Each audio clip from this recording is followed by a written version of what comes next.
than you think. It's not a tournament. It's what you don't see on TV. The cash is real. The stakes are high. They bet big. They win big. They lose big. High stakes live action poker.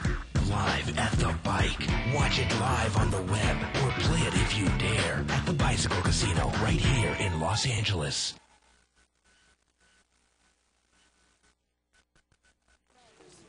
Hello and welcome to Live at the Bike. I am David Tuchman and I'm here tonight with the lovely... Don't even start. Yana Zelcovitch. Thank you, Yana. You're welcome. And we have a $200 no-limit hold'em game tonight. Buy-in is restricted at $200, but obviously this game's been going on for a while because many of the players have more than $200. Blinds are $3 and $5 tonight. We call those people winners, right? Winners? Well, unless they've bought in for a lot. Sometimes I'll have $1,000 in front of me, but if I bought in for $1,400, well. Anyway. It's all relative. Exactly. We are live at the bike. This is the first and only webcast of live cash games.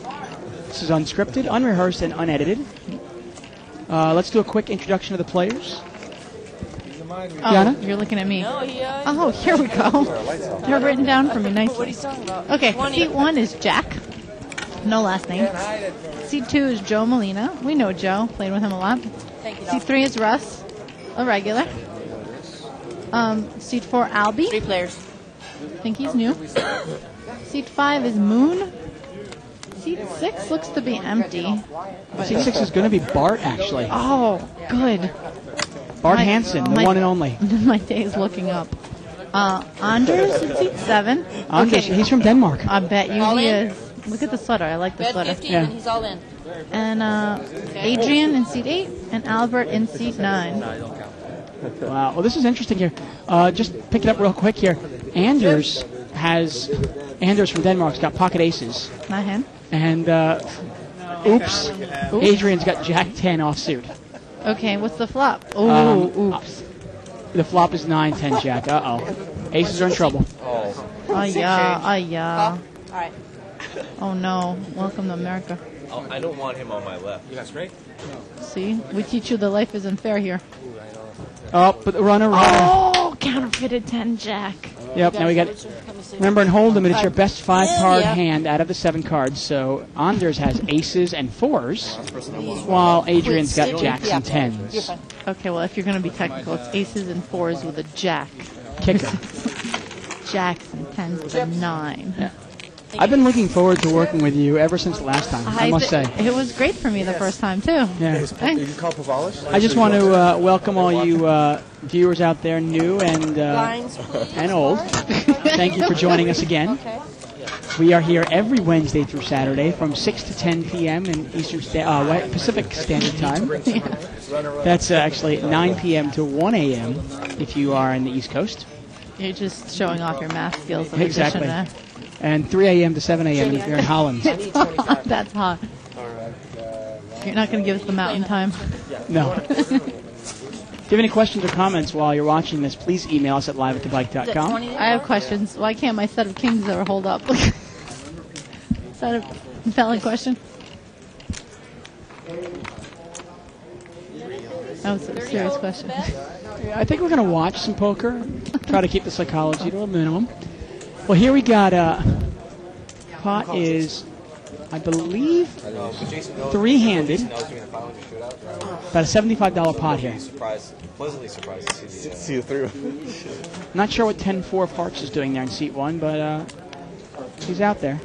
Yes, if I do this, I have aces. He's got 2 live cards. And the ace checks here, seat 2.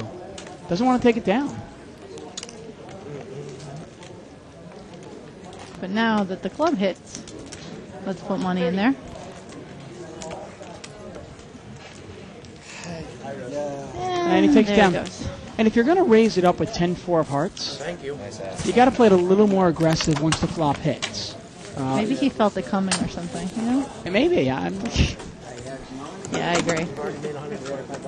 No, I know. We were trying to get a live shootout tonight, a $1,000 buy-in live shootout tonight, but unfortunately it didn't happen. The players decided not to show up till about 6:30 or 7 o'clock, I think. So unfortunately, we'll have to plan it better for next time.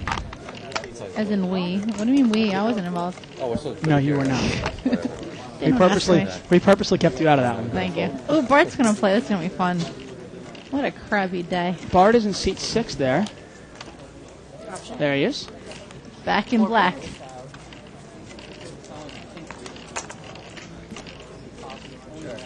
Ten high here, 10-7 deuce, couple of hearts. Seat 8, Adrian's got top pair here with queen kicker. And he bets it. Can't imagine anybody calling here. You know, I used to say things like that until they kept proving me wrong.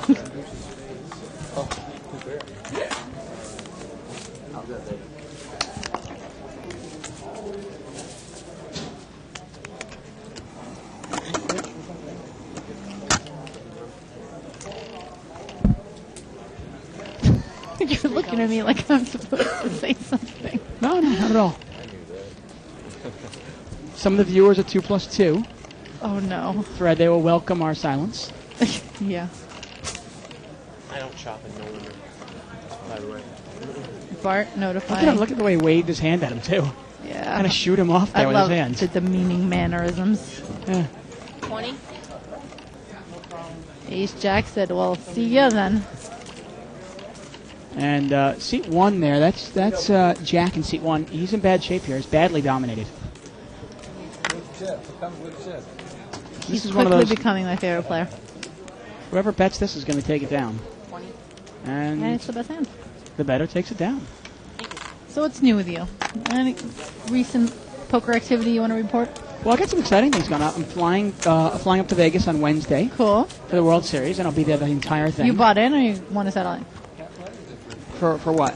Like, which events are you playing? Are you playing? Well, the first event I'm going to play on Thursday, Okay. which is a $500 casino employees event only. Oh, that's And then cool. from there, we'll see how I do. But I'm going to play a lot of the side cash games. Ah. And another exciting thing is I'm actually going to have a daily blog that's going to be on thebike.com called Under the Gun with David Tuchman. Oh, kind of like- that's what they were talking about, 2+2. I had no idea what. Yeah, it's going to be a little insight into what's going on at the World Series, and I'm going to get some interviews, some pictures. You're going to be famous, then you're not going to talk to me anymore. 60. Wait, people might have hands. There's money going in. Oh, aces in seat 4. Made Albies. it 60. Albie's picked up aces. Ooh, and someone picked up 3s. Where's Jen when you need her? And seat 9, I'm not sure what his hand is here. He's not. Oh, he's folded there. But seat 1's he's an action player. He's got Queen Jack here. By action, we mean. Not a good flop for Queen Jack. No. Oh, that's a real no-brainer. I don't know who said that. I should fold. Yeah. Raise and a re-raise. Anyway, so a blog. So you're So I'm going to gonna be doing- become yeah. an internet superstar. Go ahead. Hardly. But anyway, though, it's going to be kind of like, what's going on at the World Series, what I'm seeing, what's happening with me, what's happening with everybody else, pictures, interviews, so forth like that. And you can go to thebike.com and check it out. Everyone has their own website here. You, Shirley. I want my own website. That's Avalanche. I'm actually not my own website. Oh, Queen. Wait, is that But Bart? if you come down to the World Series, I can actually Bart take a has picture of queens you. on the button. Come on. There's got to be something we can say here. We're going to say don't slow play. I know he won't. Make it 25. 25. All right. One limper, 25 is okay.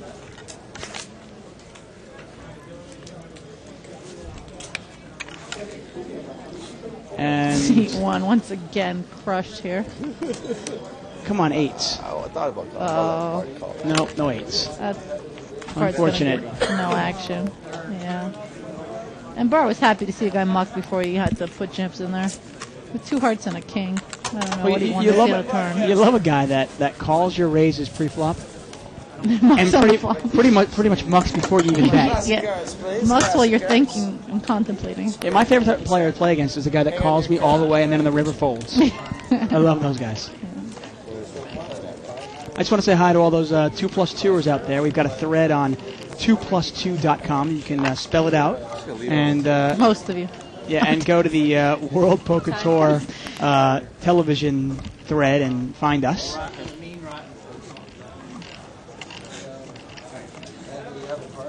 Come on, Bart, do something. No? And they're going to chop it. A lot of money on this table for a 200 game here. Yeah. We'll do a chip count in a little while.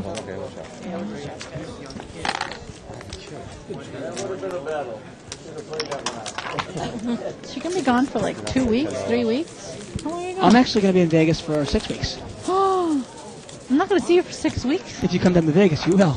Okay, can I crash on your couch? Look how I talked you into inviting me. Wasn't that hot?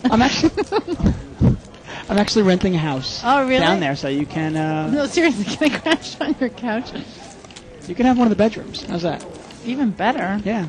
All right, party. That's cool. Good luck, seriously. Thank you, I appreciate it. That'll be cool. I'm really excited. Oh, the side games will be great. The cash games, the action will be good. It's gonna be Tournaments will be crowded. great. That's kind of one of the reasons I wanted a house instead of right in the hotel. You know, 3 players. Get away from it for a little while if I need to. 3 players here, so we've got a $15 pot. And Adrian's picked up a pair of aces. 20. And seat 9. Wait, that can't Seat be right. 1 Wait. actually has got a bottom The pair here. deuce? It's got the deuce, and he's going to bet it. Wow. And Seat 8 is just gonna call. yeah, doesn't have Fair much of a enough. kick. Doesn't have much of a kicker here. He wants to see what happens here. Yeah. Check, check. Check, check. He deuce just spiked. Oh, I'm sorry. I thought he spiked an 8. No, that's a 10. Oh, my bad. You see, the way these cards are done, when it's 8 spots on them, there's an 8. When there's 10 Yeah. spots, it's a 10. See, I didn't see a picture, and I saw lots of dots. It kind of looked like an 8. Thank you. Did I mention that I'm running so bad that coming here and seeing you guys was the highlight of my day? Blinds, please. Can you have some mercy on me today? I'll try. I'm sorry. Hearts, $5 point. Once again, we are live at the bike, unscripted, unrehearsed, unedited. We are watching a $200 buy-in, no-limit hold'em game. Blinds are $3 and $5. Spades, hearts, same thing. Ooh, Reese's peanut butter. Gabe will take me up on the offer. What? They should know what we're eating in the booth. How you doing, Tim? No, seriously. I'm going to come visit you. Go ahead. I've offered everybody. Yana will play. Yana will play what?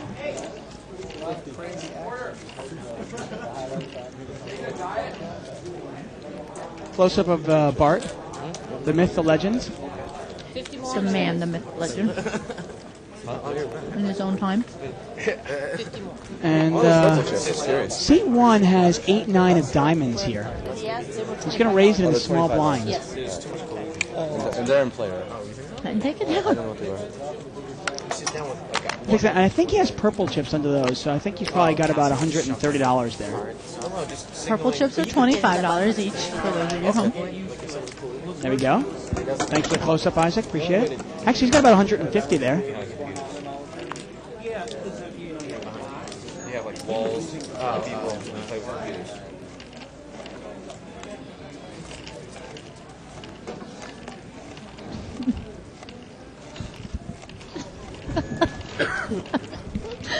Oh, gosh.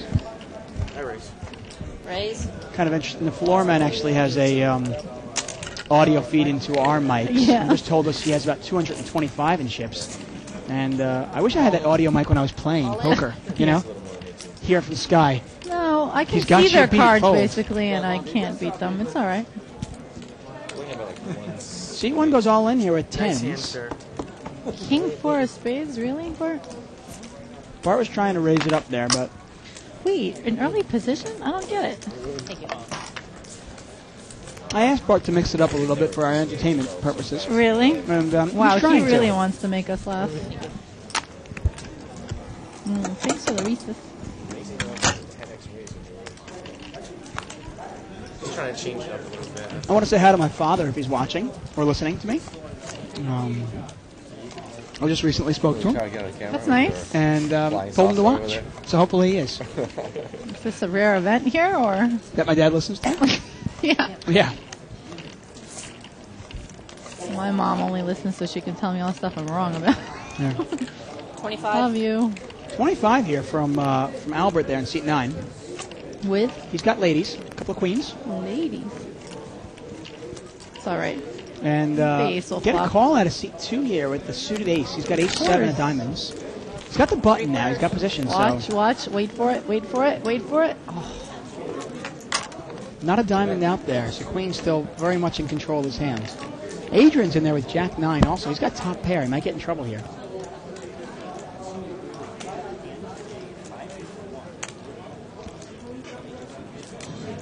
And no slow play in 55. Adrian and Albert there. Seat 9. 55. And seat 2 there, Joe. He folds his suited ace. Let's see what Adrian does. See if he can get away from his top pair I here. don't know how much money he has in front of him. I can't really tell. Can we see how many chips he actually has? I don't think he has that much. No, there's 55s in front as a call. Maybe he's got about 120 yeah, total. He doesn't, And he's going all in. he's kind of committed there. Pick a pocket pair. Oh. That's no help. No. Queens are going to take it down. Lock my seat. Yep. And that's the not problem with calling a raise like Jack 9.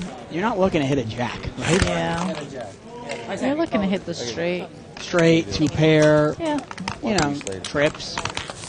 Honestly, no good hand there. Jack 9 is horrible. I'd rather have like 5-6 because then, you know, your straight's kind of out of the range of other cards. If you flop 2 pair, you know, who isn't going to get there with their straight? Or No, you're right. Even if you flop like a King, Queen, 10, yeah, that's somebody not can have a ace good Jack. board. Well, yeah, I mean, or sets, bigger 2 pair. No, without doubt. Jack 9 is a trouble hand. Absolutely. I hope Carlos is watching. Oh, you're. Yeah, you pick I couldn't see the yellow. the invisible yellow chip. Really, kings are a trouble hand because I'm 0 for 12. I'm sure all our listeners are really interested in all your bad beats. Absolutely. I'm waiting for the lull, you know, in the middle when people just start mucking. Yeah. Total bet 35. Can describe it in graphic detail. So who's commentating right now? David and Yana. That's right, Yana Zelcovitch. You couldn't remember my last name when you started the show. No, actually, I could. I try to give you the opportunity to talk. Aw, that's sweet. And a bunch of air. And Jack firmly in control with a pair of 3s here. Flop is a 10-5-3. Oh, it was just like a one-time. And he takes it down. Does he show the 3? That's hot. 8-3 offsuit. What are you trying to hit there? I double down. What do you mean hit? Double down? Russ. That guy Russ, he got sucked up. I didn't see that before I sat down. Scott insinuated a couple of times that he wanted to play some more. So thought I'd give him a chance.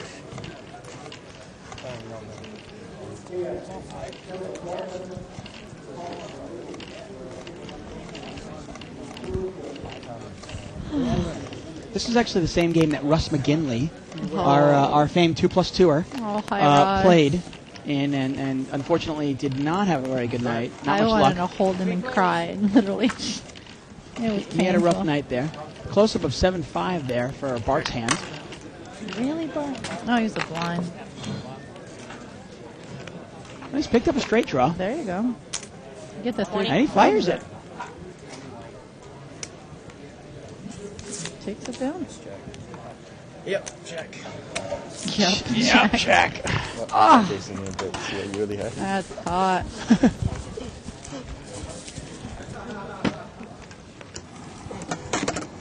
Now the audio of the tail doesn't really come through. Last night we had one of the most entertaining shows. Really? I As of missed it was a fabulous game. It was a $1,000 buy-in, no limit game. This is horrible. There's probably about $50,000 on the table. And money was flying around. Bluffs, Really? huge laydowns, huge Any hands. of the regulars playing? Who's Yeah, playing? a lot of the regulars are playing.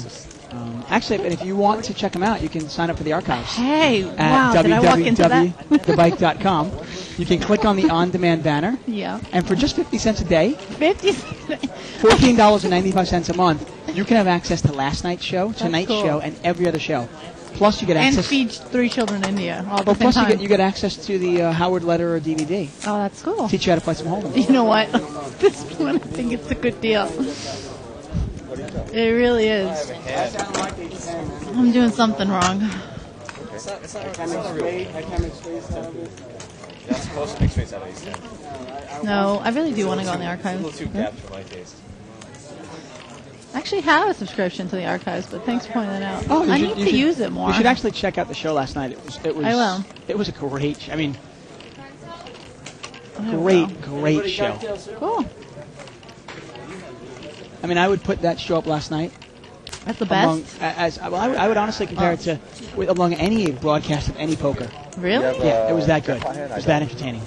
Like better than last hand of the World Series? Better than that? Well, as a whole 2-hour broadcast, Really? webcast, yeah, it was really that great. I mean, guys bluffing $6,000-$7,000. Really? People laying down sets. People laying down To a ace bluff high, or to people like- laying down ace high flushes. Wait. To bluffs or to actually better hands? Sometimes better hands, sometimes the bluffs. Wow. It was really, really cool. I was too busy giving money away in the 20 game last night, but Got worse. Well, I mean, in principle, you I should have stayed home and watched. Yeah, you should have. Cheaper. Just give me the money next time. Yeah. Oh, yeah, you're right, yeah. If you'd like $1,100, please send a self-addressed envelope too. The Bicycle Casino. We're in Bell Gardens, California, about 15 miles south of Los Angeles. And Sure you don't want to raise. next time Yana feels like playing 20 hole, then maybe she'll just send you the money instead. Absolutely. Slippery card. All right, I'll raise. there you go. All right. Did he pick, I bet you has like kings. Oh, I was just gonna say. I bet you has kings, and he does. Let's make it 25. That's funny. Let's make it. Do you like the sigh? All right, I'll raise. That's hot. It's my personal favorite.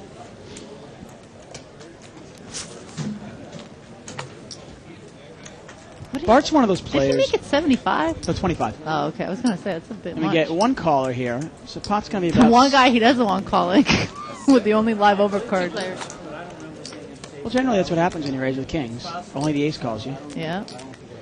And he's got a couple of draws now. He's got a backdoor flush draw. He's got a 8, gives him a straight. Yeah. And the ace obviously is an out as well. He thinks he has 2 overcards.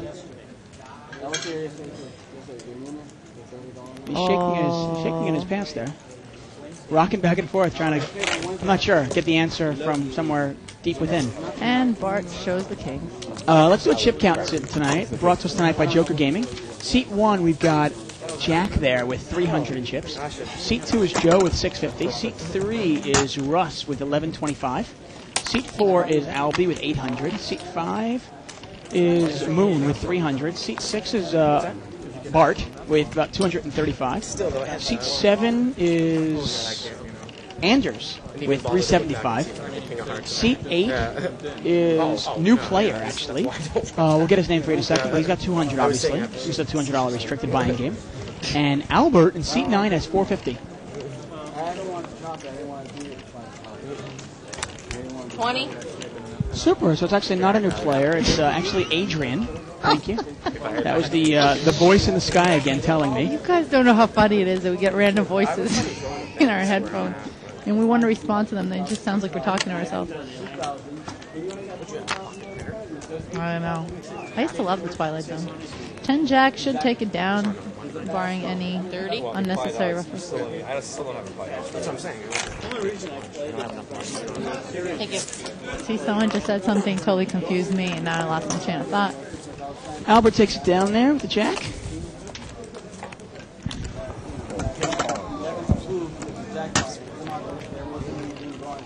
Bart's one of those players, actually. You know, and I love Bart, but honestly, he's one of those players. He I wants like people that start the "I love him," but right. But you know what? Bart is one of those players, and I tell him to his face, he's one of those players that he wants to be like the kind of like he wants to be that unpredictable, kind of scary, no limit player. Right. But he's not. He's pretty predictable. He plays pretty No, I didn't see straightforward. the King for a spade coming. Did you see that coming? Well, he raised it and then mucked it. Fair enough. Fair enough. But the thing is that they don't get dirty. He'll try it. He'll try once in a while, but he's pretty predictable. In the end of it all, when he bets big, he's got it. Fair enough. You know, if he has $800 in front of him, I don't know if he's capable of putting $800 bluff in there. Yeah. Oh, we'll see. Let's see if it happens. But I'm scared. You can take more time. Wait. I'll walk into that. Are you claiming that you are capable? Wow. He just flop quads. he flopped quads, and the other guy has a straight draw, an open-ended straight draw, but obviously we know it's no good.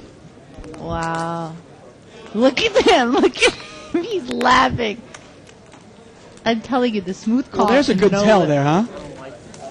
The smooth call ain't no limit. Page 37. And that's a Oh, now the guy picked up spades, too. oh, yeah. Well, Nothing there, just none. I'm glad he missed. Because Anders No, would you're have... not. I am. I like Anders. He's from Denmark. Are you like on their national council of... 75. Wait. And is he going to call this? I don't know. This would be a... This He is can't really... even beat the 10, really. Yeah, so. you can't call this. When you bet the flop, because Anders bet it, Yeah, and this guy just smooth called. he's got either 10 or 7. Yeah. One of the two. Or 2-7. Right, or 2 sevens. Or maybe he's got 8-9. And he's got the same Yeah. hand, and you can only tie him. I mean, there's nothing you can beat. Straight, a million things. There's nothing you can beat. Throw it away, Anders. Come on. Come on, make Denmark proud. But he doesn't want to feel like he got blocked on international broadcasts such as our own, with millions of people watching. Good lay down, Anders. Nice one. And everybody shows their quads, and he will too. Yeah. My hand wasn't good. That's not as much money as you can get out of quads without somebody else having a You full shouldn't have house. done this one, the flop king. You should have done this one. You could have called it. I bet you if Anders had hit it straight, he would have paid him off. big Yeah, time. oh, absolutely. Do you have a chapter on how to play quads? I almost called. The difference when you flop them and you turn it. Actually, there was a story in the first Super System about quads. Did you see that? When he bet into quads on the flop. Look at on Bart. the river, He can't even be quiet when he's at the table. We're ones to talk. We're the two loudest people. That's why I like doing the broadcast with you. You're the one person that we can talk all over each other. Now we're talking all over Bart because we just don't care. This flop? Well, I guess. The guy had pocket tens and it was Would have been ugly. I'm a Then. little too tired to ask correctly. I had quads the other day. I told the story. Almost had the jackpot with he it. had pocket. He had pocket. Quad sixes, queen sixes, on the board of It was queen, a queen, rat 10, flop. 10, 10, The guy 10. had an overpair. He flopped quads. He bet in on the flop. The guy called. He bet in on the turn. The guy called. The guy filled up on the river. Yeah. And the guy pushed him over the top all in. And he had I wish we could do a replay of Russ's face there. Because that was... Hilarious. If you ever want to see a tell... I mean, he was in full hysterics. He was giggling. He was straight up schoolgirl I mean, giggling. if that's not screaming, I have a set of tens full, or quad No, sevens. that was just screaming, wow, did I really just flop that? You don't know what it is, but he was really like, really? Oh, if you were looking at his face, you knew either had tens full or quad sevens. One of the two. Guaranteed. Losing that hand that way wouldn't have been one bit. Is that Maybe we jackpot? can get I our... believe you got 6 weeks off. You gotta teach me how to do that. If four of a kind beat, my four of a kind certainly would have been a jackpot. Wow. Does he look like a man beaten by quads? You look like a man. And we got Ace King here. And Suited. seat 9, Albert here. It's No actually raise? not suited. It's 2 black ones, though. Oh, I thought it was speed. And the ace flops. 4 with a gut shot. Joe's got second button here. He's got a pair of 9s, but he's in really bad shape because he shares the king. So he's drawn dead to one of two 9s here, or a runner diamond. Oops. God bless you. Thank you. And there's Ooh. one of the diamonds there. That helps him. Wow. Why would you check that ace king? Oh. Oh, that's a killer. Runner, You checked it, and now what's he going to do? And now you're going to bet? Now? Albert, what are you doing? Oh, this guy. 35. I'm waiting for him to start giggling. And what do you raise here? How much do you raise when you make the nut flush? With a 4-liner, it's tough because it's just so obvious. Right, so what do you raise here? Do you want to make it an abnormally large raise No, to kind of yeah, like... he did. He just doubled it. Because sometimes I like to make an abnormally large raise to set up a bluff later. To make it look like I could do this. People just don't pay attention, Dave. I guess they don't in this game. I usually They pull the 500 don't. game where they do Exactly. pay attention. So I mean, I love the nuances of the idea. some people just aren't paying attention. And that's a hand Albert just let him get there. He bet only like $30 on the flop when he hits his ace. And then, yeah, Instantly- first he didn't raise play prop at all. No, he did. He did raise. He did? Yes. He got black called by King 9? Oh, fun times, fun times. And But the problem was he was scared of the diamond, and you can't play scared poker. Yeah. Can't immediately I don't get understand scared. how he was scared by 1, but he wasn't scared by 3. Right. If you're scared on the turn, how are you less scared on the river? To be honest with you, at that point, I don't mind the small bet there because if the guy has let's say he's got an ace, but he's got like a 3 of diamonds, he might not call like a 3 or 4 diamonds. You know, some garbage low Yeah, diamond. but those are the people, I don't understand. So you're saying that the guy who you have dominated isn't going to call. But the guy that isn't scared of the diamond is going to call. So you're only going to call when you beat, right? You want ace 3 to call you when you have ace king, don't you? You do, but what I'm saying is there is a chance you could get a hand that's better to you. Oh, you're later. saying if you don't have the flush and he has the 3 Well, high in that case, diamond he didn't. flush? He had ace king, no Fair diamonds. enough. And if he had like a low, 4 diamonds, a 5 of diamonds, maybe he lays it down for $40. All right, maybe. Fair enough. I would have liked to see a bet on the turn, to be honest. Yeah. And get a bet here out of Joe. Joe's got nothing, but he's going to bet it and take it down. I love the aggressive. I love being aggressive in no limit hold'em. I played with you once. I remember that. I remember a hand. Okay, we'll talk about this hand later. Let's. Speaking of overly aggressive. And if you have any questions or comments, please email us at liveatthebike.com. We do read them. Dave does. I'm not allowed. You can't read. It's true. 25. And Albert's going to raise it up again this time. This time he's got ladies. He's got 2 red queens. C3 looks like he mucked king queen, so one of the queens is dead. Yeah, that's Russ Fox there in seat 3. I like the muck. I think he's the only other person other than Bart that mucks that hand for a raise here. Oh, no flop. King Queen can be a trouble hand.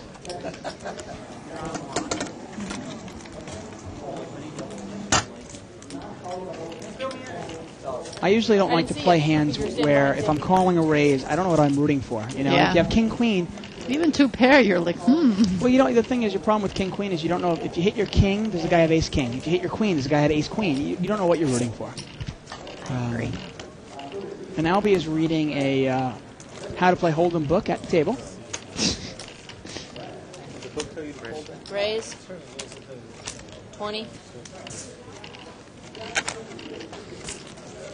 Got a raise out of the button here by Bart. Bart's got 6-9 offsuit. I like the raise out of the button there. He's just stealing the blinds here. But No, it's a little mini raise, but he's got $7? position now. Now he's got to bet it. And if he bets it, he'll Yeah. take it down. By raising on the button there, he takes control of the hand. the hand being 6-9 offsuit. Well, no, it just takes control of the hand. And here it's heads up. Fair enough.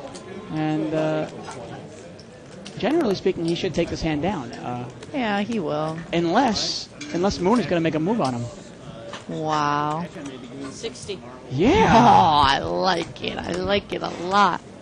And Moon thinks that Bart is full of crap, and we know he is. But what's so funny is it's not like Bart here would be, getting bluffed. He's bluffing with the best hand, Jack highs. If that's considered a bluff, that's a good bluff. I had a pair. I like Bart's your bluff beats my bluff. That's great. Well played. Well played by Moon there. He didn't Or you immediately- can just play my way, which is just muck the 6-9 off and, save yourself $50. Take a girl out to dinner, Bart could have used that to contribute to better funding. I like the play there by Moon. He didn't immediately give Bart credit, and he raised up. I like it. That's hot. And Bart was trying to mix it up there. I like him at least Yeah, being think aggressive about on the that. button. Like in no limit, what I would say to myself, do I have it in me to make that play? But then the reason I can never know that is because I just don't play those cards. Like I don't put myself in that position. Like heads up with 10 jack offsuit. Right. Like there's just no value really. Well, there's no value in the 200 game. Generally speaking, if you play it pretty straight up, you'll come out a winner. Right. But when you play a larger game and people are paying more attention, you've really got to mix your game up. Oh, agreed. Otherwise, But not in this game. Not for $20, 3 spades on the board. And Jack 9, the only one with a spade. 25. and he's got top pair. Joe's got top pair. He's got the doesn't have the best hand actually. No, seat 6 mucked 8-10. That was Bart. That was the best hand. So we've now seen Bart, the master, get bluffed out of one hand. And muck the best hand in And muck the best hand. Yeah. Good job, Bart. Good thing this isn't videotaped forever or anything. No, it is. It's in the archives. It'll be around forever. I get it. It was a ha-ha. Oh. Gee. You're Boy. being funny. I know. I was trying desperately. Oh, David.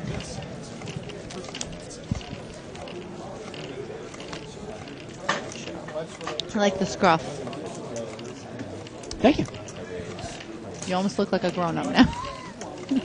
Anybody at home listening wondering, I haven't shaved in a few days, so I've got a little scruff. Caveman a little.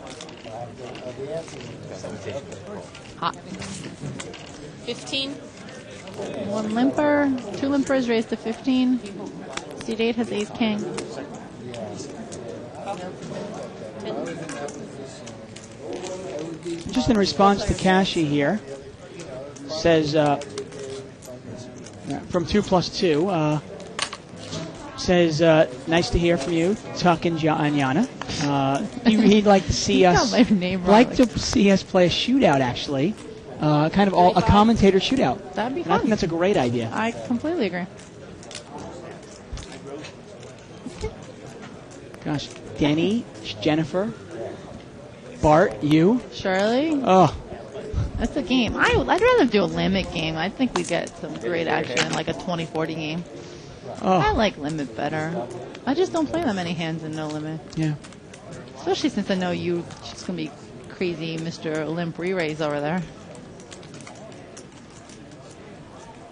Now Moon is here, he's got top pair. And Albert's got pair of 7s, but he's going to fire at it. 75. And a quick call from Moon. He's going to let his friend bluff at it. They're friends? Yes. And there's a 6 on the river, no help. Let's see if Albert continues to bluff at it. Well, it's a 4-liner chose straight on the board. Let's see if that scares anybody. Go ahead. All right, that's it. And you know what? Sometimes you just got to go, you know what? There's no real draw out there. If he has a jack, he has a jack, he's going to call me. Yeah. Yeah, actually, Moon and Albert, seat 5 and seat 9, are friends. They're both from Boston. And they actually know Bart as well. And you think sometimes some people say, oh, I don't like to play against my friends. Right. And you can see these guys, they're competitive. I'm the same way with my friends. Good thing we're not friends. I'd love to take my friends' money. You know what I mean? I want to beat them more than anybody else. No. Oh, without a doubt. Not more than anybody else. Yeah, I have equal opportunity want to crush you. It's just, you're playing, it's like playing a sport with a friend. It's the same difference. I think guys are way more macho competitive with friends than girls are.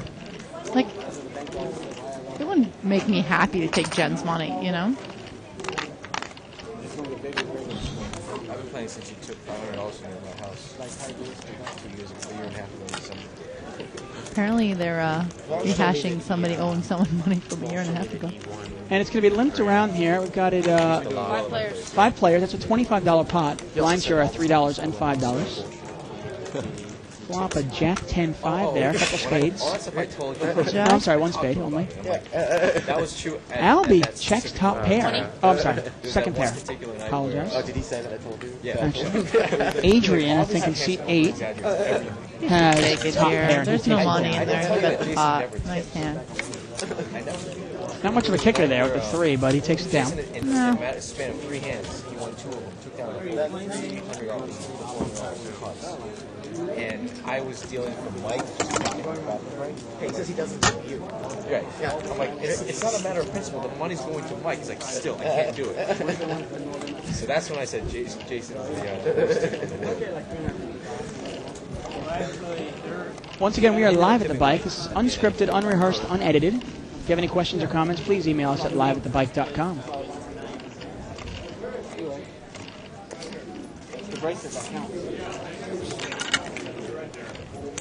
C9 has ace king and he's just limping in open here. limps. It looks like seat 8 limped ahead of him and he just limped. I don't like that at all. Now you're taking it 4-way. Of course he proves me wrong by flopping the left hand. Check. But he's going to get no action here. 15.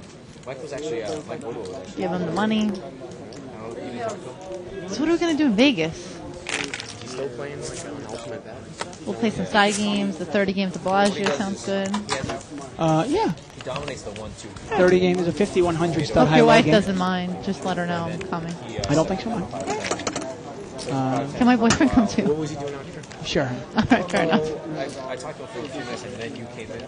Yeah, one thing, if players are watching Albert play, and obviously we're watching him play, I don't know, he hasn't shown too many hands down, but you see the only times he raises with big hands, like big pairs. He doesn't like to raise with big slick, he doesn't like to raise with ace-queen, but pocket queens, he raises with that. And generally speaking, I wouldn't be afraid to calling one of his raises, because I'd immediately put him on queens, and I'd kind of go, well, if I hit my hand, I'm good, and if an ace or a king come out there, I can probably bluff him out of the pot. Bluff him out of the pot, exactly. Gives away a lot of information by only raising certain hands. The only hands I really limp with and no limit are small pocket pairs after a couple limpers. Like 4s, 5s, 6s. I like those because you either flop your set or you don't, you know. I'm not a big fan of suited connectors. I don't want to draw to pretty much anything in this game, and I definitely don't want to draw to something that's not the nuts. Right. What's up, Bart? We talked about the last hand when Scott was here, and he made the 10 high flush on the river. But a guy like re-raised them, you know, with a smaller flush it happened to be, but still you can't take that much heat. Right, you it could have been a higher flush. With Exactly. 3 cards beat you, you feel resistance. You're like, wow, so let me get this straight. I just put in $300 to get there. I got there, and now I'm not sure if it's good. Yeah, no, without a doubt. I hate that. It's hard to hit your draw already, and if you're going to hit it, you want to make sure it's good. Exactly. It's one of the reasons why I rarely will go for a straight, an open-ended straight when there's 2 flush on the board. Oh, never. And Not never, a no limit. And rarely do you want to go for a flush or a straight when there's a pair on the board. Well, exactly. I hate when I make it on the turn and then they have a redraw against me anyway. Exactly. And no limit's a little different because you can push a lot on the turn and make it not profitable for them to call. But still. 4 players. Wow. 4 players here. A lot Everything of red. And look, it comes out black. And not a bad flop for King 10 there. He's flopped an open-ended straight draw. To the nuts, too. I love that because the queen, if the queen hits and someone else at the 10, they think they chop, but they don't. Seat 1, now he's going to bet his open-ended straight draw with an overcard. And seat 1 has got second pair, actually, 7-9. See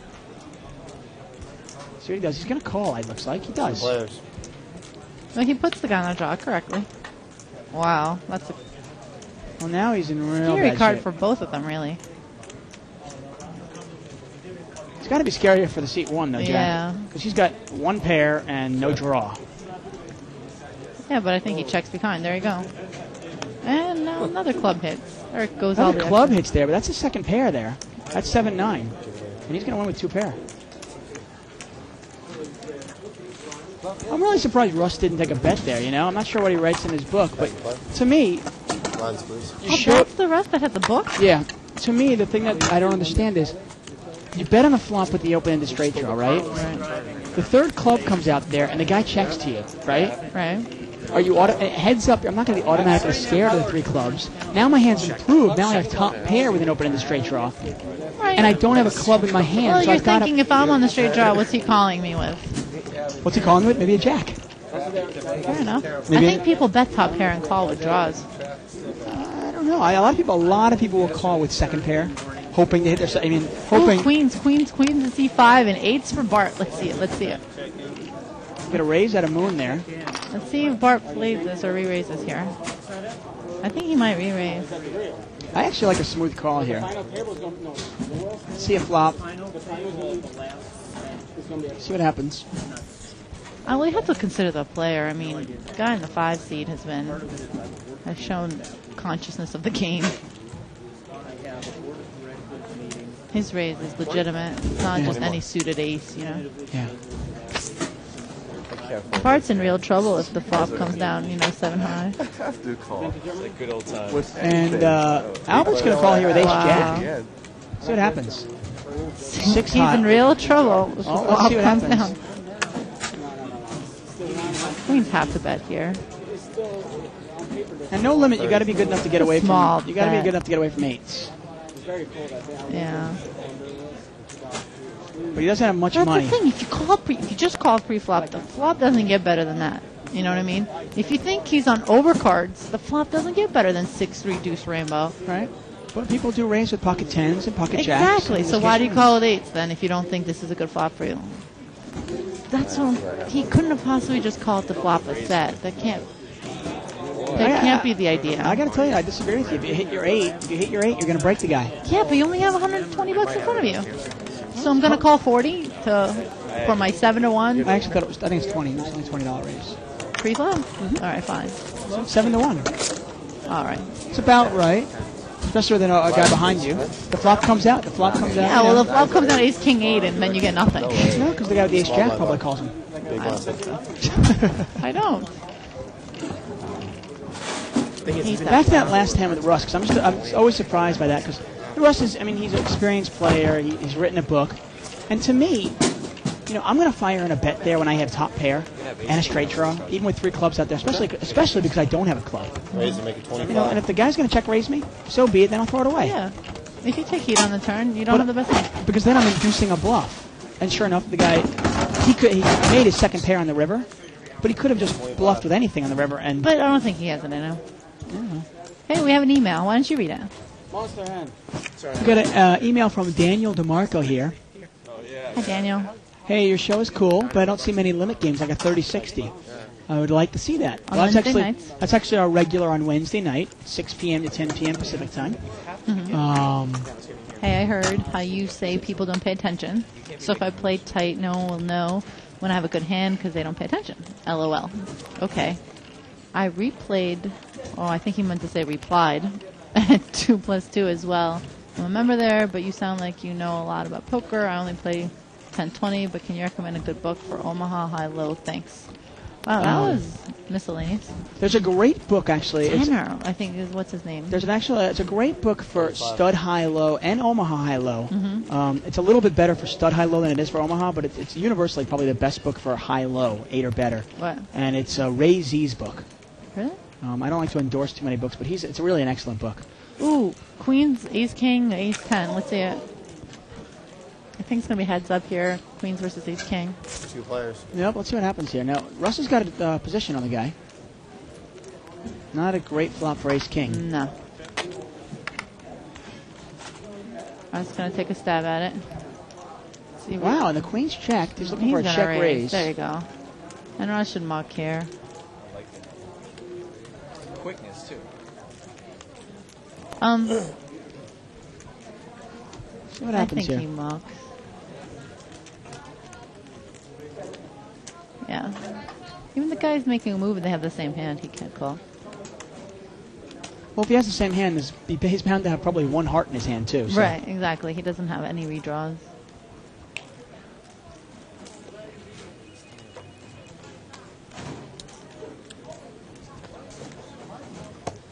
And Russ is wasting precious seconds in my life. Right, there you go. Thank you, Russ. Back to the email. What I was saying, people really don't pay attention to how tight you're playing. I mean, honestly, I get made fun of all the time for being the highest player table. I'll show down aces, kings, and sets all day. And like I said, today I raised kings, and the guy on my left with 7 deuce of clubs called me.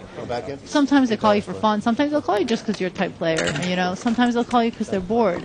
The guy who looks at queen jack of diamonds, you know, when you raise under the gun, is still going to call you. Not because he's not thinking, wow, she raised under the gun, she hasn't played a hand in an hour, she has aces, kings, or ace king. He's thinking, look, I have 2 cards and they're suited and they're pretty. Let's see the flop. You know what I mean? No, without a doubt. People play their own cards. They're not so conscious of the next level of thought of what is he playing and why. Now, obviously, pay attention to the level you play at, the players you play against. The best thing you can do is sit down and observe those players because invariably you're going to play with some players that do watch you. I mean, if you're playing with me or Yana, I'm going to watch how you play. Right. I'm going to see what kind of player you are. You're going to call me anyway because you just like cracking my aces. Without a doubt. It's fun times. But generally speaking, you're going to want to play it that way. If you're playing a lower game, most players are there and they're playing their own hands. They're not playing you. And by their own hands, that means any 2 face cards, any pair, you know, most suited cards, any ace.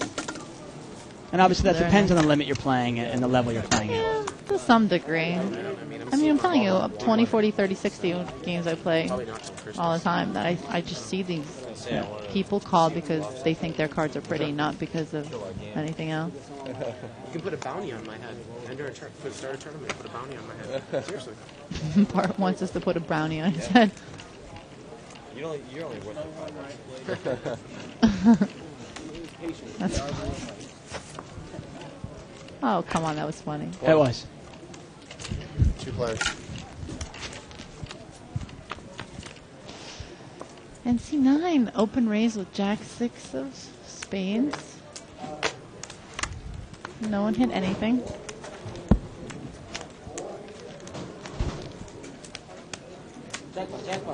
Ace of spades on the turn. Still nothing. And King High is going to take this down. 25. See, let me ask you. You play a lot more no limit than I do. Mm-hmm. What's the point of the open raise? Okay, and here in limit, you know. The point of the what? The open raise on the button with Jack 6 of spades. Even in limit, I wouldn't steal the blinds with that. But in limit, the blinds are way bigger relative to the bet. I'll tell you. Just Okay. raised 15 to win 8. Okay. This is Explain that to me. Okay. I used to agree with you, and since the more I played no limit. Wait. Agree with what? I'm not saying it's right or wrong. Right, I just don't understand the theory. Exactly. Either did I. Okay. I used to agree with you in that sense that I didn't understand. I was like, what the heck is this for? Why? Well, the more I play no limit, the more I Okay. watch it. I've kind of been studying it, and I've come to the conclusion that the mini raise, either in the cutoff seat or in the button, is really valuable for a couple of reasons. Okay, go. If you're at the right kind of table. First of all, if you're on the cutoff seat and you do a mini raise, you can usually get the guy on the button to throw his hand away, so you buy yourself position. Okay, that's fine. Secondly, the big thing is, and I'll get to this in a second right after this The hand. button already has position. Let me finish this. Okay. Got a 10-9-7 rainbow here. Ooh, 8-10. Top pair and an open Top ender. pair and an open ender, yeah, that's pretty good. Go for Russ. us. He's going to call. See, I'm surprised he just calls there. Well, C2's betting 10 no kicker. Yeah, but I'm surprised it's just a call there by Russ. I'd like to raise that up. You know, get rid of it. If there's And any he gets there. if there's any overcards out there, I want to get rid of them. He gets 10-5 there. can't take too much heat though. I wonder if he still bets. See, here you can't bet because if you had the best hand on the flop, the guy hit his draw. And if your 10 wasn't good on the flop, it still isn't good. No, it's There you go.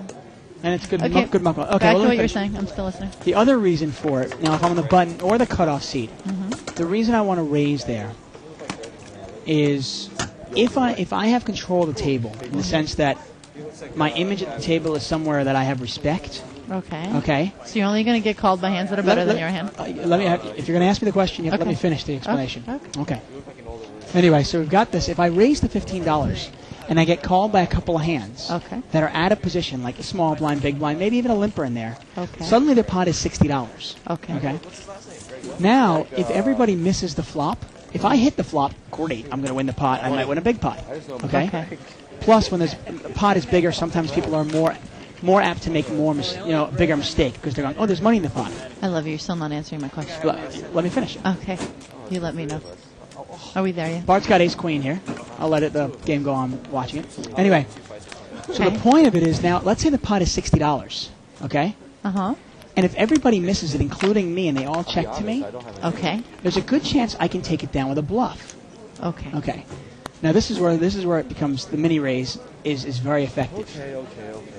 If I limp in for $5 and the Then I pot have to bet 40 to win 40. Exactly. I know where you're going.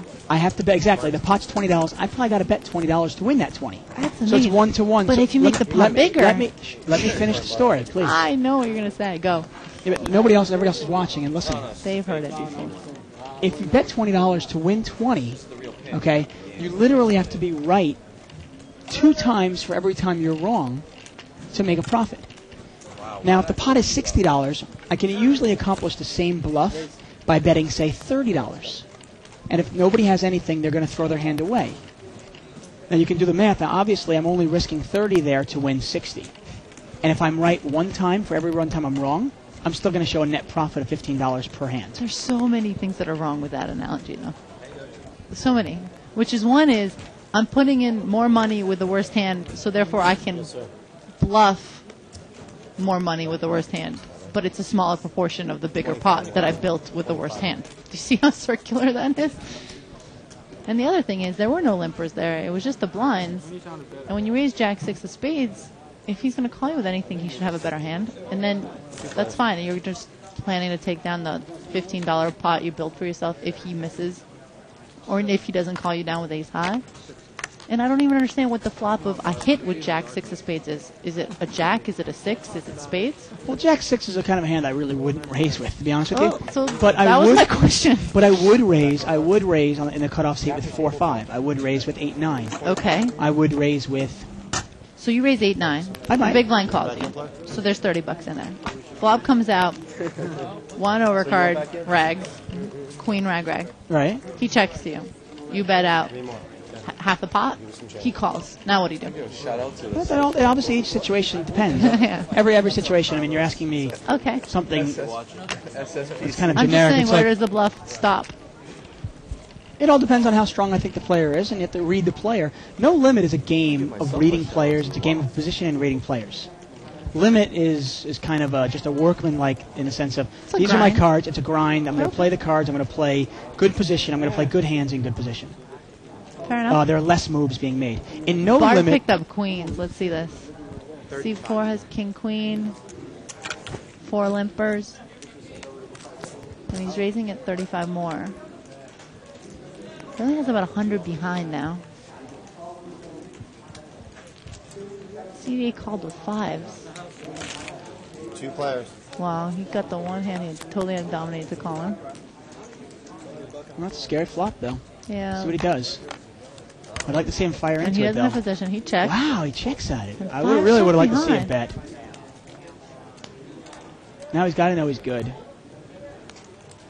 Wow, is that $30 into That's 100? just that.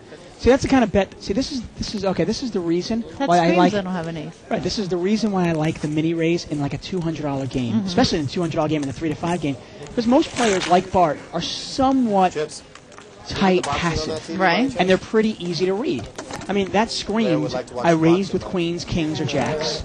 I didn't like the ace. Okay, now I'll bet on the turn because I don't think you have an ace either, because I don't have one. But I'm hoping my queens are good. You know? Absolutely. I hate to agree with you, but that's true. That Well, was like if I raise there before represent the ace at least. well, that's what I'm gonna. For myself, That hand was for you, Dave. I think that hand was for I just you. had the same hand in a 100 game right before I came on. for me, I mean, the way I look at the hand, Played it a different way. I think my best play is post flop. So Okay. I want to get money in on the flop before the flop, or I can take advantage of my better play. Take advantage of the bad players. Fair enough. That's the way I look at it. Okay. Wow, now Now Bart's he picked up has aces on the button. And C1 has ace king of diamonds. Oh, all the money's going in here. Here we go. There's no way Jack's getting rid of ace king. Hell, there's no way I'm putting it down. And not against Bart. I'm all in. Uh-oh. Oh, he's like, okay. Yeah, that's trouble. If you see That's trouble. Bart. No Bart's one's just going to throw his say, queen 10. I And call. Bart calls. Don't Maybe slow diamonds will roll. come. Oh, yeah. Come on, diamonds. Not another Russ example. Oh, the king's... King comes. There he All goes. right, now he's got backdoor diamonds and the king. Uh-oh, he needs a king here. Yeah. Needs a king. Brian's really going slow I for don't dramatic feel it. here. I don't feel it. I don't feel it. Oh, face card. Perfect Yeah, and Moon would have taken it down with the queen 10, but obviously Yeah. he's not going to call him all in. No. Anyway, that's my explanation of why I like to mini raise in position. I think, 195. and I love you, I'm going to say this with infinite love here. You remind me of, I had a great conversation yesterday with the calling station, right? Forget the hand, but 200 too. I 3-bet a hand, and he looks at me after he won with a runaround flush with his queens, and he goes to me, you know, I knew I shouldn't have called pre-flop because I knew you had me beat. You had aces or kings when you called me queens. So I said, so why'd you call? He goes, you know, I just need to see the flop. And I said, well, sir, on the flop, it was ace, king, rag. At that point, even if I had ace, king, or just an ace, or just a king, you were beat. Well, why'd you call then? Oh, well, then the pot was too big. Well, sir, on the turn, when you still had absolutely nothing, why did you call then? He goes, well, then I picked up a flush draw. So you remind me of a calling station where you come up with some, like you make the pot big enough, or you know, always see like the way out, how it's going to come out. So you always give yourself a reason to get there. Now, you see, you have to understand the whole thing is when you're playing these 200 games, actually generally playing most no-limit hold'em Right. games, people are scared because they can lose their whole stack. Right. the majority of players that are playing No Limit today are tight, predictable, and pretty passive. Agree. Okay. And very predictable. I want to play as many hands as I can against a predictable player. Okay. Whether they're loose predictable, tight predictable, I don't care. If I know what they have, most of the players I'm playing against, it almost seems like they can turn their cards face up. When you raise your 4 or 5, you put them on some rag over cards. You just can't be that good to know what they are. Some guys will call you a middle pair and bottom pair. Some guys will call you with a draw. Some guys will call you down with ace high. Like, you're going to tell me you're good enough to know every hand. I just don't think it's worth your whole stack. I just don't. Yeah, I got to be honest. I mean, there's one time you sat down with me and you asked me, because I was winning No Limit, and you asked me, teach me how to play No Limit. I did. And I'm trying. And then I watched you play it. I didn't ask anymore. Well, I'm trying to teach you, you know? No, come on. They shouldn't let girls play that game anyway. I mean, No Limit to me is a game of mistakes. Yeah, I agree. And I want to play as many pots as I can and allow my opponents to make mistakes into me. Do you want to know honestly why I don't play No Limit? Because I feel like I can't play more than a 3-hour session at my A game in this game. That it requires way more of my attention. Of course it does. Where I can grind it out in a 20-40, you know, in a limit game, playing whatever, my 2-3 hands an hour, and make a lot more money than here, where... 3-handed here, $15. 5-7 was the best hand. Yeah. Middle pair, no Joe's going to check it there.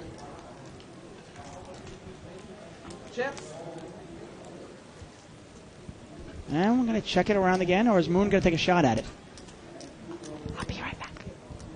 Yana's going to the bathroom. You want a chip set? She'll be right back. I whispered so they know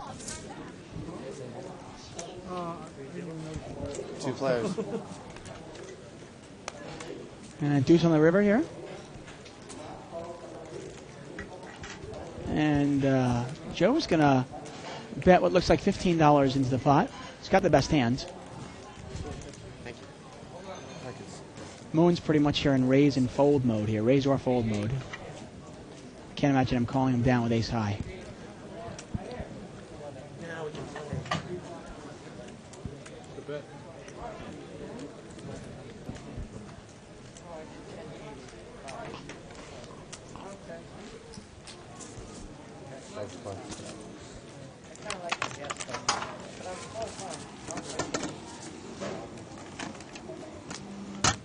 Blind's been small.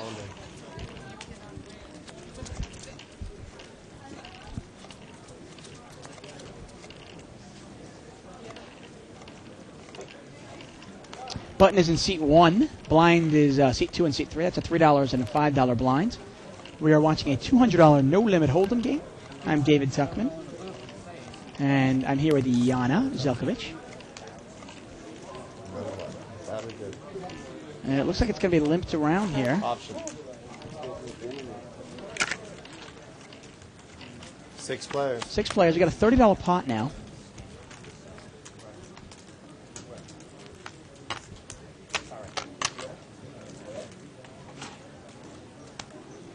Nobody's got an ace. Actually, I apologize there. Moon has an ace now. Moon actually has a full house. Wow, look at that. He had 2 pair. See how he plays full house here. 15.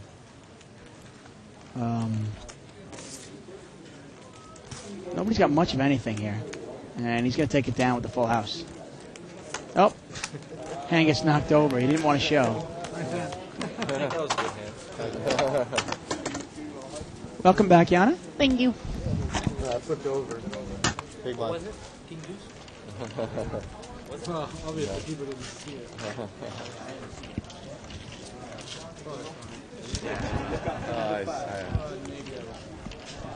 If you have any questions or comments, please email us at live@thebike.com. I know what they were. Oh, yeah, the kick goes. Ooh, we have a new chip count. Updated by Joker Gaming. Yeah, the kick goes. Seat 1 has about $200. Seat 2, $830. Ross in seat 3, $1,100. Seat 4, a little more than $600. That's Albie there. Moon, what's his name? Moon? Moon. $535. That's accurate. Bart with about $475. Seat 7, a little short with $250. Seat 8 with $200, and seat 9 with $225. Amazing. It's a $200 game, and everybody's got over $200. There you go. Yeah. You'd think we'd have no losers at this game, huh? Russ has got 10s in the small blind. So he fires out on this flop. Yep. Wow, he checks it. Wow. Now what do you do? Now Yeah, exactly. There you go. Now you can't call. Good job there, Jack. Wow. Nice bet there by seat 1. That's Jack. There was only one overcard to him on that board. You saw 2 plays here tonight where I think Mine's worse. if you got a pair and one overcard comes and it's heads up, Right. you see Bart there, like he had the queens and ace flops, and he checks it to the guy, basically giving the pot away. And then there, Russ has 10s, and he checks it and he gives the pot away. See, I'm wondering what he does if the guy bets out some discernible sum of money. You know, does he call? Was he setting? I mean, he's obviously not re-raising all in because.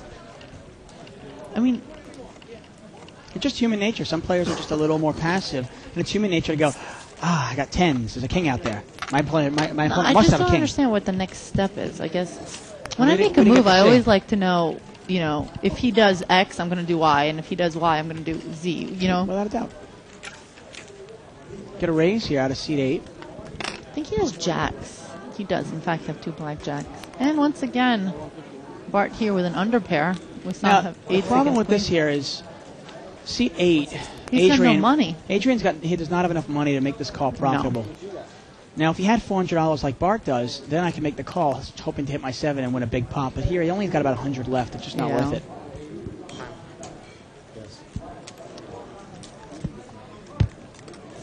It's not that hard of a laydown here. Nope. He's got a bigger pair, 2 overcards, and only $100. 45 to call. Should I re-up move to 3? Probably should with the stacks like this. Ooh, man, do I want to put you on. Oh, wait. Wow, Bart. Wow, Bart. That time. Well, that probably means the red lay down. And that's interesting there. I don't know why I'd want to put them all in. I don't know either with 7s. What do you want him to show you? 6s? Right, exactly. He's either got an overpair or he's got 2 overcards. Exactly. So Wait, when I said it, it wasn't that profound. Like 20 seconds ago. I just thought, it's an odd. 9s or 10s. Maybe Bart was just playing. I'm not sure. I don't want to risk it. I don't know. I think when people play on camera, they really, really are so afraid of being bluffed out of a pot. That's human nature in regular games too, though. People are always thinking, "You're bluffing me. You're bluffing me." I know I put down marginally the best hand a lot, and if you're a good player, you're not putting down the best hand once in a while. I don't understand. Yeah, without doubt, good players throw away winning hands. I'm not Once in saying a while. often, but once in a while, you just Once it in a doesn't keep me up at night. You know, No, without a doubt. I'll throw away the 8 high flush when there's like a 4-liner, and the guy will just show me like a pair of kings, and I'll be like, good play. I'm just Right. not gonna call you for $40 into that $80 pot. You know what I Right. mean? And a 4-liner meaning there be 4 flush on the board. Yeah. Sorry. No, don't apologize. No need. One thing I will say, I was agreeing with you in terms of poker. Poker's very much like I play chess a lot. 30. Really? And My parents met at a chess tournament. well, there you go. That explains a lot.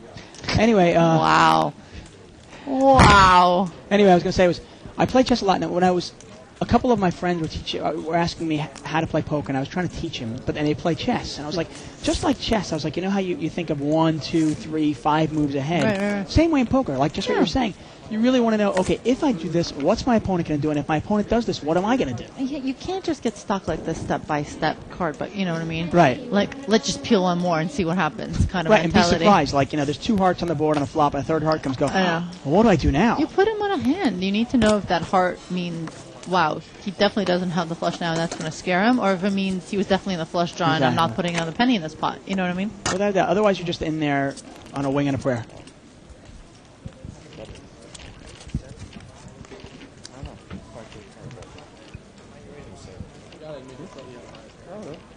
Just didn't feel it.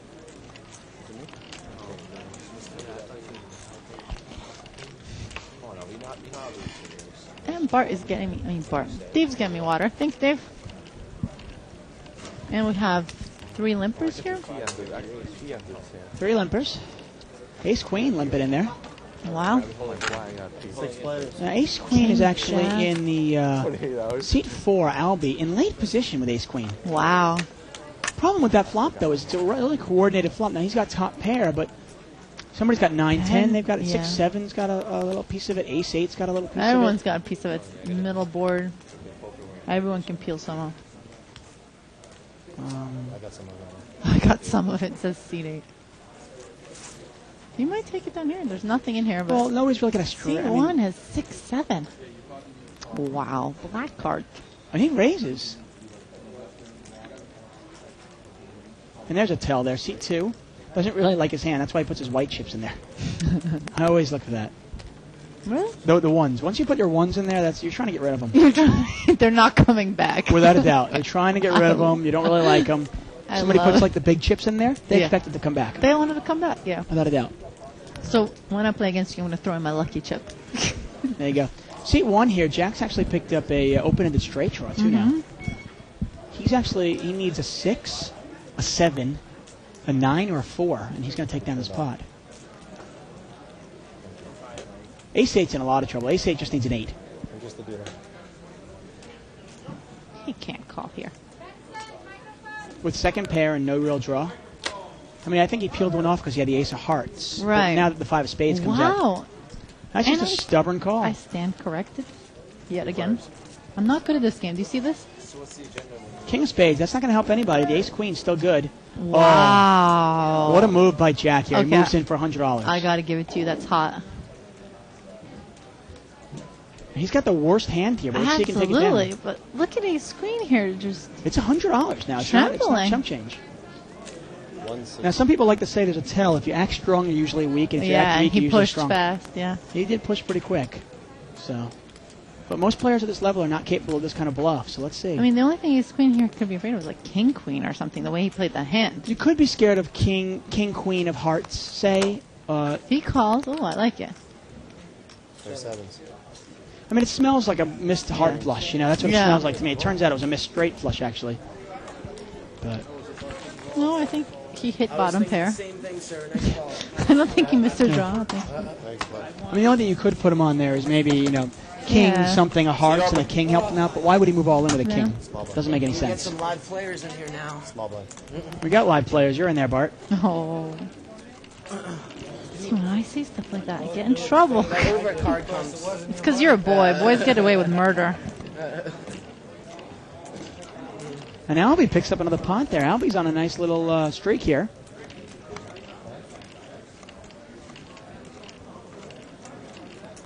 Moon looks like he picked up something because This is a short game. Let's see if people he picked start up mixing up a little bit. jacks, I think. No, seat 8 actually picked up Oh, jacks. sorry. That's Joe. That's Adrian. Seat 8. Oh, Adrian has in a jacks. small blinds. Wow, seat 5 picked up king deuce. That's King deuce. Seat 1. We're going to have Michael come to seat 1 in a second. And I love sitting down in a 200 game like this because there's a lot of money on the table. I hate starting a 200 game because there's just not that much money on the table. Everyone plays tight. I want to get in a game like this where if I win a couple of pots, suddenly before I know it, I can get involved in a big one. You can double through, yeah. Yeah, triple, quadruple, yeah. No cash on the table. So when people start getting really deep in this game, like Albie, he's playing a 200 game, okay? Which kind of suggests to me, okay, he's not quite, maybe he's not ready to play the 3-5, maybe he's not ready to play the 500 game. Well, now he's got about $1,000 in front of him. He might not be comfortable playing a $1,000 pot, which is where I want to exploit his weakness, you know? Blinds, please. Fair enough. Small blind. Big blinds. One hand in between. That's why I like games with kills, like the My Omaha game with a kill. I love that game. Right, because people who are used to Yeah. playing 8-16 are suddenly like, whoa, I don't want to play that high stakes. 16-32. Exactly. It's actually becomes it's 6-12 and then 12-24. But when it's kill Yeah. like half the time, a raise on the turn gets expensive. Yeah, that is that. And if you're sitting down and you're only accustomed to playing 6-12, suddenly 12-24 is really expensive. But conversely, people call it anything because they say the pot's so big. The pot's so big. You're just like, you had what?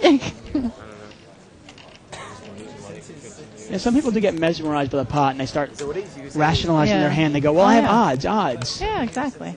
There's this one guy that told me he'd raise 5 high because then the pot would be big enough for him to bluff at it later. Yeah. Hot. Well, it makes a lot of sense. Well, if you know your players will fold to you, you can do whatever you want. I know. We should do a shootout. That's glad usually we how That'd be those fun. things go. I'd love to. He was good for the game, man. You guys haven't managed. I don't play that many hours of No Limit, but it'll still be fun. Yeah. Yeah. Yeah. Bart and I would have an Omaha advantage. I love when the no limit tournament players play in the mid to high limit games that we have, like 20, 40, 30, 60. Guy I'm watching this game is the guy, I don't know if you've heard about, well, you probably just Grace. Bart's a good-looking guy, isn't he? Darn good-looking guy. Wow. Okay. I'm secure enough with my sexuality that I can say that about a guy. Well, It's I'm okay. not secure enough in your sexuality. Obviously, that. guy, and I'll call him a guy. You're Albie's way picked better up- looking. Do you want me, is that the right answer? No. Albie's actually picked up jacks here. There's 2 players. Bart's got Guy ace has queen. ace queen. I hate ace queen. And there's the queen. You already left, is it? What? You already left. Time. I can't tell from this side. Now, Bart's pretty predictable. I mean, I guarantee check. He's going to bet it. Well, 30. what do you mean? What's he supposed to do here? You want him to check it? No, I didn't say it's not bad play. I'm just saying it's very predictable. He makes his hand, he bets. He doesn't like his hand as much, he checks. And like that's You don't like, think he bets ace king there? no, he definitely bets ace king there. Yeah, I think he would too. I think Without he a wins doubt. that with ace king. He might actually bet anything there in position. Yeah. I'm not going to berate him for that play. Well, I'm not berating him at all. No berating here. He was there, right? No, he looks like he's gone. You played with 11. I just talked to I was 12 there. hours. I was there Oh, yeah? this morning with him. He's definitely Yeah, would watching. you agree his standards for raising were two cards at the same backing? Yeah, I agree. It's unbelievable. Hey, I want to congratulate Trusty. Trusty won our inaugural. We have every Thursday night at 7 o'clock. Mm-hmm. We have a free roll tournament to win a $300 seat into the Legends of Poker tournament, which is our Oh, big. that's cool. The Legends of Poker tournament is every August, and it's our big tournament here at the Bicycle Casino. Oh, that's awesome. And Trusty won a free roll. We had 94 entries. Congratulations, Trusty. You can qualify Every Thursday night? Every Thursday night at 7 off. p.m. I'm going to play. That's it. You can qualify for play by going to thebike.com, playing for free. I have to qualify. And getting, you get bike tournament points. Use your bike tournament points and go to pokertropolis.com and play there. Wait, time out. Are those transferable? Because can I get my mom's points? No, they're not transferable? That's not right. All right, so much for me playing in any tournaments. Seat 8 has ace queen here. Michael's got 4s on the seat 1 there. New player. And I guess there was a raise by seat 5. Hey, are you waiting for a seat? Seat 5 did raise there with Jack 6. I'm so confused. Well, we saw Albert, his friend, raise with Jack 6 before. Maybe there's a... Yeah, but he opened raise on the button. Yeah, they're This both guy- on the button. You know, they're both from Boston. I mean, maybe there's a big Jack 6 thing going on there. I'm not sure. Jack sex thing. Freudian. Hello. Go ahead and call it. And Wow, what a flop. Ace queen has top pair, but Jack 6 has middle pair and a flush draw. that's a big, big flop for Jack 6 of hearts. I think someone said all in. Put a big stack out there. I think, yeah, Jack 6 said all in. Yeah. And this is a tough play for Ace Queen. What do you do here? You put the guy... Exactly. Does he have I an mean, overpair? Well, he did raise in early position. I mean, he's playing it like he has kings or aces, you know? It's a huge flop for him, though. It is that. You don't mind if you get called here with Jack 6 of hearts. Mm-mm. He's got Jack 3 six. 6s, 2 jacks, and 9 hearts. 9 hearts, obviously. So I'm going to get up. 14 outs. Makes it about 50-50 here. 12 outs is 50-50. And he called. This is a He's perfect thinking about example. This is a perfect example, I think, where, you know, this guy has been here for a while. I haven't seen him play a hand. Ace queen looks like a good hand. Flop top pair. You know, putting it down is just hard. Hey, you know what? This is a hard laydown for. It's a hard laydown for me. It's a hard laydown for you. This is a tough laydown. You flop All top right, pair, hey, top he has kicker. the best hand. I mean, Well, I mean, he's only losing the kings or aces. yeah. He figures, and in this case, he's actually ahead by a little bit. Still ahead by a little bit. And the river brings no good. 5 of diamonds and ace queen get to take it down. Adrian takes it down there. I got to give Adrian credit there. It was a good call by him, but at least he took the time to really evaluate the hand. He goes, what could this guy have? Could he have aces? Could he have kings? Could he have the same hand I have? And he really thought about it and then decided to, okay, I'm going to call. It's a different story Okay. when it's the big game, you know. That's your take. Give him credit. My take is there was no question he was calling. I thought about it though. I don't know. Too often you see some Hey, players. is Bart winning? What's going on? moving all the Easy, time. guys. Bart's won $300. Big blind. Yeah, he's up about $300 there. Hit and run, hit and run. Yeah, the old hit and runner.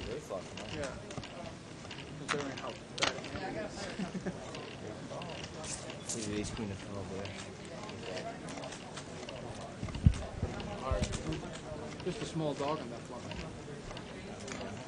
Once again, this is the $200 no limit buy-in game. We are live at the bike, unscripted, unrehearsed, unedited. As if you couldn't tell. 20. Joe's going to bet his second pair here. He's got a pair of jacks. If someone calls in this flop, I really don't know what's going on. That's maybe in better shape if you have. No, I think you're ahead. Thank you, Clark. I'm ahead on the ball. I got 14 Small blind, big blind.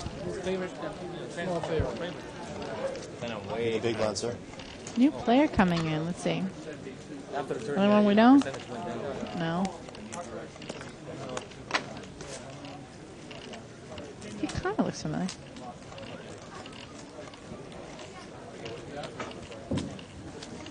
Gets limped around here so far. Got one caller. Caller on the button there. Moon's going to call. 3 players. Andrews folds a small blind. Rarely do you see somebody fold a small blind in this game Yeah. without a raise. And Joe's got second pair. He's got the best hand right now. He's with Jack 9. Checks Surprised. around. The ace kills all the action. And now the diamond's going to kill all the action. And I think the 9 takes it down. He might put $10 in. 15 Throws a bucks. $15 bet here. Okay, here's another example. Let's talk about strategy. What's the point of the $15 bet? Oh, You he have might a hand- might get called by a 6 here. That's a. There are 2 overcards and 3 diamonds. Might get called by a 6. It's very, very hard to get called by something, and you have a hand that you can show down. You know what I mean? Without a doubt, I wouldn't. If I I wouldn't have a hand that criticize. can show down, I don't need to bet it. No, I wouldn't criticize if he checked it there. But at the same time, there is some value to disguising what kind of hands you might come in with, if anybody was paying attention. And betting Which on I consistently claim they're not.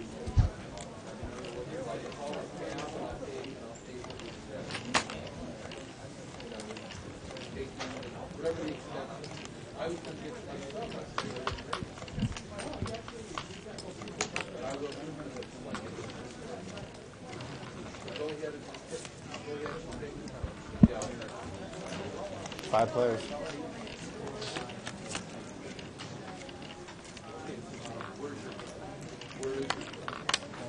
Doesn't look anyone has much of anything here. That doesn't look like it here. Moon's got a straight draw. Gut shot with there. He needs a queen. That's not going to help here. Yeah. There, seat 8 there. Adrian's got the 9 of diamonds. He's the only one with a diamond. Wow. No, he doesn't hit the diamond, but he does hit his 9. 9. Which is a 10. good? Albert has a 9 also, and he throws it away. Yeah. No money in here. And it's like most times, everybody checks until somebody makes a hand. 20. And look at this. Queen 5 is bluffing at it? He's going to bluff at it, and he takes it down. Wow. Nice play there by Joe. I like the play. I'd like for him to, do it in a bigger pot. Well, when you're playing, if you think your hourly rate is $20 or something, that's about a $25 pot he just picked up. Okay, fair enough. He sensed the guy was weak. It was a scary board. Exactly. There wasn't a lot of money in there. He sensed it was weak. He said, let me pick it up. One of the things Doyle Brunson was saying in his Super System book, he used to say, he goes, there are an awful lot of pots where They're not everybody has nothing, Right. pretty much. And he goes, I go out there and I take those pots that nobody wants. The unknown pot. Right, yeah. and by taking those little $25 pots, or in his case, probably, $250 pots, these small little pots, Yeah. it allows him to gamble And the bigger one. on the bigger ones. Yeah. Baldwin said the same thing. He kind of considers himself, he's free rolling, because if he wins a bunch of small pots, he can really gamble on the big ones. Free roll, maybe have a big day. Yeah. Raise to 20. 15 more.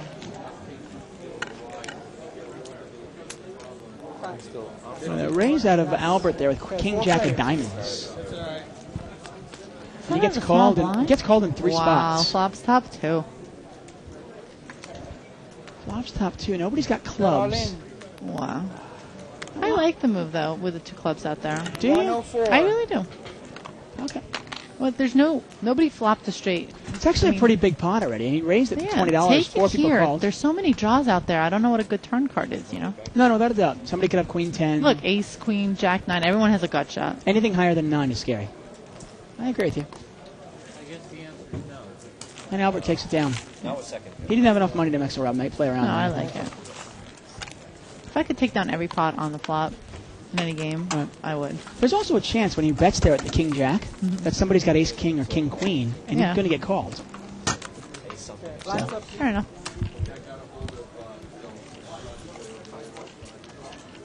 Watching the art cards later. I want to say hi to everybody listening abroad. I know we've got some listeners over in Europe and Sweden and Holland and England.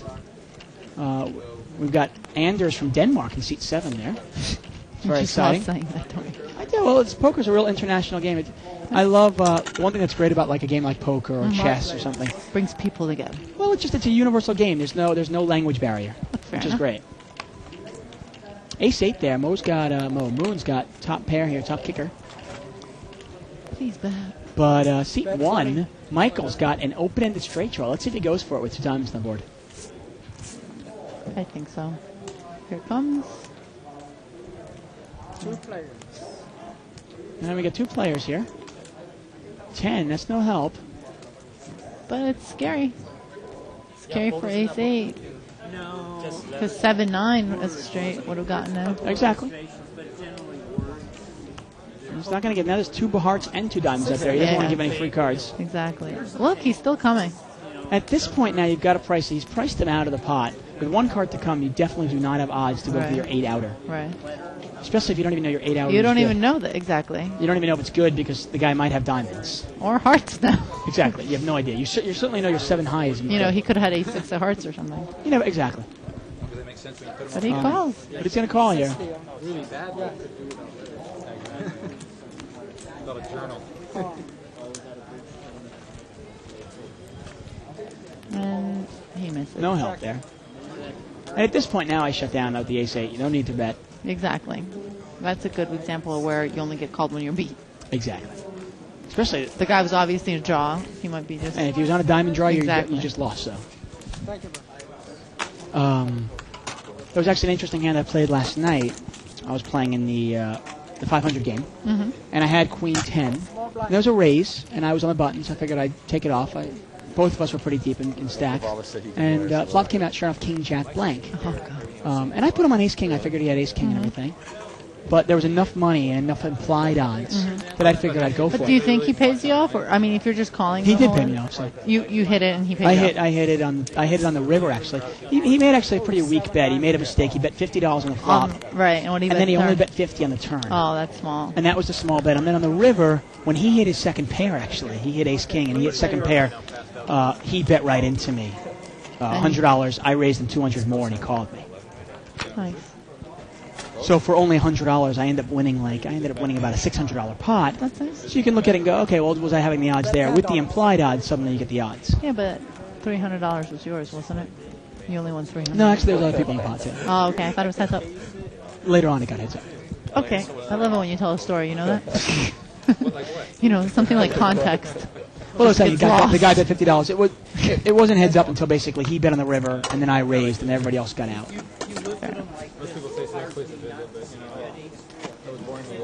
This is going to be the last hand until table, before we get table talk. Aw, already? Already. My date sucks. I'm glad. Good luck in Vegas. Thank you very much. I appreciate it. If I don't see you in Vegas, you can read about my exploits on... Plug it again. Plug it one more time. On thebike.com. Where? Where can I read about it? Thebike.com. Thebike.com. It's going to be Under the Gun with David Tuchman. Hot. Check it out. 7-5 deuce here. Not much of anything for anybody. You know, it's hard to hit a flop. Look at that. Yeah. It really is. The more I keep saying that every time I watch this. I thought it was just me, but Nice bet there by Albert. combination of 8 cards and no one hits anything. Well, that's going to be our last hand here. We're going to turn the commentary mics down and turn the table talk mics up. Fine. And we will see you. Actually, I'll see you with Bart in about a half hour. Thank you so much, Yana. It's been a pleasure. As always. See you next time. No, my buddy went back. Diane. I'm going to be here for another month. Oh, good. Probably. Oh, I'm sorry. The yellow is hiding your ship. Oh yeah, that's right. Put it right there, and I was like, really, I never got to see it. I'll tell you that a lot. 4 players. You're trying to figure out who to raise. Check. I think it's 15. 15.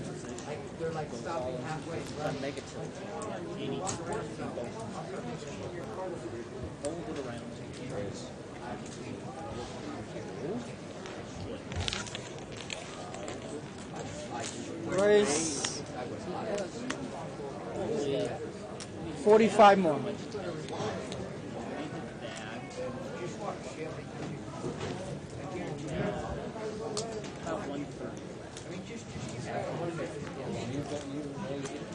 Hey, cocktail. Cocktail, no number 4. I call him from the clock. We would love to see that on camera. You're first? Yes. Honey, can you walk around the table? There's 150 something dollars.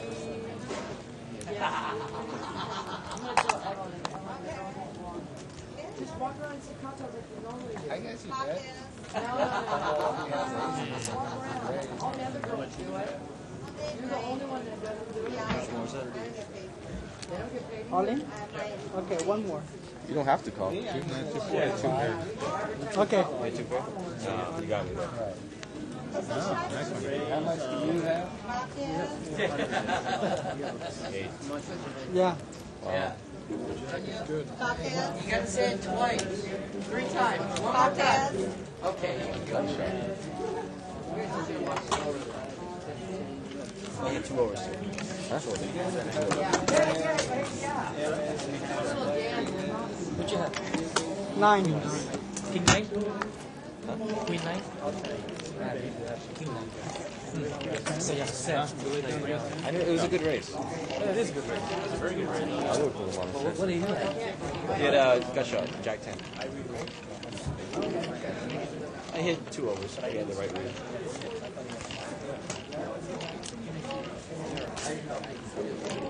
Short stack was like my only move.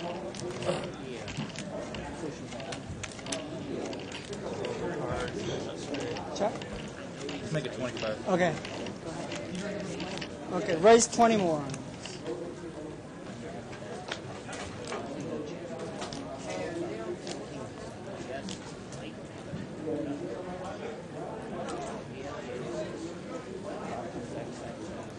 Two players.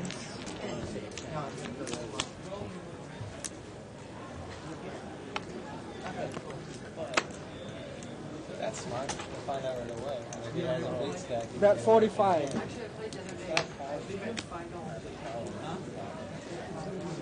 Huh? Raise.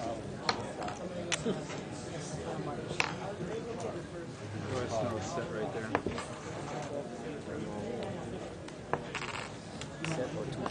115.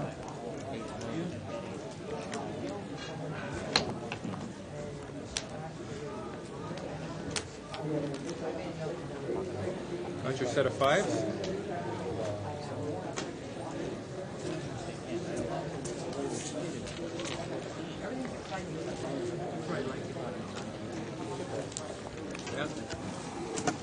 Thank you.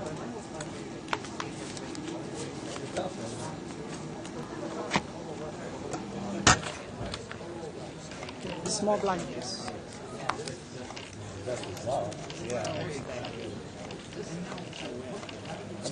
No, I can't get SSPC. I can't.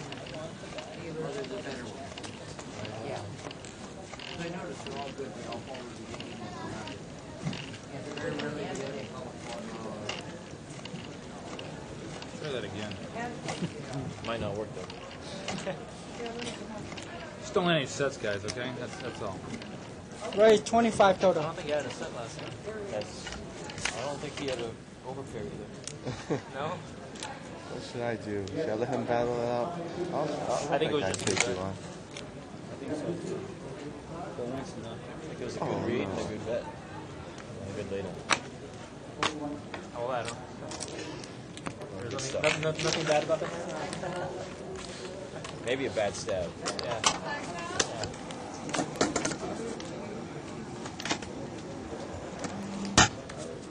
Blinds up, please. Small blinds.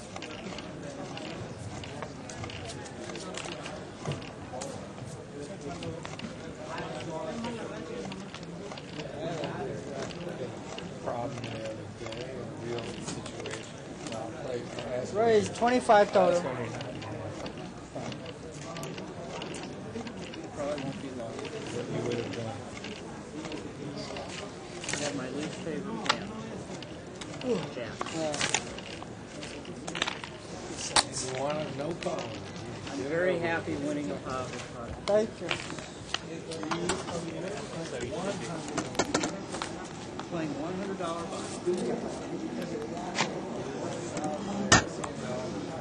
Oh, there's a lot of other worse hands, I can tell you that much. Name's Matt, right? About 95% of them. For some reason, I don't know. It's different. You bet him his strong, what would you do? Proper bet. There's a guy who's well, maybe Scott. The Fox hit or miss whether you get high cards. Raise 225.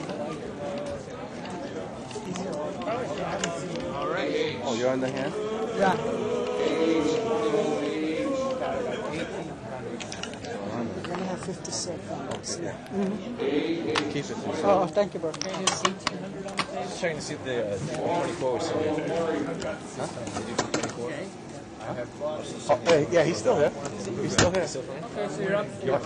No, the Chinese dude that plays the ambassador. Young guy. So much a show. Do you watch Rush Hour 2? I think so. The daughter's father, the Chinese consulate? Same guy. Why don't we wait now? Okay. I know Jerry busts down there all the time. And we could be discussing my hand. Especially since I've been losing all this year. Even his daughter said in an interview he's been playing a lot of poker. 6 players. Okay. I already saw that flop. Bet 15. Time. Oh, I'm good. I'm in first one. Okay, 2 players. And I have 5.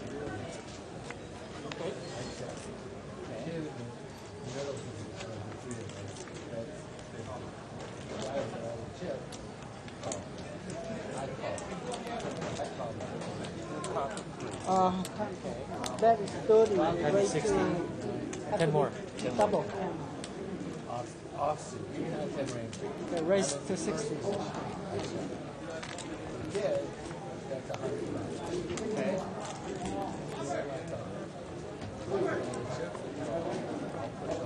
Time. So the kid that's 100, what do you think? The guy with all the money raised. All in. I wonder if anyone else is watching. If anyone's paying attention. Bet 50. Call.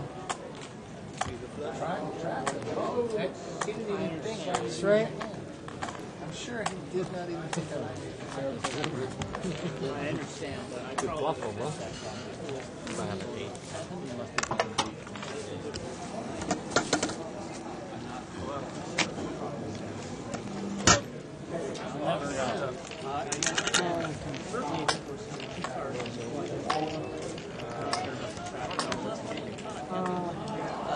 Have 40. You're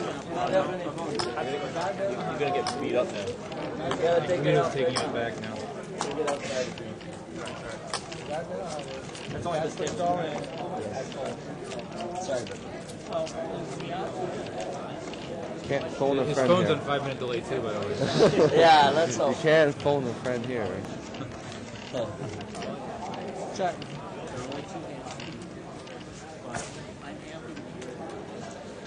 Raise to 20.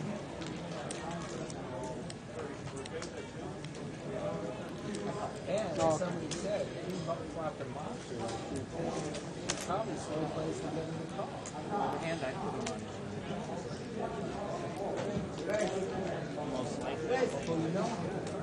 I wonder who else is on. Dre, huh?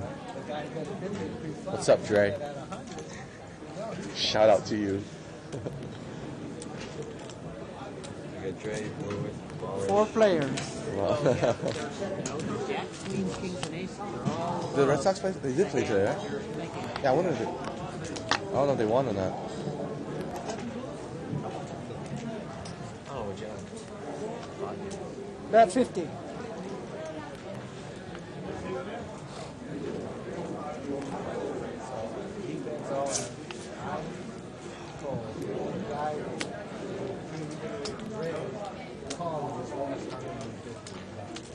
Oh, that was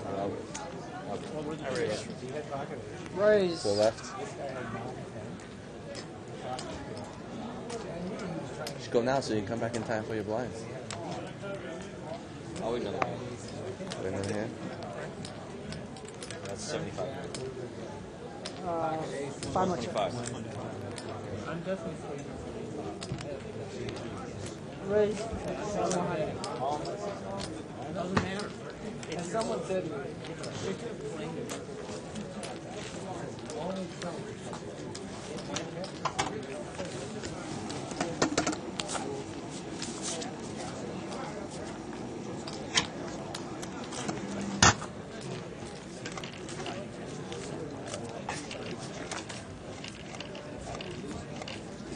No, I tried to trap the one.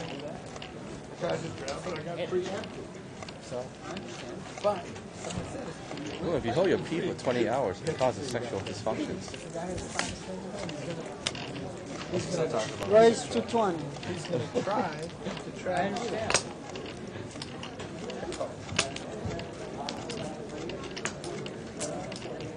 3 players.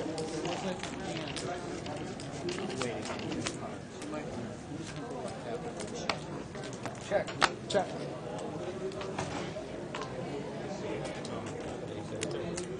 Bet 55. I make it 110. 110. Raise it. 110, please. Yeah, have to be double the bet. Double the bet. Minimum of the. So is it 55 more? Yes.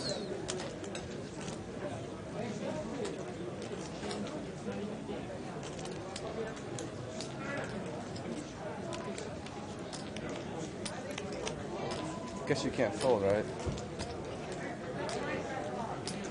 All Yeah. in. I only have, wait, there's 55. I only got 48 more. Don't worry about that. 48 more? Yeah, I'm on a draw. Cut shot. No, I'm on a draw. I need black. Turn him over. I knew it, fucking ace, I knew it. Oh, nice hand. I took a gamble. The money was already in. The money was already in. Yeah. Thank you. Yeah, we're over 3 on our draws. Over 3? Good shot. 300 behind, man. 300. Okay, thank you. Yeah, take another. That's what we're talking about. 100 behind on 6. 100 on 6. Talking about a hand that I laid down when I hit my set of threes, and I would have won $1,000, but I laid it down after I hit it because I'm a fool. After you hit it on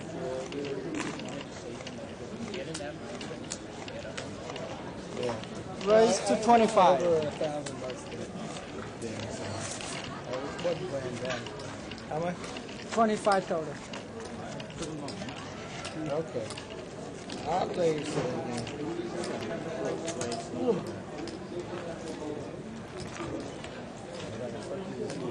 Oh, 3 players. Look at those. World. Check. Check. Bet 50.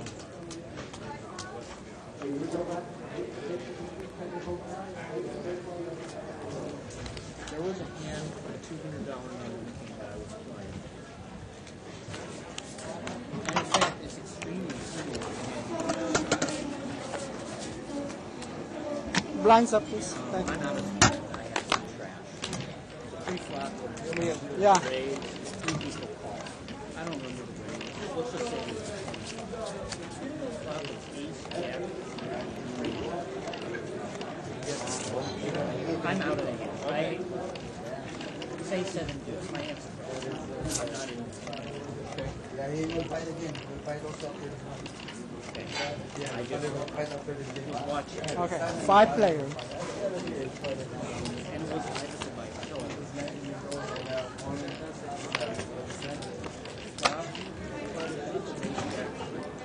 Check around.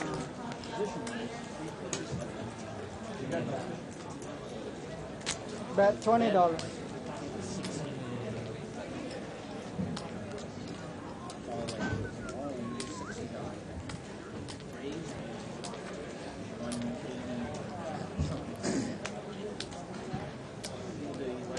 Two players.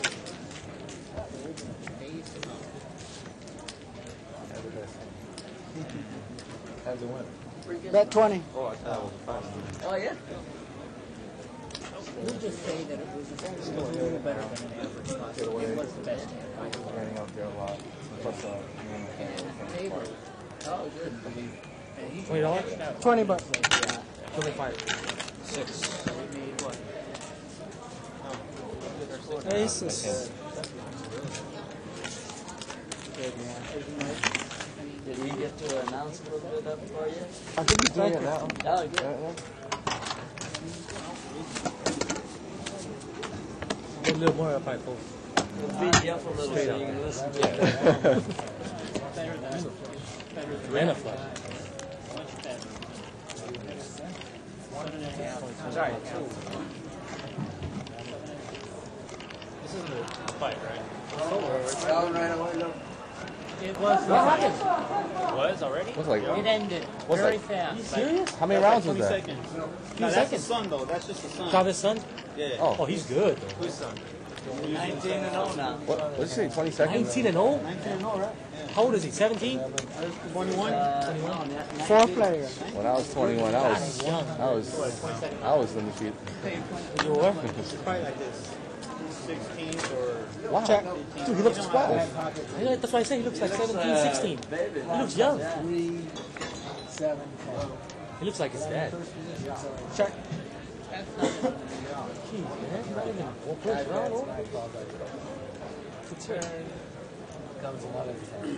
Bet $10.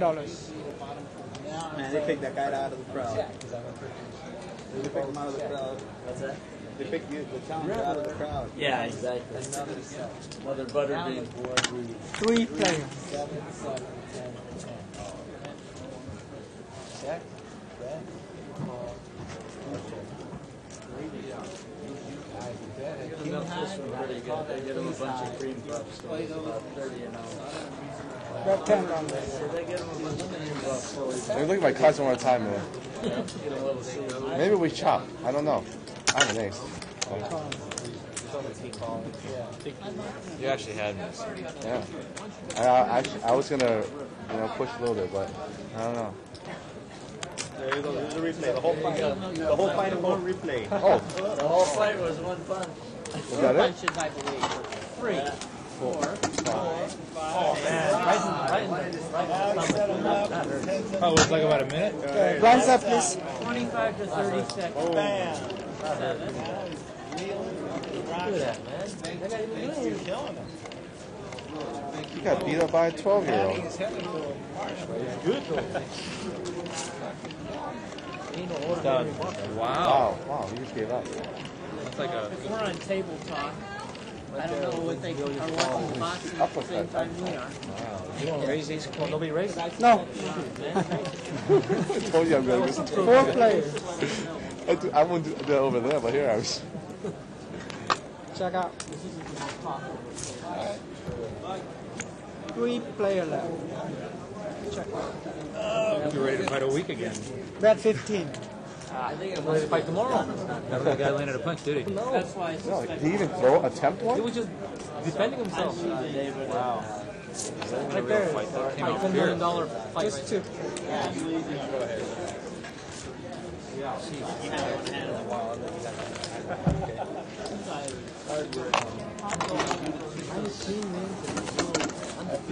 Wow. 14 knockouts.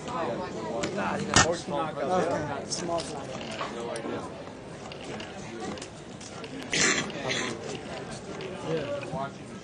Looks like Ralph Macchio. Oh yeah, it kind of does. Fierce though. Raise to 15.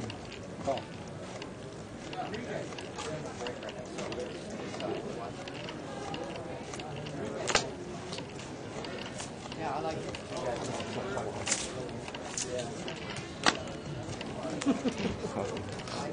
All 3 the same place. 5 players. Got some action. Check it. Check.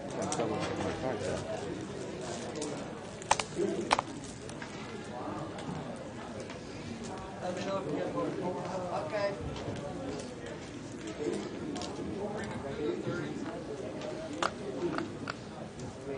Dave, you're going back there, right? 45. Dave. Bet 45. I thought I said 50. Hey, are you going back there? Did you honest? No. Somebody heard it. 45 is good.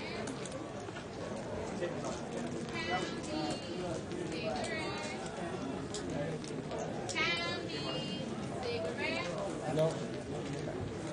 2 players. Mentos, I have the mint, strawberry, and cinnamon. I don't have to.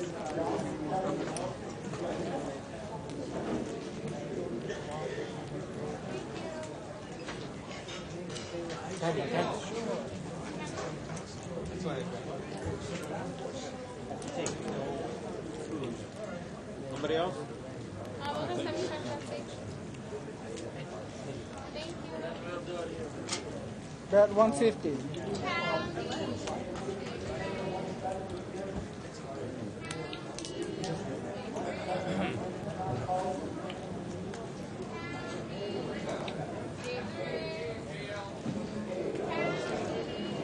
I put you on.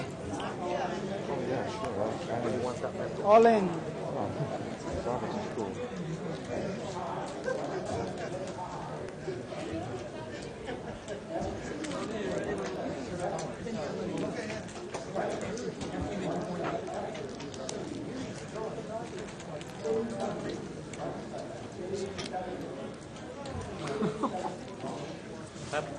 Really had nothing. I would have called you. How can you not call that? You have I saw Gotta that. have absolutely nothing to call that. Nice race. Good. How are you?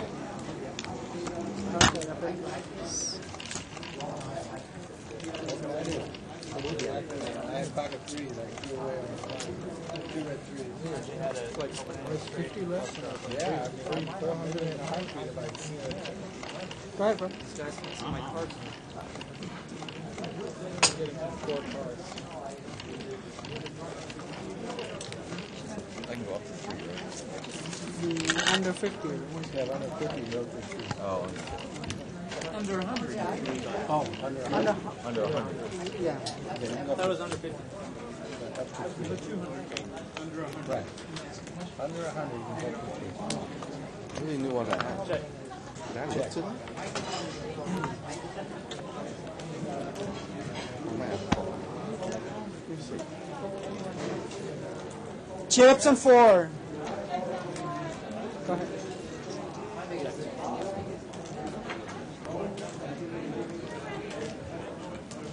Bet 15. C5.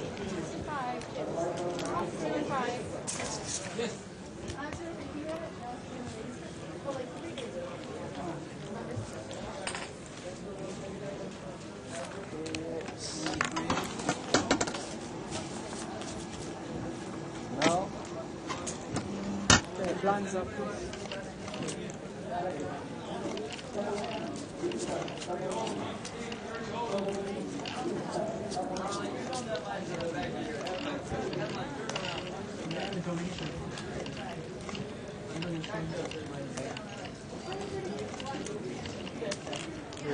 Where is it? 25 total.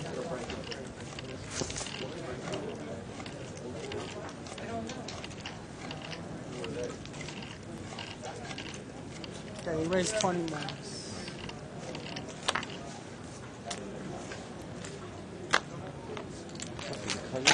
What's that fight? Is it a Is there total, another fight? what's it, a total Shabbos? Oh, thank Family you. at war. Right? Everyone. They knocked him out, huh? If you blink, you miss.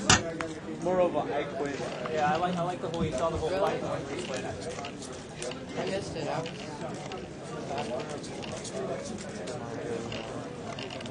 They showed the whole fight on replay.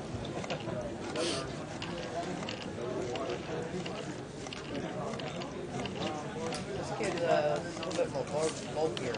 Beautiful car.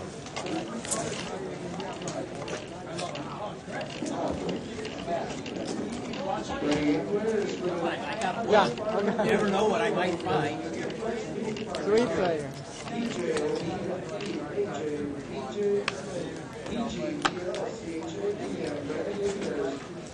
You guys like Bet watching female $10. boxing? Okay, 2 players. Only if it's Layla. Huh? Only if it's Ali's daughter. She kills everyone. She's dominant. Only if it's in a Bud Light commercial. Oh, I like him. Bet 20. Or you guys like the mud wrestling type of girls? There you go. Where they get 2 girls and they beat a guy up in the mud pile. And, and they're wearing like the bathing suits going to fight. There's enough guys out in the road to sleep with sister and girl. They have a show like that where he loses and he has to wrestle 2 girls. Holy shit. I missed my hand big time. You thought you had 4? Yeah. I seriously did. Wasn't that costly? So it was a bad call because he thought he had the 4.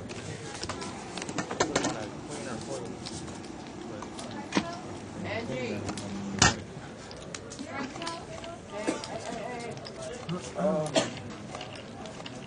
I came on TV too. Guys want to look at girls once in a while. Guys don't. Guys tell. Not talking about those guys, we're talking about the guys on the Rich cast. We'll get you a rich cast. 25 total.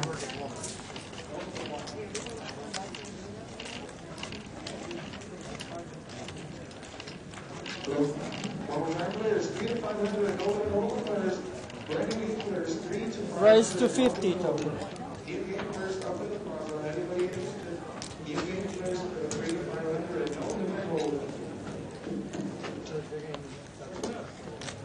Time. Time.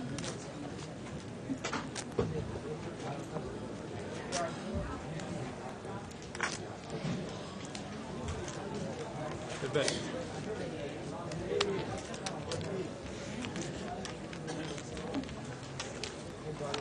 Call. Okay, 2 players. Service. Service.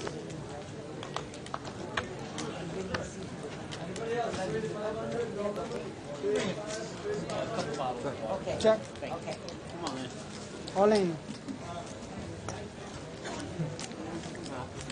Hey, how are you? Live is live. On the internet.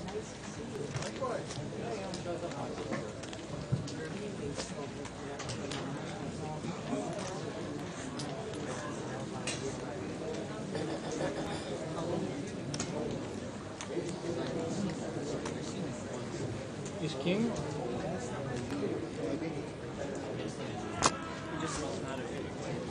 I'd be willing to bet that. Thank you.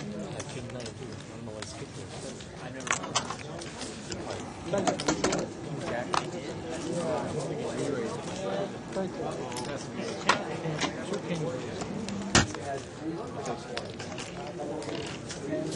you.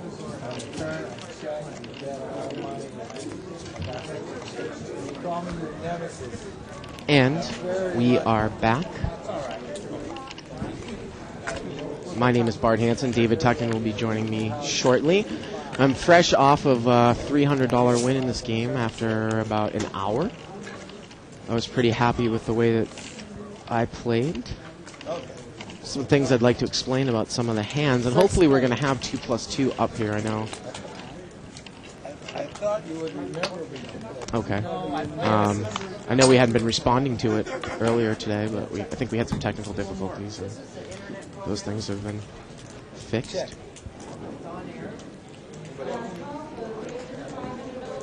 Looks like this pot's been checked around twice. The river's a jack of spades. No one has a spade. Did you check? And no one has a pair. All right. I refuse to bet. And seat 6... Well, actually, seat 6 has ace-6. Or seat 5 has 8-6. Sixes. Oh, I might win. Sixes. And it looked like seat 4 had 6-2, but the ace is going to play there for Moon. Very scary board there. Jack's paired up. No one had a spade. Now, Moon there in seat 5 is a buddy of mine. We've known each other since we were about 10 or 11. We never really played serious poker. I mean, we used to play a little bit when we were younger, but we were not as good as we are now. And I haven't really played with him since we've been at this level. I heard he made a couple of moves on me. I also heard that he's pretty much the only one on the table making any moves. The only problem with making moves in this game is that you have to have chips, and the person that you're making a move against also has to be pretty deep stacked. I saw Moon move in with Jack 6 suited. He had a second pair with a heart draw, and the guy called him. The guy only had $100 left, the top pair with an ace kicker, so you got to take those things into consideration. You can't play 1-2. I already decided 1-2 is. Seat 8 there, he's picked up bottom pair and a flush draw. 3-6 or 4-8 is the best way. He's going to go check around. Turn is a 4. And now seat 1's going to bet on his jack, it looks like. About $20. Bet 25. $25.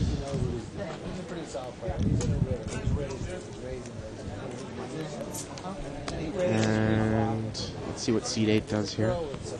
Dave, welcome back. Oh, 2 players. Hi, Bart. Good to have you in here. River's a deuce. And, it looks like the jack's going to bet. It doesn't matter because the guy missed his flush draw. So anyways, Dave, I was telling the people that I was pretty happy with the way that I played. I heard that I pretty much made the correct laydowns every single time. Happy with my pocket 8's laydown against my buddy Moon. It's funny, I said that one was for you, Dave, after I had pocket queens. Yeah, and there was an ace out there. And a half an hour before the show went on, I was at a $100 table, propping. And I had the same situation happen. Bloomer's fired. I had queens, and an overcard came, and I had made the decision that I was going to commit my chips, and I bet all in, and the guy mucked. And you were standing right behind me, and you said, well, if you make a decision that you're going to commit all your chips anyways, why not check to induce a bluff if he doesn't have a king, and check calling? Right. And I was going to do the exact same thing on that hand. I really didn't think the guy had an ace. If he was going to go all in, I was going to call. And I just can't believe you didn't pick up on that. Yeah, no, that was your suggestion. Funny, we had just discussed it too, and I think it's a good play by you, and I just completely forgot. Yeah. I guess, when we were sitting at the 100 table, obviously it was very obvious you were going to commit all your chips. I said, hey, let him bluff at it. Yeah. And I guess I just wasn't aware that you were going to call him had he bet. I was. I only had maybe 125 left, exactly. I think. So. No, yeah, it was a good play. I just completely forgot the conversation we just had. Look at this. Russell Fox in seat 3's got pocket aces. Looks like he raised to 25. Seat 2's called here. And Dave, I'm going to venture to say, just from what I noticed about the table, that pretty much the only one That's it? On the table that was really making any moves was Moon in seat 5, and me a few times. Actually, you missed Joe in seat 2, actually. The player in seat 2 there that just called with Queen 8. He made a couple of nice moves, actually, and stole a couple of pots, made a couple of bluffs. And he was making a few moves. that rack's an eyesore. But yeah, generally speaking, Moon made a couple of moves, Joe in seat 2, and everybody else pretty much played pretty straightforward. I remember I had made a mini raise on the button one time, a 6-9 offsuit with an ace-5 deuce. Flop came up, Moon check raised me, and he had nothing, but I had even worse nothing. And even worse nothing. Yeah. And that was now, I could have come over the top of him again, but you know what? I'm going to pick my spots better. That's the bluffer raising the bluffer. You know? And it's it was a good play by you and a better play by him, right? I'm still full. In that case. I can't do anything right now. Check. Looks like this pot was limped around here. Oh. 9 of hearts comes on the turn. Adrian has the best hand. He's in seat 8. And it goes check around, and now an 8 comes. It brings a 1 card straight to the board. No one has a 7 or a queen. Oh, I have And deuce 8 there. 9 deuce. Or deuce 9, excuse me. Excellent blackjack hand. Takes it down. Good. 9 deuce. Thank you.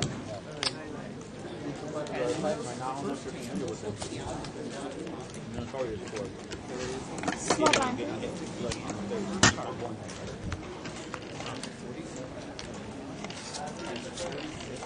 And we want to welcome all of you monitoring us on 2+2. We can see the thread now. Again, I think we had some technical difficulties in the beginning. Again, you can go to 2plus2.com, spelled out, click on forums, click on World Poker Tour, televised tournaments. We're right there. Or you can do a search on Live at the Bike in quotes, and it'll come up.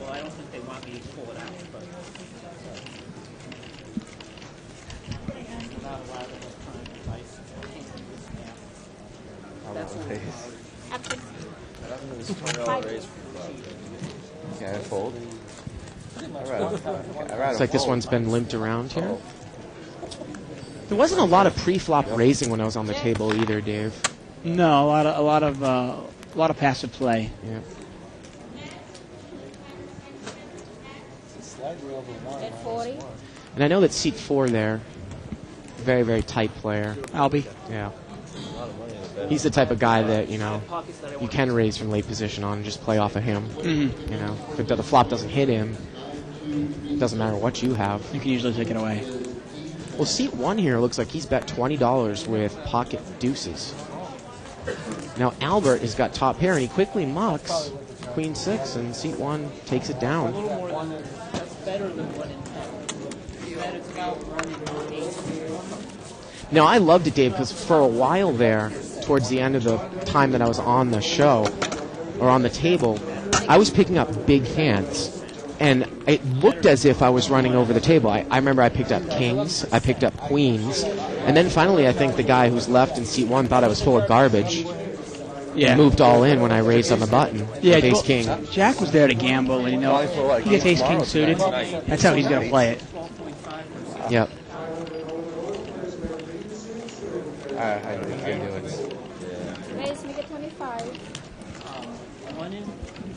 1 in 8 is 12.5%. Look at this. Pocket kings for seat 9 and pocket kings for seat 3. Russ and Albert both have kings. Wow. And now probably Albert is going to go over the top here again. He is. 125. And I got to think with Albert only having 150, let's see what Russ does if he pushes all in here. Well, Russ is going to call with kings. Russ McGinley knows that he calls with kings. Well, the question is actually, Albert has money behind, so I don't know what the point of a call here would be. He's going to push all in. Yeah. And Albert's going to call. So. And they're both drawing pretty much dead to a tie. 4 flush is obviously possible. I can't possibly see Albert laying this hand down. I meant to raise 50. He only has 125 left, Dave. Yeah. And there's already about 300, 350 in the pot. Is he really thinking about laying this down? Double checking, making sure his kings. I guess if your head's up and you think he's got aces. Not if you win.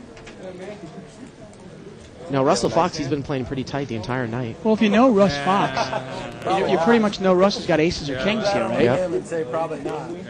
And the chances that you've got kings... He's got kings are very slim. So again, the pot's about 325, so he'd have to call another 125 here. So it's about 3-1, but if he's got aces, you don't have odds to call. Question is, though, there's always that chance, Dave, that he has queens. Yes. Maybe ace-king suited. I'll tell you what Amarillo Slim says about... You shouldn't really... Okay. Yeah. I won't say anything. You want to call?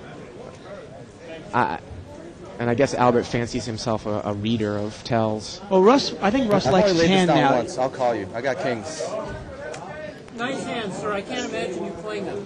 Oh my I knew it. I was God. like, wait, you want to not see it and just chop in case someone catches a flush? I don't think that's allowed. Hearts. Oh, man. Hearts. Well, Albert can catch running hearts. Nope, That's it's it. going to chop it Yeah. out. I'm not folding it. I You did weren't that gonna, last you're not going to call with pocket king? No, that's the right. No. I was thinking... You get a base king suited. Yeah, I was either thinking ace king suited or kings. I don't know if I've ever seen Russell Fox make that move with ace-king suited. Yeah. I've seen a hand. And I'm impressed that Albert was thinking about it. I mean, he said, okay, this guy's got a good player. He's a good player. You know, what kind of hands could he have? Aces, kings, queens, ace, king. Oh, I should just... I think I call there, Dave, because I think Russell makes the same move with queens when I only have 125 left. Without a doubt. I like it. So you got to call. Played out how it played out. You would have been all in. He would have been. He would have called. I don't usually do this, but I do want to apologize to any of the listeners for the first hour. I think me and Yana are kind of like oil and water. That might be the last time we're put together, but we'll see. I was dealt 7-4 offsuit under the gun. Managed to fold. It was raised pre-flop to 40. That was a $100 game. And there's always an interesting discussion on 2+2. On the flop, The people that want to hear table talk and the people that want to hear commentators. It's always entertaining. Okay. Looks like we got some defenders in there, Dave. Wow. Of course, our style is a little bit different than yours and Yana's style in the first hour. And the board went all 7. Definitely. So you had the winning hand. Got a raise from Albert there on the button with deuce 8. And I do like a raise on the button when you're in position, but I like the hands being somewhat coordinated. 8 deuce offsuit. Good. How you doing? Now you're setting yourself up into a spot where you have to bluff at it. Look at this, though. Seat 2 bet 40 Yeah, Joe on a makes stone cold moves. bluff. And Seat 8's going to cold call there with top pair, ace 10. Yeah. Turn is a 9. And Joe's going to continue bluffing at it. Question is, would he bet out on a 3? It's 60. How much? 60. And this is the big one. If he's going to call here, he should call the whole way. If he's not going to call here, muck it. Obviously. Looks like Seat 8 might have about, 175 in chips left in front of him. Pot's about $180, 60 to call. Uh-huh. And he is going to call. So, does Seat 3, and this is where it comes down to a restricted buy-in game, Dave.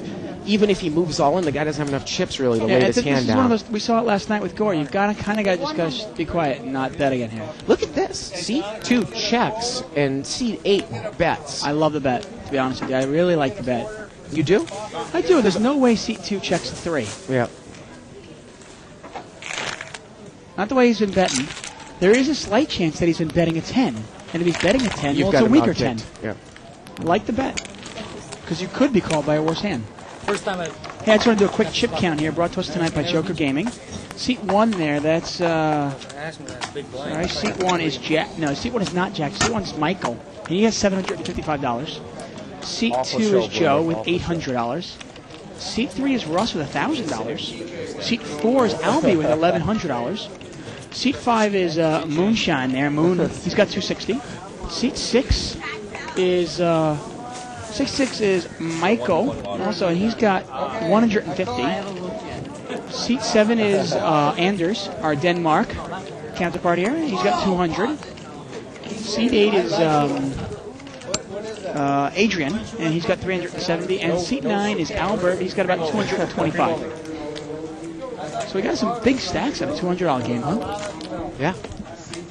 Of course, you can rebuy when you go broke up to 300, so it adds chips on all the time. Yeah. Or if you're under 100, you can bring your stack up to 300. Sir, check you. Check. 10-5-7, 2 hearts. Albert's going to bet on the bottom pair there. King Trying to take 5. advantage of position here. See if he can get the sevens to lay it down. You know me, I always flop runner. The Moon's sitting there with ace jack. And, again, Moon's my friend, and he really, likes to think of himself as a player that's going to make moves. He's not going to just play straight forward. I don't know if he quite realizes that it's tough to do that in this game, Dave, especially if the chip stacks aren't that deep. Yeah. In defense of Moon, the play that he made with Jack 6 of hearts, yep. I actually love the play because I don't mind a call there from Jack 6 of hearts. He flopped a pair and a flush with draw. the flush draw. Yeah. So it's pretty much 50-50 on the flop. Oh, absolutely. I think it was the right move. It just brings up the point that seat 8 didn't have enough chips to get away from ace-queen. Right. No, now, definitely. if he had more, and Moon had more, right, it could have been a different story. Definitely. Yeah. But on a 50-50 shot, I'd rather be the one moving in and let him call. Right. He flopped a monster for his hand. He flopped a jack, and he flopped his hearts. Look at this. Seat 2's got pocket kings, and he limps in there, Dave. And that's why I like sometimes to make garbage raises on the button also, because when you get big hands in late position, people aren't going to give you credit for it. Exactly. Couldn't say it better myself. And I don't understand quite the limp on the flop. And it goes check, check. And it goes check, check on the turn. The river's a 9. 9. I figured if I bet you wouldn't call. Well, I don't know, Dave. Seat 2, he won. Basically, he won the same if he had raised and the players had mucked. Just kind of giving the guy free cards. Yeah. I understand trying to trap somebody. But seat 4, he's the most straightforward guy on the whole table. Yeah. If he flops the top pair, he might pay him off a little better. He did have a queen 9. But I'm in agreement with that. I would have rather see a raise. Yeah, that's a risky thing. Very risky. It's tricky. And when you're talking about whether you like to listen to table talk or whether you like to listen to commentary, it's the reason why we have both. Yep.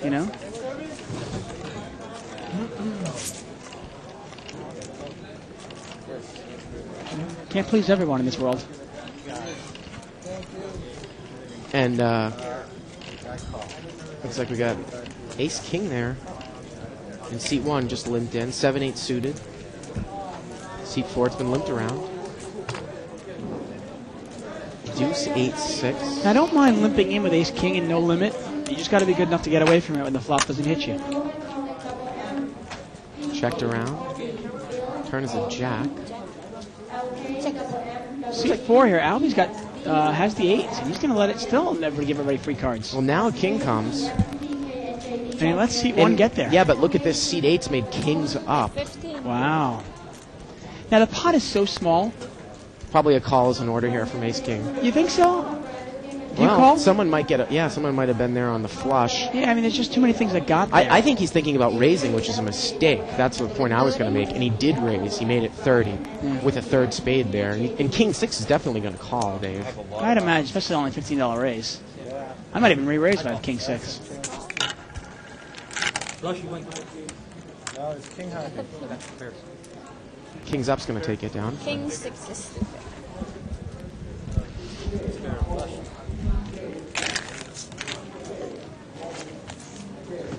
Thank you.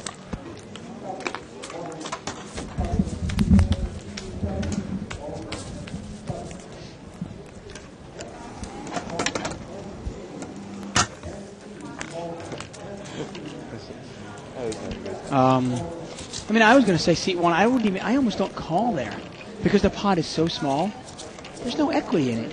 That's just too easy when you limp it around. There's 6 players in there. It's just too easy. Somebody picked up 2 pair. Well, the other thing too is that you've got 3 people behind you.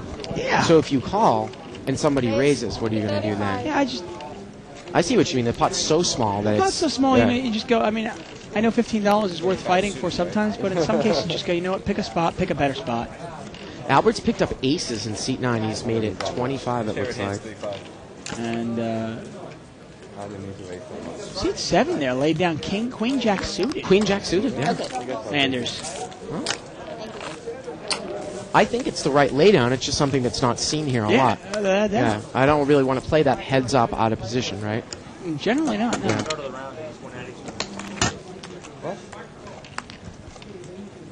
We go right up the microphone here. Speak a little louder for the microphone. That'll get your viewer level up a little, just a hair.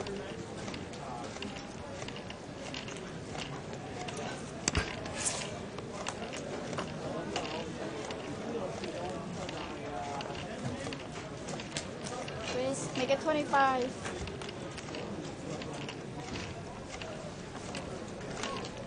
C3 here, he's got ace king.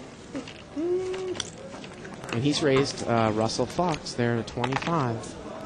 Now, have we ever seen Russell Fox make any types of moves, Dave, since he's been on the show? He's been on the show several times. Yeah. I have never seen him make a move.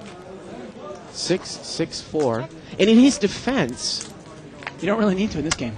You know, making a move isn't necessarily the best way to play this game. Yeah, well, look at this. Joe's going to make a move here. He's going to bet in with King Queen. He's putting Russ on big cards, and he's going to bet his own big cards. And the thing is, and it's almost like against Russ, you know, if he raises you probably got a muck.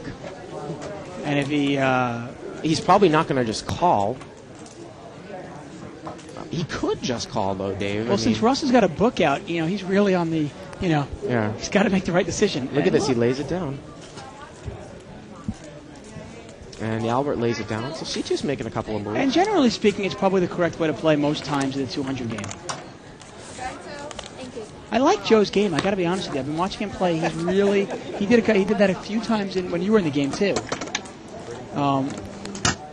But he doesn't show. He doesn't flaunt about it. I remember, Dave, I'd limped in with ace queen offsuit, and Albert had put in a raise to 20, and I called, and the flop was 8, 10, 10. And everyone knows that I bet out on my trips, and I assume he didn't have a pair, and he quickly mocked. I bet with my ace queen. But it's just another example of why betting out on your trips,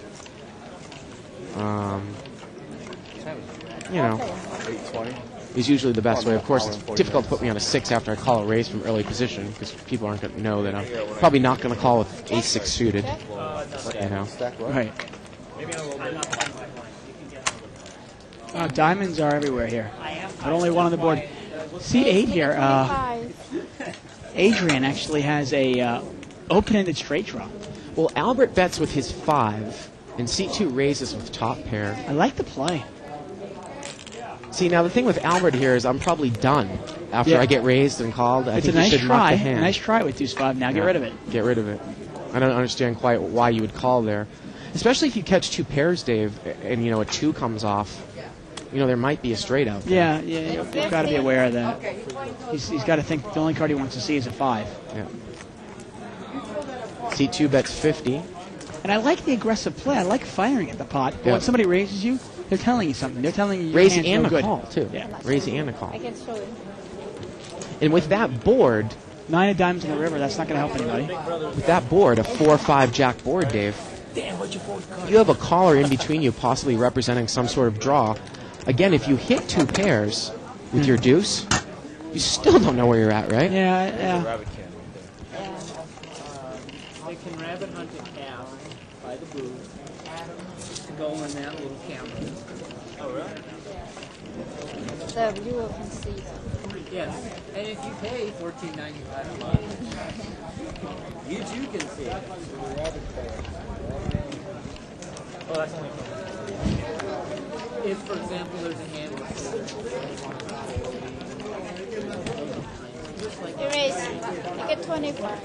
So now, is there a way where I can go on my computer later? Button there is going to raise. He's going to make it $25 to go with ace 5 offsuit. I haven't heard a lot from Moon, and this guy's played pretty tight there, too. Anders, right? Seat 7. Anders has been super tight. Yeah. I've only seen him really play one hand that was right at the beginning of the webcast, and he lost with pocket ace. He won with pocket aces, actually. I take that back. Look at this. Moon has picked up the upper end of a gut shot, and you wonder if he's going to make a move here on Anders. Well, he's got overcards. Now, Anders hasn't played many hands. If Moon is watching Anders, you got to put him on a real hand here. Well, actually, you know what? Moon mucked the hand pre-flop. It was against pocket 4s, and the flop came without it, and Anders took it down. Nice play by Anders there. He played his position and took it down. Thank you. See, they play Hold'em in Denmark. I thought it was Sweden. No, he's Denmark. Danish. Like what I had for breakfast. There you go. Hello, everyone in Copenhagen. The only problem is it's streaming video where you... I was telling Yana before. Plus 9 hours. One of the great things about poker that's really exciting is, as a professional poker player, if you want it to, it can take you all around the world, and you can meet so many different people from different nationalities because there's no language barrier when you got cards. It's really great. Well, seat 1 has pocket 9s, and he's chills just to complete the small blind. He didn't raise to a couple of limpers. That's there. a way to play it. King 4-8. Adrian's got the top pair on the button here. See, I like the play by Albert there.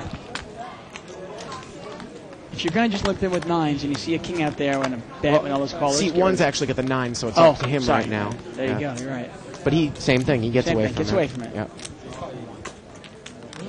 But look at this, ace-8 calls. Seat 2. So we're heads up. Might put the guy in a button steal.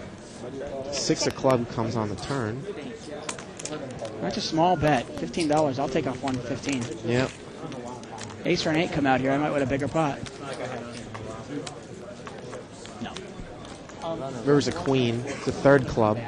King. And it's going to get checked down here, Dave. King's going to take it.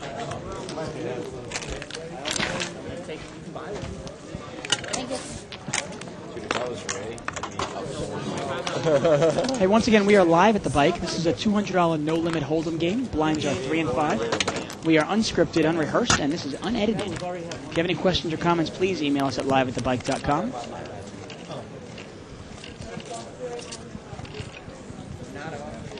I'm waiting for SSPC. Moon representing Boston with the Red Sox shirt on there. When I left my house today, the Red Sox were putting a real hurting on the Yankees. I think it was 14-0. Yeah, they finished up 17-1. Wow. Yeah. Unfortunately for the Red Sox, just one game. It was a real heartbreaker yesterday. Jack 7-3 rainbow. Albert limped on the button with Jack 6 offsuit. Bet 12.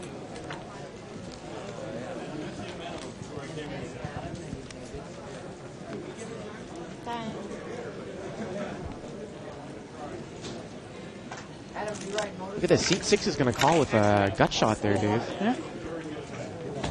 9 comes. Thing is, if he makes his gut shot, it's bad news for Albert because Albert will make jacks up. Yeah. But I don't think he's going to go for it now. Yeah. New player coming into seat 3. His name is Adam. He'll join us shortly. I was going to say, this is kind of a 200 game that I love to sit in because there's so many chips on the table. There's a lot of chips on this table, huh? Yeah. Get into a hand with Albie or get into a hand with Joe in seat 2 or Michael in seat 1. Do you want to take a big blind? Sure, I'll take my big one. That's Adam. Adam. I know Adam well, actually.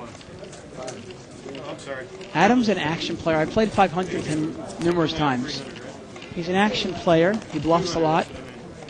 He fancies himself as an excellent poker player, and he is pretty good. I'll give him that. It's 20. Seat 6 is going to make it $20 there. He's got ace-10 suited. And Adam in the blind's got a nice suited connector. You'd imagine he's probably going to call. Seat 2 calls. Let's make it 60. Wow, look at that, Dave. Right off the bat. I told you, he's an action player. And Dave, has he moved in from another table where he's importing those chips? I assume so. As a table change, you can import the chips, I guess. No, you can't. No, there you go. Okay. Well, then that's an interesting play. He's putting in $60.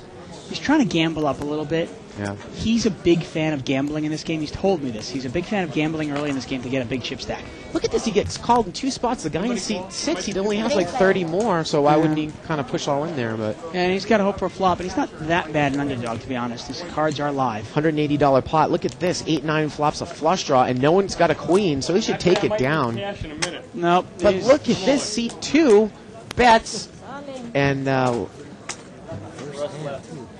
seat 3 moves all in with this flush draw. One thing about Adam, I will say, I play 500 with him, and he buys in for $3,000 or $4,000. So he might be just blowing off a little steam. Sometimes, guys that play big stacks blow off steam in the 200 game. Well, C2's on a stone cold bluff. He happens to have the best hand, though. And if he doesn't put the guy on a queen or an overpair, he thinks maybe the guy has 8s or 7s or something like that. He might have odds to call with 2 overs. Yeah, it's a tough call. He doesn't know he has 2 overs. Because, again, C2 only has, looks like another 90 left. Yeah. The pot's like about 280 there, Dave, so he's getting 3 He has to no 1. diamond in his hand. He doesn't know what we know, though. And he's going to lay it down. And look at that. Adam takes it down.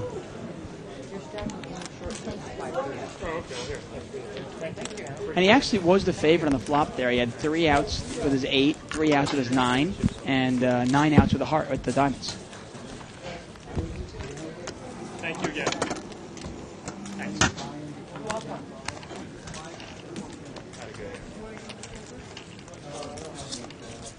So I guess Russell Fox left a pretty big winner. Yeah, Russ won some money there.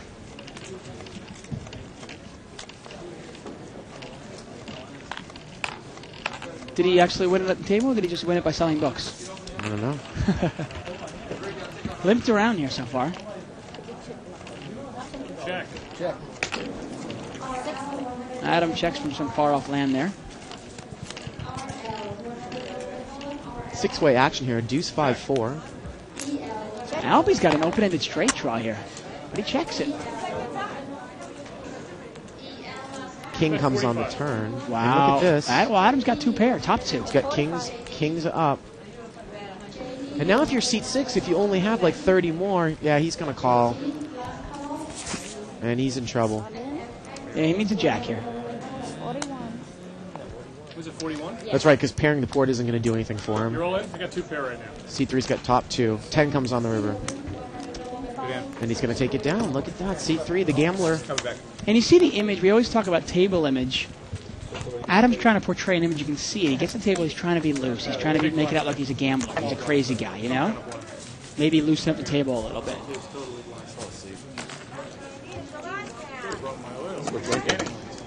Still drinking. You know, as opposed to like a Russ Fox who sits down and you go, okay, he's tight. He's always got the goods. And it all depends on whatever image you want to portray.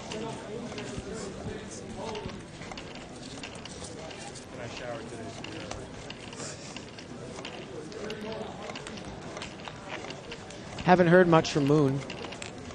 No, he's been pretty quiet since you left the game. I think he only wants to take your money.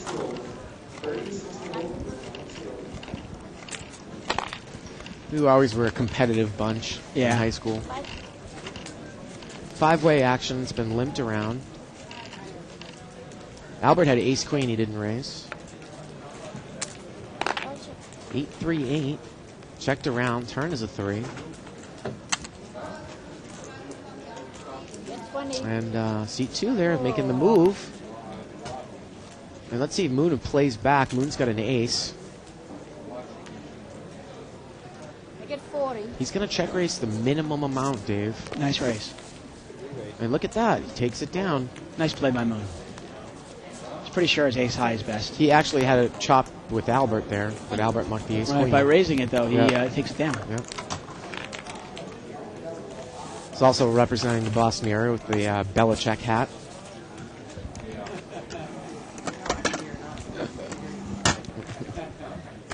Dave's a big Jets fan, so I don't know what I can say about that. This is our year. This is our year.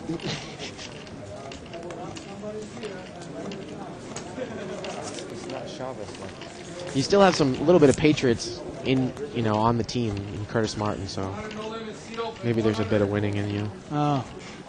He's going to go to the Hall of Fame. He's going to go in as a Jet, not as a Patriot.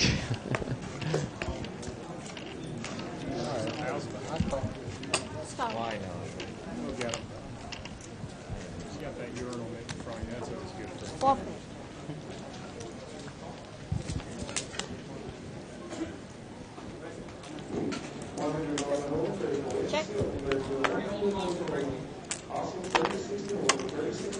Get 50. C2 fires here. Yeah, he's got the 8. And the Moon's got second pair here. He's not going to make a move from early position. Well, sometimes you got to be wary about making another move on the same player too. You know? Yeah. He's not going to let you run him over the whole time. Well, you just, I mean, sometimes if I've made a move on one player, even though I think I can make a move on one player, I don't want to continually take advantage of them because sometimes their ego will get involved and they'll think I'm taking, kind of trying to run over them, I guess. Unless I wanted to think that and I wanted to put them on tilt, obviously.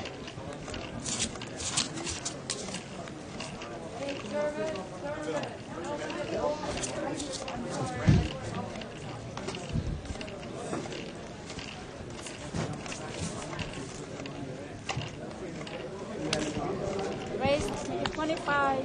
Albert's going to raise here. He's going to make it, actually, yep, he's going to raise.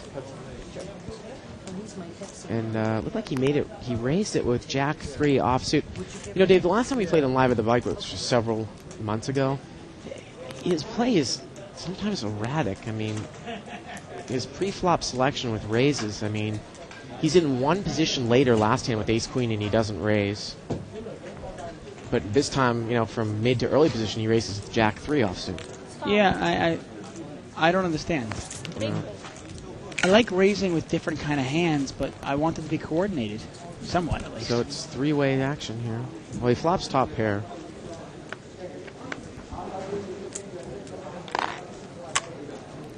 But $80 pot. Moon and C2 both share the same hand. It's 60. He's going to bet about the size of the pot.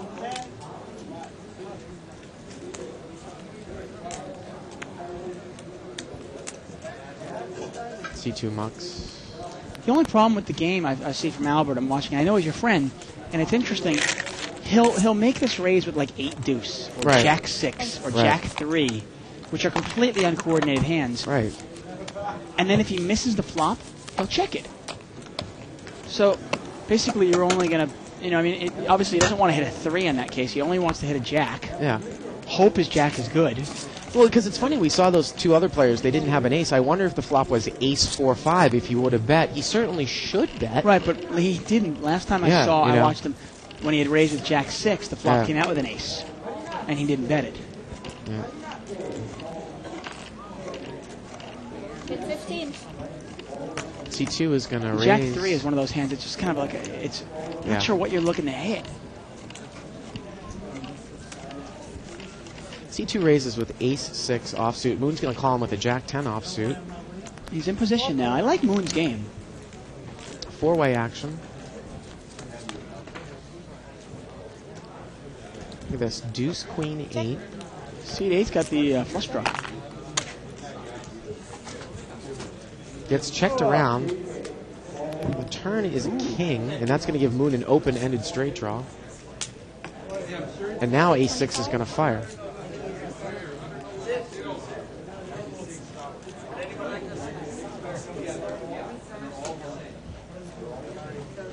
Now, the thing for Moon here is that, maybe if...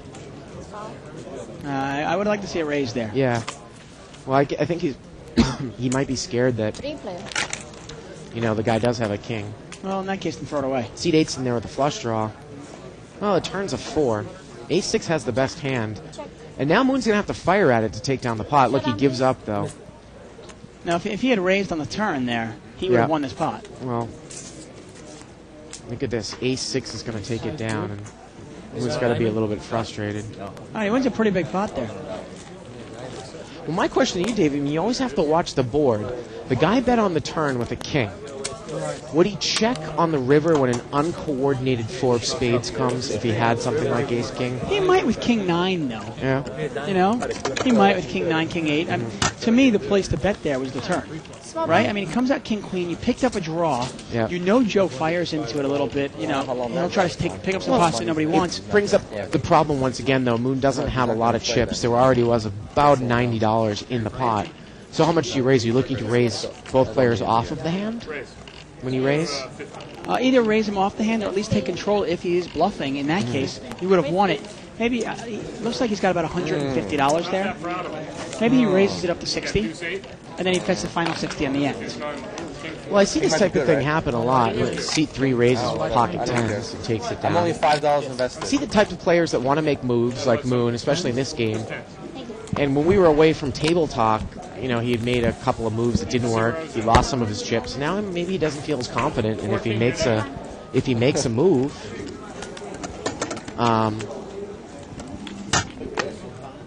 if he makes a move, you know, he's going to get called down. Yeah, no, I mean, you got obviously that's the way to go with it. I wouldn't have minded the muck there. I just didn't like the call. Because he's calling for only 8 outs with 1 card to go. He just doesn't have the odds for that call. Look at this. Seat 3 raises again here. And again, he's got a good hand. He's got pocket jacks. Thank God. I had 10s last time. I'm getting better. I got jacks this time. I had unders. Honey, keep So it the higher the pair, the lower the bet. Yeah. I'm going to take my notes on that one. We say goodbye to Michael and his $700. So 200. See if you can go for queens. I'm very impressed. I would too. Well, Yeah, wait, this is for queens. That's maybe what she'll skip one. There you go. Yeah, I'll get 3 queen on suit.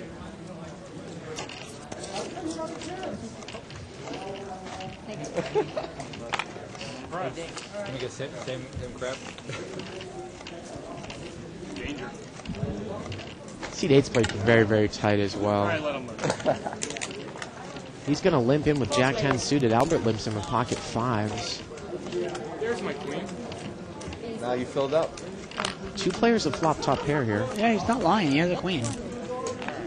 His 4 plays now, but unless a deuce comes on the river, his 4 is not going to play.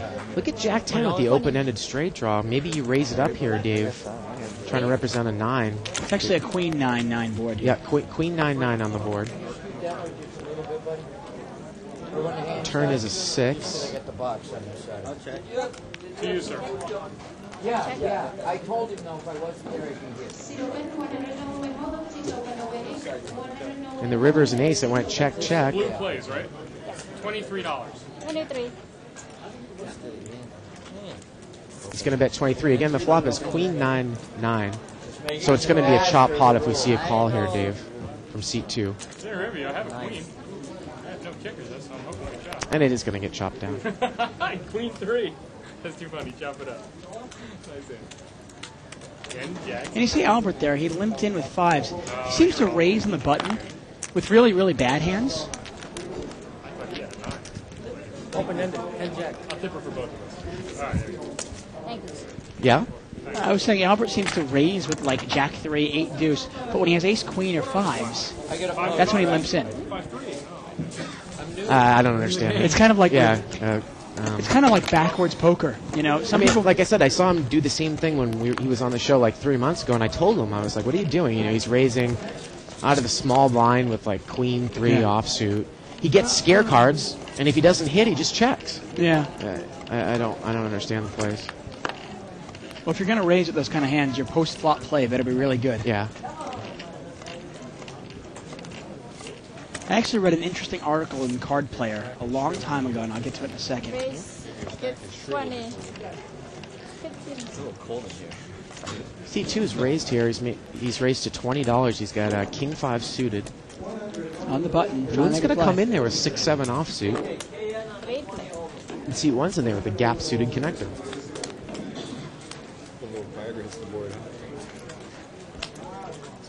Let's see if Moon makes a move here. Guy's flopped a king, 3 ace king. Bet 50. He's bet 50, and I don't think Moon has enough money to get there. And that's the problem with Moon right now. He wants to make a move.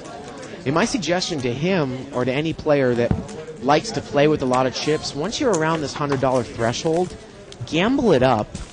So either you go below 100 or double up, so you can bring your stuff back up to 300. Yeah, I mean, with a short stack, you almost forced to play it straightforward. Yeah. And that's why, of course, you say you're not a huge proponent of a short stack in the 500 game. People that buy in for 500, right? Yeah, that's still the point of it. Yeah. If you only want to gamble 500, then go play 3 to 5. Yeah. Or play the 200 game. Right. And have 2 buy-ins. Go to 30. So one thing, just talking about Albert there, she had that hand in a second. One thing about Albert, it's backwards play, and I read an article in Card Player magazine about 6 months ago or so, and it talked about how good players who are just gaining a little bit of experience but not yet really good players sometimes want to trick it up and they almost play backwards. They raise their bad hands, they check their good hands. Right. And they're playing backwards almost. Look at this. Moon's making a move on the button here. Button's raised to 30 with Queen Jack suited. Moon's going to re-raise with 8-10 offsuit. Now, if Moon thinks he's got a read on the guy, he's probably wrong because it's probably a good enough hand to raise there to $30 with Queen Jack suited, Dave. Now, maybe he doesn't think he's as strong.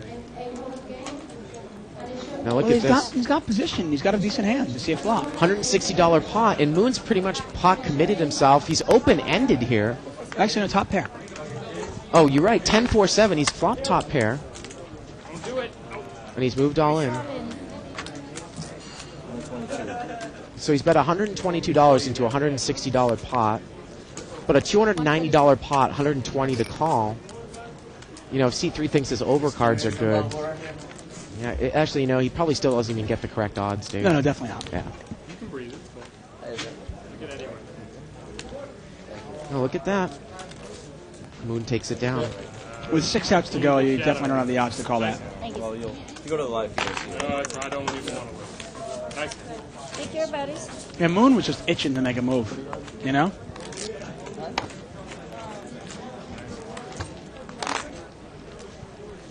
And sometimes if you're watching the game real close and you're observant, you can kind of like see the guy almost. You can see a player that's almost itching to gamble, itching to make a move. And all you got to do is sit there and be patient and wait till he makes the move and then pick him off.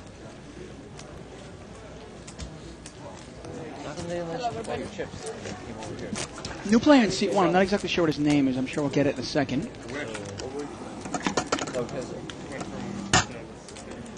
No, I think she just did it so we can get the table started because they didn't really want to come over here. Oh. No, I wish. I would have loved to. No, like a lot of these stacks came over, and I just wasn't sure what the. No, I bought it for 200. Tried to buy him for 11. Michael's back in there in seat 6. I need all the help I can get. Let me guess. Chavez will win. And there's Anders, representing Denmark.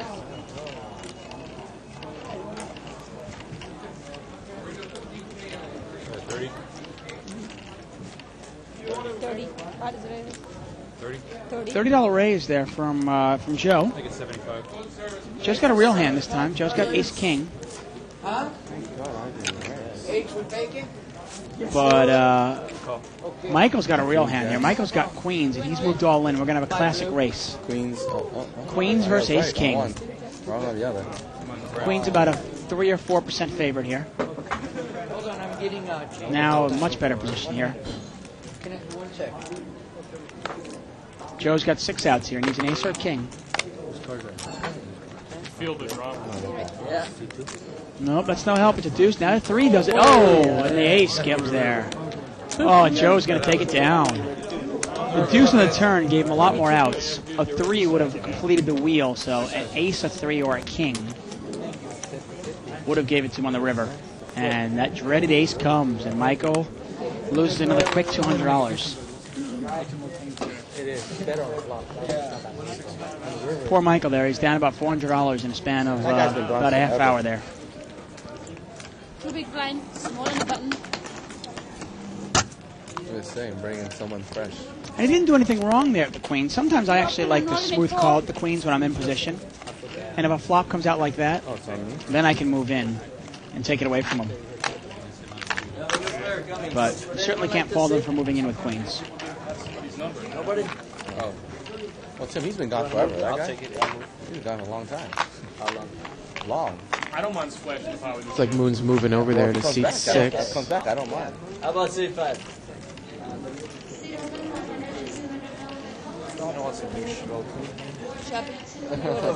Adrian's got a real hand. He's got ace 10 of clubs. But it's going to get chopped, Dave. Oh, it gets chopped around.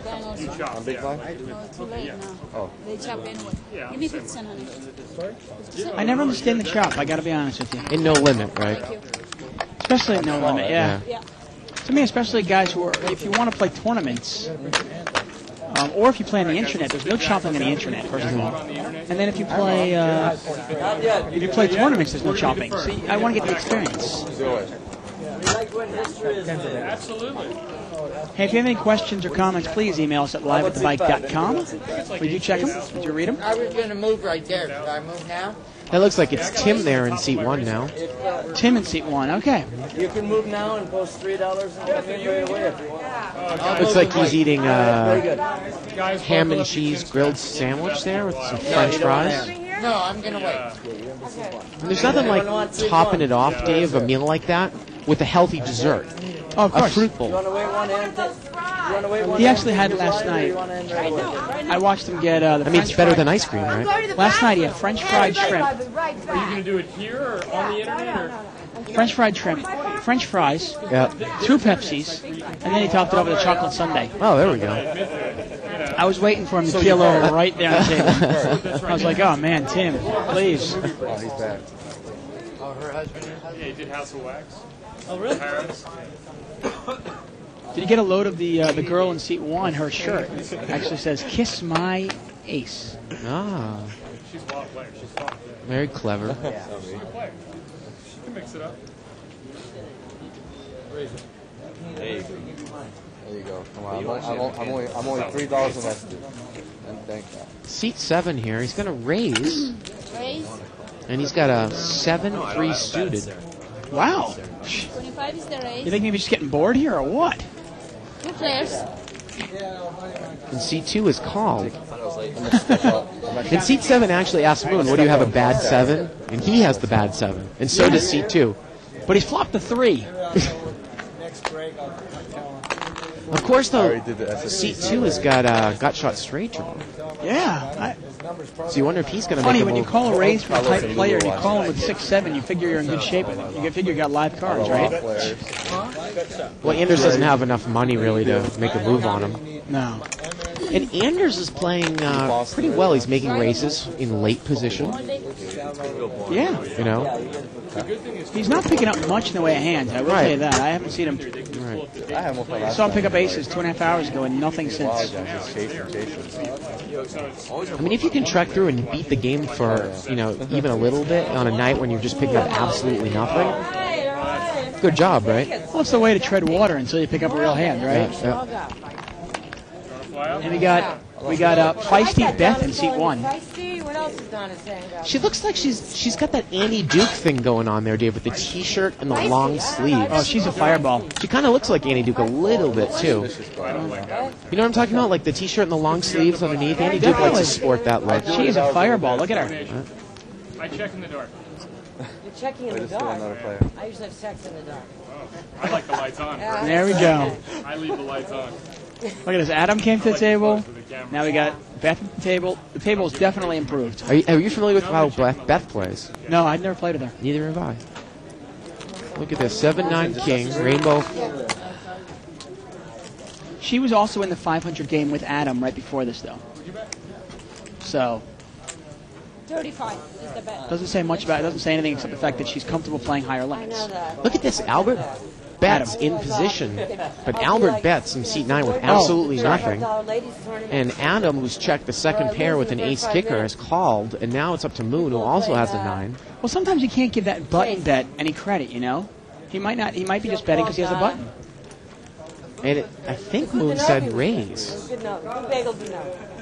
So let's see what he does. I didn't know the owners of the bicycle club were Jewish. No, he just calls. I thought he said raise. Yeah, I would Moon's like in to big s- trouble. Raise, I said raise. He did say raise. Yeah. Well, and now Albert mucks his hand quickly, which is kind of a little bit. I'm honest. Well, now we got a problem here. I'm going to explain. I'm going to let the dealer, the floor man, come over, and then I'm going to explain exactly what happens when the dealer burns and turns before the action is complete, which is what just happened. I could have sworn Moon said raise, Yep. and Albert just mucked like nothing. Well, he's got 3-5.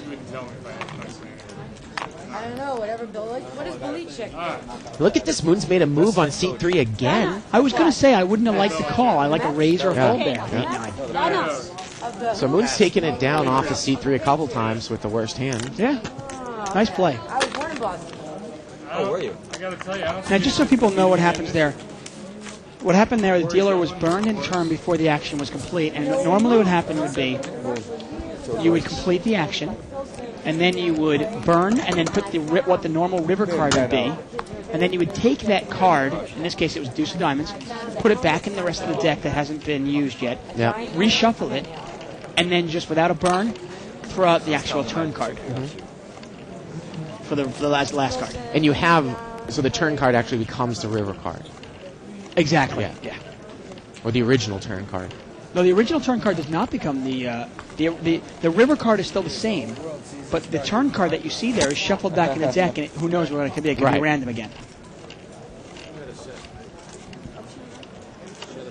Our dealers, like everybody else, they're human. We do make mistakes. Well, I don't think that Sierra heard Moon say raise. So Obviously I thought not, yeah. Well, it's going to be limped around here. 5-way action. 3 queen 9.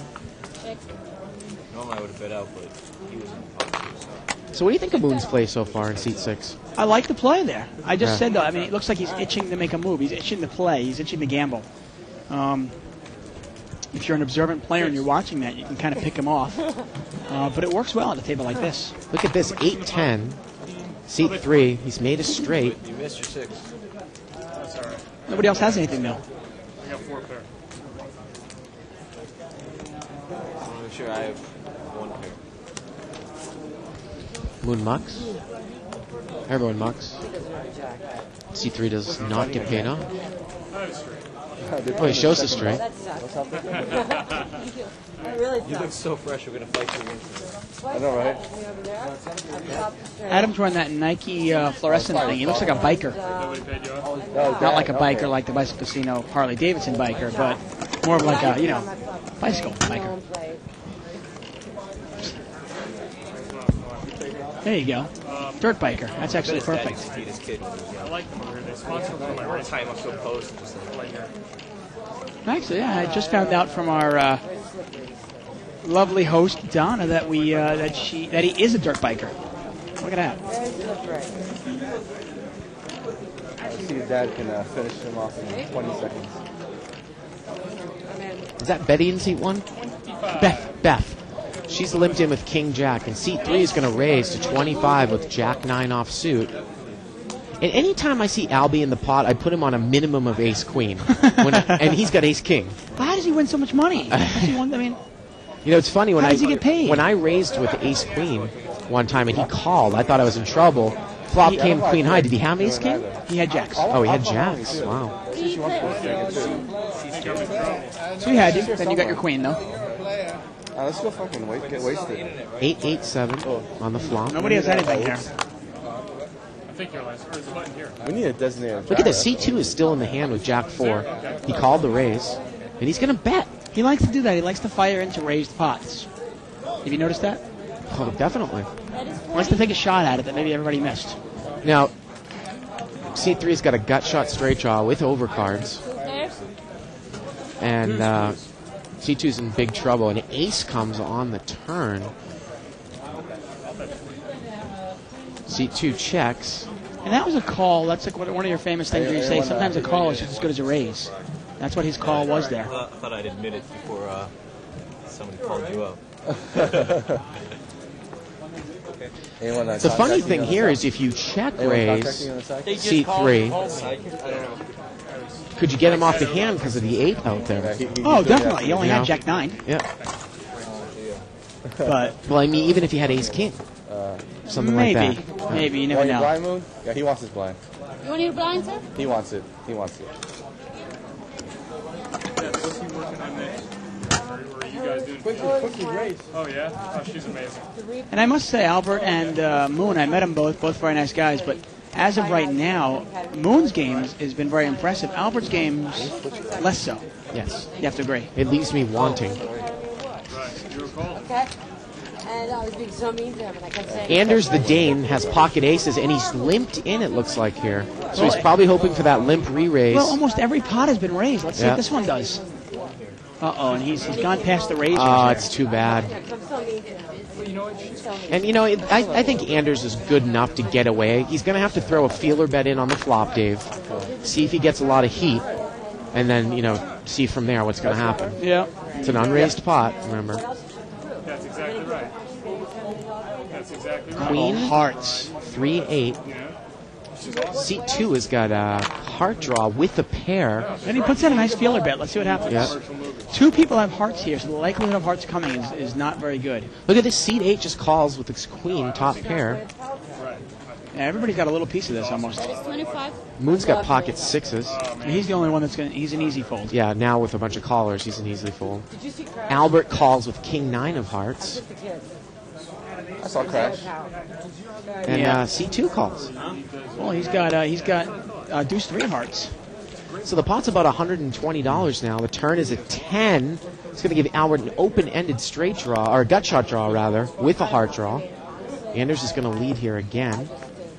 Seat 8 also has a pair and a gut shot. Yeah. He calls the 50. What a pot. If you're Albert mucks. Wow. Both hearts muck. Surprised Joe actually had a pair and a heart draw. And the turn is the river is a jack, and Queen Jack has made queens up here. King 9 would have made a straight, Dave, if Albert had stayed in. How do you fold the King 9 I have there? no idea. For $30. No clue. How do you fold the second nut heart draw with a gut shot straight draw? And an overcard. Well, he's short chipped, but I mean, you almost move in at that point. Yeah. And now it's up to Anders, and Anders can't beat the 9, Dave. He's just got an overpair. And the bet on the end there is about $50. And the pot and at this point, you got to go with is about $260, I believe. So he's really getting about 4 or 5 to 1 here. Yeah. But it's really what can you beat? And he shakes his head and he calls. And he can't beat 2 pairs. And that's going to take it down for seat 8, 2 pairs. Queen Jack. Dave, what on... You know, I don't know. What the hell is Albert thinking in You went to seat high 9? school with the guy. No, I didn't go to high school with Albert. All you guys from Boston are kind of wacky. I have no idea what he's thinking. I mean, I was actually surprised Joe mucked it. Yeah, with Joe a had pair in the flush draw. He had a pair and a flush draw. Yeah. He mucked it. What was the turn bet? 30. Oh, actually, it was 50. It was 50. But the pot was still, over $150. And you got a call in between, Dave. So now the pot's about $250. Yeah. 50 to call is getting 5 to 1 on his money. Plus with the jack, my goodness. with the straight draw also. That's just I don't. He'll raise with Jack 3, but when he has a real hand, he doesn't. I don't understand it. He definitely was even getting odds to call at that point, Dave. Yeah. There were people behind you, but Yep, you take him in the parking lot and smack him around. I don't quite get it.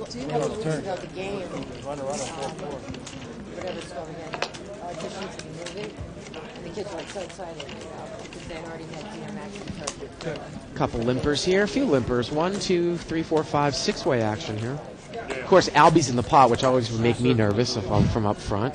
What does Albie have? He's got Queen Jack suited. Mm-hmm. And not a bad flop for Queen Jack. Queen Jack, not a great one though. Look at this. C2's got Ace Jack. C3's got King 10. 3 players have hit the king. Wow. It's up to Beth here with King 8. $20 to her. This type of flop there, Dave, I really think it's proper with a king. Probably either to muck or to raise. I can't believe why you would call with all these people behind you. I'm not really sure why you're in there with King 8 being first place. And look at this. Seat 2 is going to raise with second pair there. Ace Jack. He's got the backdoor diamond with his ace. Raises it to 100 more. Well, none of the kings are very strong. And you got to think that C3 is going to muck here. King 10. I would muck that too with a bet, a call, and then an all-in. I can't think my king with a 10 kicker's any good. Albie mucks. Action's over to Moon. He mucks. Anders mucks. Now Beth might call because she's the last one to act. Let's see. Well, actually, it's up to Adrian here. Well, Adrian's got that weak king. He's got a king with no kicker and no redraw. It's 80 more back to him. It's about a $170 pot, so 80 to call. Let's see if Beth calls this. I don't think Adrian's going to call it. Can't call you, no kicker. Look at that aggressive play. Takes charge again there, Dave. C2 takes it down. Now, you know what's interesting? Beth could have listened to that and taken advantage of that. When Adrian goes, I can't call you, no kicker. And she has a king. Yeah, and there's one more king out there. You go, wait a second. Does this guy have a king? Absolutely. Or is he full of crap? And when he says, I can't call you, no kicker, he bet out, Dave, so you can easily put him on a king. Right. You believe Adrian. Yeah. Adrian said, I have Yeah. no kicker. Now she looks at it and goes, okay, I have a king. There's a king on the board. What are the odds this guy has a king, or is he full of crap? I don't think it ever crossed her mind, but it's a great If you're point listening you bring out there, you know, you don't have your iPod on, you can really learn a lot. Yep. Easy name to remember. Oh, yeah. Tough to forget. 25. C3 there, he's going to bring it in for $25 with King Jack suited. 25, the bet. Anders has got a real hand, though. He's got pocket tens. That's exactly why I called. I want my Moon's going to call with a, looks like a 7-5 of diamonds. Albie's got nines. See what happens here. $125 pot. Queen 9 queen. Ooh. Wow, look at that. Albie's flopped a full house in seat 4. And look at this. He's going to bet strong, Dave. He's hoping somebody has a queen. Unfortunately for him, no one does. Yep. It's a big bet there. It was a $25 raise. I mean, you're talking about $125 pot before the flop. I think it is a little bit of an overbet there because you don't have to worry about draws when you have a full house, Dave. The draws don't matter because you beat the draws. The thing is, though, is in the end, if someone had a queen, they would have called. Yeah. Yeah. So it's kind of, and if somebody doesn't have a queen, well, it's tough for anybody to catch anything. You might get them bluff a little bit. I want to see what that was. Well, the King Jack might have caught a 10 on the turn there if you check from behind. It's interesting. I mean, either way, I like betting into it, but it just didn't work out for him in that case. I think in that case, I might have slow played. Yeah, a little bit. I might have slow played. One thing interesting here, last night's show, tell me that wasn't one of the best shows you've ever... Oh, it was great. Fabulous. Absolutely. If you want to see it, you didn't get to see it last night, you want to see it, sign up for the archives. You can go to thebike.com, click on the on-demand banner, which is right below or above? Below. Below Poker Babes advertising, which is Shirley's website. And click on that, and you get all the past shows, last night's show, which was really one of the best shows I've ever seen. And plus, you get access to the Howard Letter DVD. Look at this. $50 a day. C2 is the original raiser for $20. He gets called by C3. Albie does not re-raise in pocket jacks in seat 4, and Moon's in there with the king-queen offsuit. Wow. Probably come out all rags here, you think? So we're going to see about an $80 pot here to the flop. Moon looks to have position on everyone. Wow. Ace, ace, 8. Let's do it right. All right, jackpot. Now, C2's been being really aggressive. Why not bet out here? Yeah. He checks. Everyone checks. The turn's a deuce. If another ace comes here, we got a jackpot. That's true. Look at that. Oh! 10 of spades comes. The bad beat jackpot is aces full of tens, losing to a 4 of a kind or better. Both call cards have to play. And he's going to get called by Albie with pocket jacks here. I would call too. Yeah. Oh, yeah. Jack kicker. Wow. Jack kicker. He's like, I got a jack. Well, I guess there's a couple schools of thought with that. I mean, are you thinking about the jackpot? I don't like to check that twice, so he made $20 on the hand. If he's thinking about the jackpot, okay, I never play for the jackpot. If it happens, it happens. Yeah. I agree with you. I mean, Joe's bet out every single... He's bet out so often. Right. Why not bet out when you actually have it? And that's when we were a big fan of Jonas, because you can never tell what Jonas has, because he'll bet his good hands and he'll bluff. Yeah. You know? And if you're playing against Joe now, you kind of go, okay, when he bets, he has nothing. When he doesn't bet, he has something. You know what I mean? That would have been pretty cool if we had an ace there. Not sure. What is the no-limit jackpot at right now? I think it's about 18,000. 18,000, okay. It's not bad. And that's 15% of that goes to the losing hands, 25% goes to the winning hand, and 25% is actually shared by the table. We have not seen a jackpot on this show yet. Tim there in seat 5, he's going to raise with big slick offsuit, ace king. After I play my button, I'll give her a call. Whatever, dude. Jet lag hitting, kicking in. I've been in a different time zone. 9-10-7 on the flop.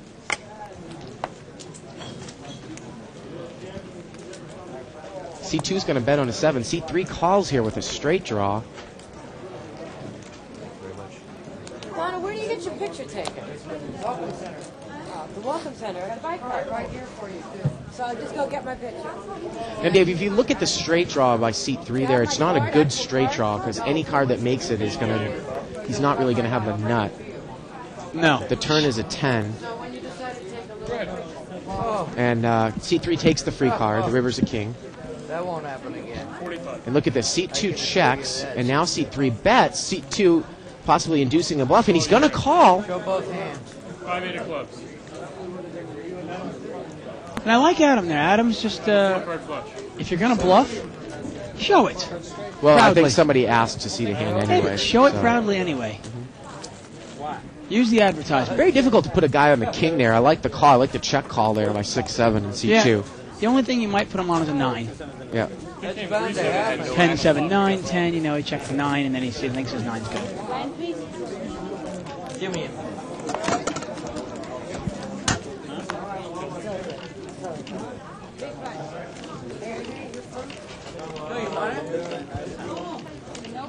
She was. Hey, we've got a great tournament coming up actually next week. It's the mini series of poker. Starts on Thursday. Mirrors the World Series of Poker. Got about 30 or 40 events over a 5-week period. And all the weekday events start at 7:15 p.m. Weekends start at 4:15 p.m. And come on down and win thousands. If you can't make that to the World Series, this will be the next best thing. No, it's a good hand. I just couldn't do anything with it.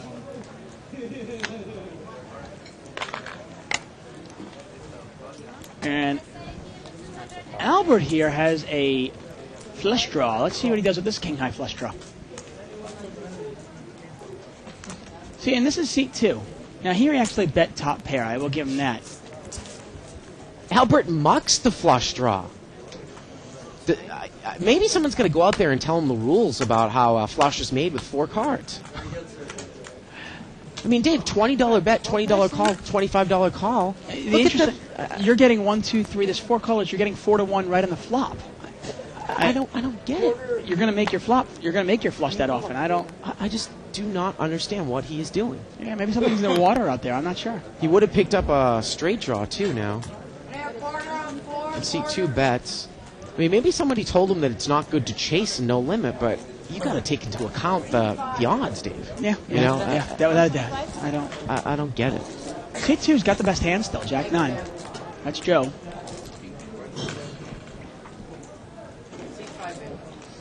Can I get a coffee in a styrofoam cup? And Adrian's picked up a straight draw here, so he's thinking of calling here.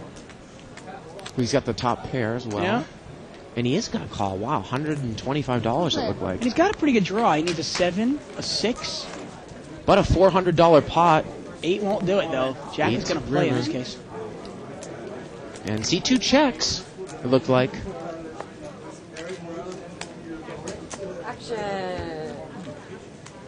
Oh, no, I guess he hasn't made a move yet. I believe Joe did check. Oh, he did? Okay. So we see the same thing again. And I like the check there with only a jack kicker, you know. This might actually, it wouldn't have been a bad time for a bet we saw last night. A nice blocker bet, a nice like $60 or $70 right, a bet. Blocker bet, you got it, a stop bet. Because he doesn't want to call 200 with Jack 9. Right. Be a good time for like, a nice $65, $70 bet. And if the guy's got you out kicked with the 9, he's not going to throw in a raise when the board pairs there. If he's got an ace 9, he's going to call the $60 bet, and that way you get to see the showdown for pretty cheap. But you can't get bet off the hand though if you put in that stop bet. Exactly. Yeah. Person inside. Can they see our faces? I break lenses all the time. And at this point, you know, if seat 8 has about 250, I think a good block bet there might be 75. That's exactly what I said. Especially because the pot is about $300 right now. 400, I think. Is it a little more? Yeah. Yeah. And 250, you don't have to call 250. Last year in October. Okay. 6-7, good again. And you know what? Maybe Joe went all in there, Dave. I think maybe he did. We thought he checked, but maybe he went all in. Apparently. Was that here by myself? I don't know. Either that or Adrian just folded without even doing anything. I don't think that could have happened. I can't see that happening with top pair, but I guess Joe went all in. Yeah. But I think you're right. In that case, I like a blocked stop bet there. Yeah. Well, because you're going to get called. You're going to get called by a hand that beats you, I think. Because the pot's big enough. Big game was fun. I'm still up. He probably would have been called though with a worse hand in that spot too. with the 7-9. Well, for $75, you probably would have, yeah. Now, we saw Mo do that to Jonas last night. It was a $400 or $500 stop bet, and he ended up winning the pot, which was over $1,000, and he probably would have faced a bet that he couldn't call if he hadn't made that stop bet. The pot was about $4,000. Oh, was it more than that? Oh, really? I remember that was bluffing back. Yeah. They bluffed back and forth about 5 times. And the stop bet was only about $600, right? Right. Yeah. But it looked like please call me bet. Yeah, So yeah. Jonas decided to throw his hand away. Yeah. It's actually upsetting. Nice of Joe there. Joe actually tipped the dealer $10 there. Wow. Bet is 25. Seat 3 there, he's going to bet out. He's got an open-ended straight draw. Yeah. Deuce 4 queen. Let's see if Moon raises it up here with queen jack. No, he's just going to flat call. Let's see what happens here. Maybe he can raise in the turn.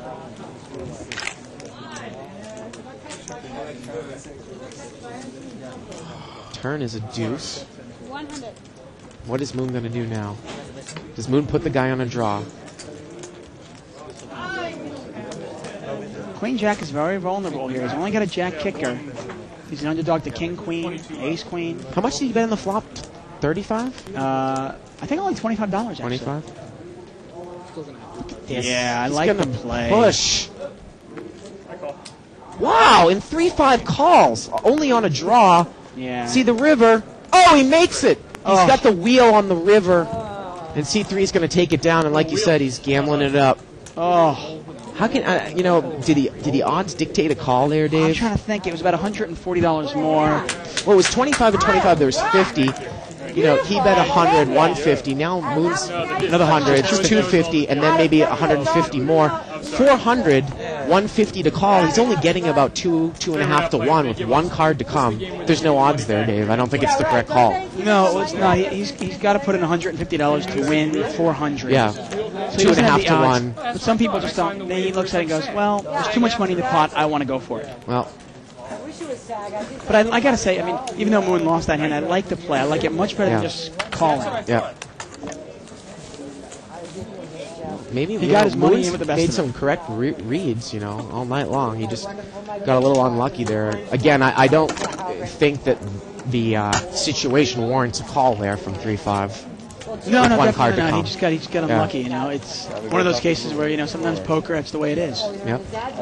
But I like the play. I like it. Moon's game is good. He's aggressive. He doesn't call too often. He's generally raising or folding. Well, it's funny. I know that Moon brought a few. I don't know. Maybe he told me he brought maybe $4,000, $3,000 for maybe 4 or 5 days. Maybe he can step up into the 500 game. It seems like he can make enough moves where he might want to take a shot. Again, you can't buy in for 500 only, though. I wouldn't because especially if he wants to make moves like this. Well, he's got to be careful too. I mean, the players up there are a little more sophisticated. They might catch on to some of his moves and everything. But why not give it a shot? But to me, you should be able to beat the 200 game before you move up to the 5. Well, I mean, obviously, but But no, I like his game. I gotta be honest, I do like his game. $20? And here's Albert. He's betting with second pair. Euros is worse. Pesos. Moon actually has a better kicker in seat 6 with Queen 10. Well, that was just pure gambling by seat 3 there at the end, Dave. Yeah, he did. He put in such a big bet on the turn that he kind of I think in his own mind, he priced himself in that he had to call. Yeah. No one has clubs. And then he got lucky, Look at this. Albert takes it down. Moon doesn't call. I see a club on the turn. Probably Moon's a little bit deflated by the hand there. Yeah, well, he only had second pair.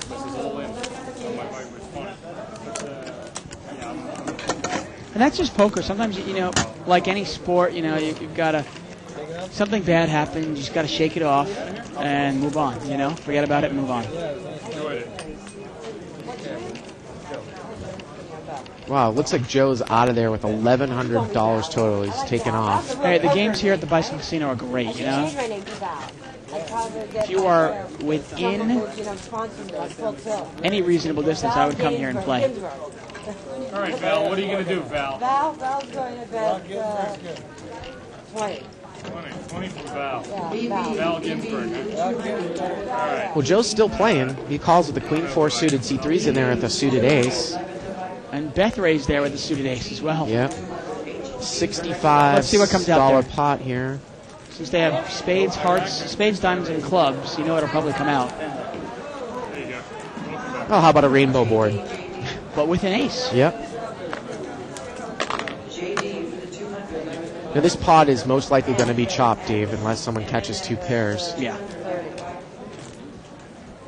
I'll double you. Call. Well, he's going to double it, but Beth only has another... And now he's free rolling on her. I call. A big draw with an ace. it's a free roll. See the river. No. Doesn't get there. Chop it up. Oh my God. We're going to chop it up. We chop. Take that back. Lucky for her, she showed. I don't know if she realized it was a chop pot. I'm a little confused, Dave, because you said that she... Now, I don't know Beth. She seems like a nice lady.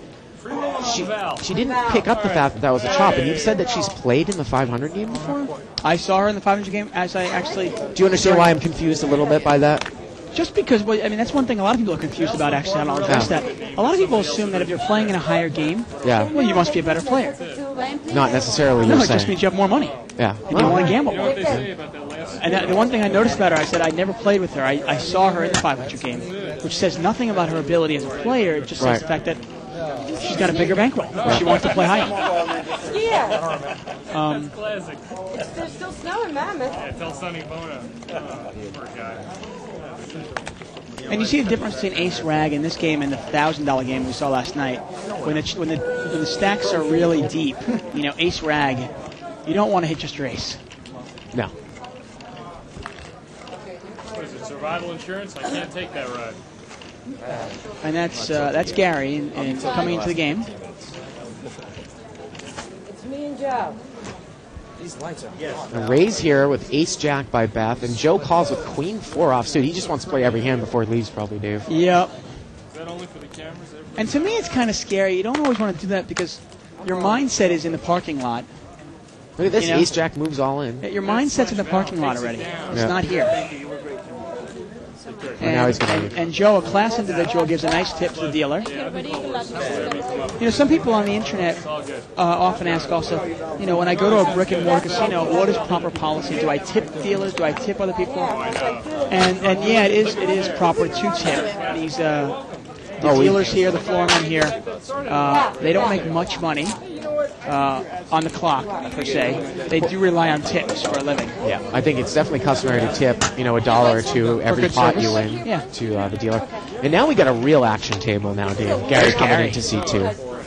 Gary, Yeah. Gary. Yeah. Well, it's funny. He's actually a lot more action in stud high low than he is in no limit hold'em. Really? No limit hold'em, he's pretty tight and he waits for the nuts. At least he does in the 500 game when he plays that. That's definitely the opposite of what I've seen him in Omaha and stud high low. when Yeah, I've stud played high with low, him. he likes to just, Yeah.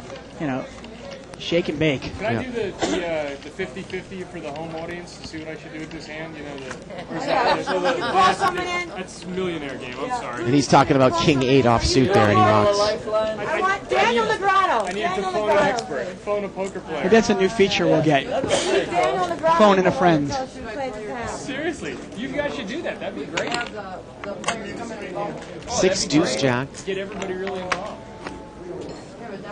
That's all We right. can have people vote it on the internet, you The know? way I play it might be Gets better. checked around here.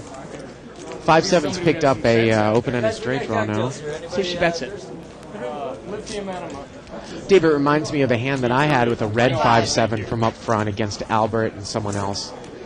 Third club came on the turn, and I had an open-ended straight draw, and I bet, and I took it down. It was an unremarkable hand, but just a little something. The unremarkable hands are the ones that Yeah. make you money. I mean, it's Which do you want to go by? most good players want to play a lot of small pots. You know, take them down, take all the small pots down. 50 megs of telegram. Velvet. Lines, please. Oh yeah. Adam's like a walking billboard for Nike, isn't he? Well, like Hanson and them like slamming me. Slamming you? Yeah, Mike sent me a text message saying I was winning. Look at this, and Gary too. You think Nike's our new sponsor? Adam, you get paid for wearing the Nike stuff? No, I should though. But I'll show you this thing that I. Well, no, I probably should. It was Dave, did you and Yana talk about, I've had people come up to me and email me about the possibility of having like a commentators match. Was that addressed in the first 2 hours of the show at all? We did for a second. We actually said somebody on 2+2 wanted us to do a shootout. Somebody on 2+2 wanted us to do a shootout with all the commentators. To see who was the best of the commentators, I guess to say, And obviously you can't tell that in one shootout, but I thought it was a good idea. I think Besides that, I have no idea what me and Yana talked about. I wasn't paying attention. She's a feisty one, isn't she, Dave? That's a word for it. He was pushing in 1,000. He was going blind. He said, "All right, I'm betting this one blind 500." He did that before a couple weeks ago. $20 pot here. So he plays it like. Anders has picked up a open-ended straight draw here. 30. And you know what's funny? Sometimes he wakes up and has a hand. Then you're freaking mocked. Beth is going to bet her jack, though. She's got top pair. Not much of a kicker, but she's going to bet it.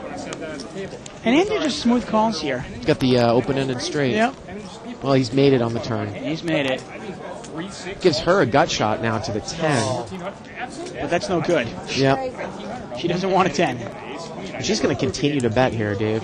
And I think I might have shut down, because if he does have Queen 10 specifically, that 8 is going to scare me a bit from up front. That's a big bet. Wow. She's going to commit herself pretty much all. I mean, hitters might as well just go all in now. Oh, I would definitely go all in here. There's no point in slow playing, and she's only got about $40 left. Yeah. And you've got the nuts. Yeah. On the button goes, this one's going to be $600. Yeah, he's going to move on. 600. And Beth has got to call. So what he did, she has to, right? Right, and she put herself in a spot there where well, she doesn't have to. She thinks she's drawing dead. She doesn't have to. Wow. She put herself in a spot where she couldn't get away from it. Look at this, a 10 comes, but of course Anders has got the queen. And she thinks she has a straight, and she does, but Anders has got the higher straight. He had the nut straight. As you said, Dave, she was drawing totally dead on the turn. And I don't mind her betting on the turn if she, you know what I mean? Because she doesn't want to take. She doesn't want to be scared of every card. I don't mind the bet. I mean, why not bet 25 again? See where you're at. Bet 30. Once you put 70 in there, you're committed. You might as well just go all in. I don't think a couple of people are not a big fan of on 2+2 of Albert laying that King 9 of Hearts down. I have to say I'm still flabbergasted. Yeah, no. Because usually what we see in 200 games are people calling really badly, but laying down a hand that justifies a call is not normally something that we see. Not normally. Yeah. One thing I'll say, you and I, obviously, sometimes we're critical of people's play, and 2+2 people are critical of people's play. Yep. And that's our right, obviously. We can offer our opinion. I always like to say, though, as long as you're putting your own money in the pot, do whatever you want. I mean, I can see sitting down with money to play, raising every hand $25. I see screwing around. Somebody bets 50, make it 200. Screwing around, you know what I mean? If you didn't really care, but not betting 700 to go without looking at your cards. Somebody's going to look down at Ace King and know what you're doing and call you. It's going to be limped around here. Flop is an ace, 10, 9, 2 spades. Beth has got an ace, and she's going to bet. You're absolutely right. But I mean, that's the thing. 25? Quarter. At least I'd rather know going in what I'm pushing all in on or something like that. If I have at least a pocket pair, I got to give himself a chance because by doing that, people know he hasn't seen his cards. I actually felt bad. If a guy's looking and playing and he pushes 600, you're not going to call him ace. No, you're right. Do you see what I'm saying? You're not. You're absolutely right. You know what I mean? Turn is a 6 of clubs. You're going to call it all day long. And now Beth has made aces up, and she's going to move all in. And look at this, though. Seat 3's picked up his gut shot straight. Or he was open-ended. He's picked up the bottom end. He's got the straight. I'm going to raise. And he's going to raise here. Just in case to get a flush draw out of there, Dave. I like the raise. Yeah, no, definitely. Yeah. He's still vulnerable also if somebody has a couple of, suited cards somewhere. Yeah. I don't know why Seat 8's even in there with Queen 8, but... Queen 8's actually got the gut shot. And she is just snake bit here. Beth is snake bit. Yeah, Queen 8 had the gut shot on the flop, you're right. With the jack. And I like the raise there. Absolutely by C3. And Beth is going to be right back. She's going to take that just ready to walk to the ATM, I bet. Now that is absolutely a case with the person behind you when you have a straight, when you're vulnerable to a flush, Dave, that you need to raise. Especially the bottom end of the street. I mean, Yeah. Now I got to pay $8? Yeah, you have to, actually, you can't come in this hand. Why can't I come in? Well, yeah, you can buy the button, that's right. Yeah. Sure. And just for your knowledge, buying the button, if you miss your blind, You can buy the button. and the button is one to your right, you can buy the button by paying the small blind and the big blind. Yep. The small blind is dead, so you throw the $3 right in the middle, and your $5 goes there, and that's live. Yeah, it was sad that what we were talking about, for one total rotation, people were catching shit at hands. And literally, so it was like a different person each hand. He said, I'm going to go 400 this one. Somebody had pocket nines, so they were going to call. Somebody had an ace queen, somebody had king. We got about a half an hour left in the show, Dave. Of course, you and I are going to be gone next week. Yeah, this is actually a half hour left for me for about 5 or 6 weeks. The only way you'll... That's right, you're not even going to... I'm going to be in Vegas. You can only get a hold of me by checking out my my blog. Tuchman Under the Gun. Yeah, Under the Gun with David Tuchman. Val went to get some more If you have any questions for me, you can email liveatthebike.com, and I will check that email, and I can answer any questions I might have. If you have any questions about the World Series while I'm down there and like that. What's he do? I mean, he's money laundering or what? He's a nice guy. No, he's a IT for a tech company. I'll call my friend Winston. With that much money? Information technology. He's a single guy. And once again, we are live at the bike here. This is a $200 buy-in, no-limit hold'em game. Blinds are $3 and $5. He's betting if he's making 20? And Albert raises with 4-8 offsuit, Dave. He just... I just, again, I don't get it. In middle And he's my friend, so it's it's nothing personal. And look at this, a bunch of scare cards, and we'll see he's probably going to check. Yeah. Look, What do you say? Really? 20 At this table? wow, 4-5 checks behind he him. calls 4-5. He goes, I don't know. And now what does he do? He checks again. Well, at this point, $30. at this point, this guy, Adam's putting him on like, maybe he's got pocket nines, pocket eights. Yeah. He doesn't know. He doesn't know how he plays. If Albert's only going to bet when he hits the flop, why would you raise with 4-8 offsuit? Right? Yeah, he's just an inexperienced poker player in the sense of, I was talking to my wife about this because, she was raising with a hand, and if you want to take poker to the next level, you start thinking, why am I raising? What is the purpose of raising? Mike Caro always says this. What is the purpose of raising? Is it to either A, get more money in the pot, B, win the pot right there, C, take control of the pot, what it is? Albert has no clue what the point of raising is, and that's the problem. Apparently not. Welcome back, Val. Thank you, darling. So we've liked Moon's play a lot. I really like Moon's play. Do not like Albert's play. As long as he's playing with his chips, I love his play. Well, yeah. 3 players. Queen 4 king. Ooh! Anders picks up 2 pair. Top and bottom. He's going to bet $10. And Albert's going to call a second pair. And no kicker. Yep. And Moon calls. Moon's in there with an ace-7. You got to think if a club comes, he's trying to make a move. Maybe. But Anders is pretty tight. Though. yeah, I don't think Moon Anders should make a move. Moon should not make a move on Anders here. I think he realizes that now. Yeah, Moon's actually drawing dead. Yeah. And he throws it away. Knock it. He took one off to see what happened. But when he's got something to say, then 200, no limit, seat open.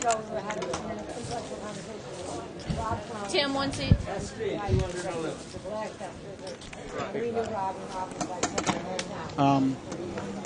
The first step of playing poker, especially Hold'em, figuring out what starting hands you want to play, right? Right. And then most players go, this is a good hand, I'll raise with it.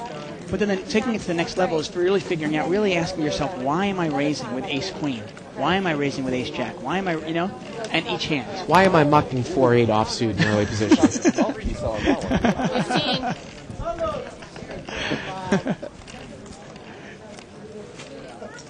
Again, Albert's my buddy, so I'm tending to be a little overcritical. Like I said, as long as he's playing with his money, knock himself out. 15 total. 15 total. Okay. And he's called a raise here in the blind with deuce 3 offsuit. Queen 10-8. Adam's got top pair here. And now he's going to bet. He's going to bet with deuce 3 and a queen 10-8. Really? And Adam's going to raise him. And Albert is just... Amazing he still has chips, I must say.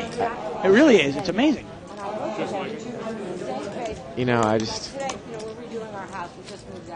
I'm really enjoying this, actually.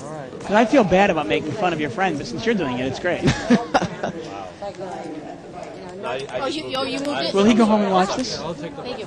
I'm sure he's getting a lot of heat from it right now. Yep.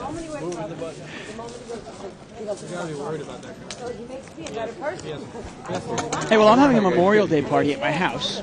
A little barbecue. Why don't we invite him over? You can come over. We'll invite him over for poker night. Yeah, that makes sense. Hey, I want to remind everybody on Memorial Day, have a good time. Be safe, though. Don't drink and drive. Drive, then drink. Exactly. Anyone gamble besides you? Oh, they want my husband to gamble too. Oh, really? Well said. Hey, look at Adam. He started off with 200, and he's up somewhere around 700 now? Well, he's a decent, he's an aggressive player. Yeah. Plays pretty well, and then a healthy suck out doesn't hurt. Three-way action has been limped around. 8 Jack Queen. And Albert checks the bottom pair with a gut shot.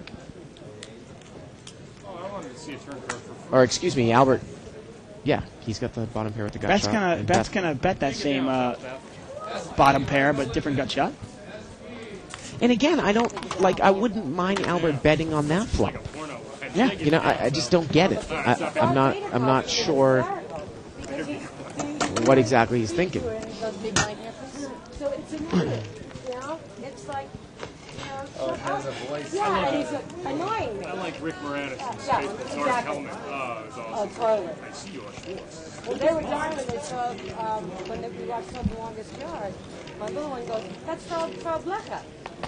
From Pretty and Frankenstein. It was George Leachman's. Right. And it's so funny that And again, for those of you that are, not as familiar with this show, sometimes we can be critical of players. Again, it is only our opinion. And I'm tending to harp on Albert now, kind of as a jest as well, Dave, because he's my friend. Exactly. So I'm not going to be this overly critical, usually of another player. Check.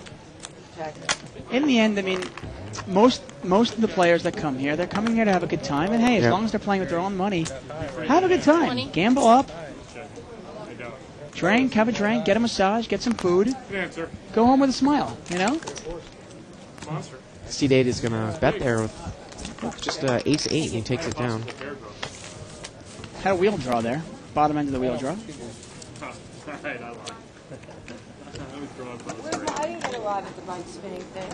I'll give you one. Pick one, please. I want a lot of the bike. You will. Sorry, she burned the hell out of my mouth. I got to think that Beth is probably using that, image, the way that she's dressed. Maybe, specifically as a joke or as a copy, because I've never seen anyone do that besides Annie Duke. And she's got the red hair, too, and, the same length, Yeah, I think, she might be doing it. I don't think she's doing it as a joke. I think she's, trying to kind of, fit in, Maybe.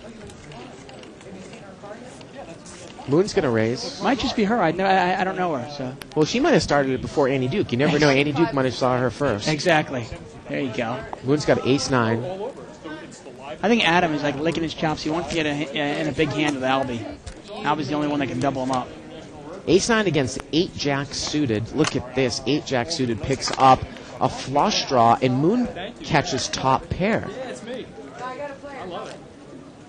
That's totally right. Thank you. Yeah, it's fun. And Bet's going to move to seat 5. Moon looks like he's got maybe 200 in front of him. Yep. Let's see how he pushes this one. So I don't know where the hell Herb takes a coin, but it's something like. He's going to bet above the size of the pot, 50. Nice bet there. What do you think about raising here if you're Jack 8, if you put him on a couple of high cards? See, it's tough in this game because the chips are not set. Right. I don't mind.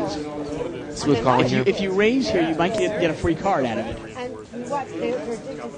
But if you raise here, you open it up to a re-raise all in. Exactly. There's a risk there. With relatively short stacks, if Moon goes all in, then you go, oh, shoot. 7 comes there. I got to be honest, I don't mind a raise here. Now he's picked up a draw. Well, he's got, you mean a different draw? Yeah, he's got a as well. gut shot draw. Well, now he figures, okay, if I hit a jack, I might be good. If I hit a 10, I'm good. If I hit a club, I'm good. And if he figures that, he's correct. Actually, a 6 as well. He's double gutted with a flush draw. Look at that. And an overpair. This is a good time to push your hands. Yeah. Double gutted with a flush draw. That's 15 outs, Dave. And his over card, the jack, is going to be good. So he actually has 18 clean outs. 18 clean outs. We see 8 cards here, so there's 44 cards left. Yeah. 26 are no good for him, 18 are good. That's enough to push on. Because you don't necessarily put this guy on anything. He might be bluffing.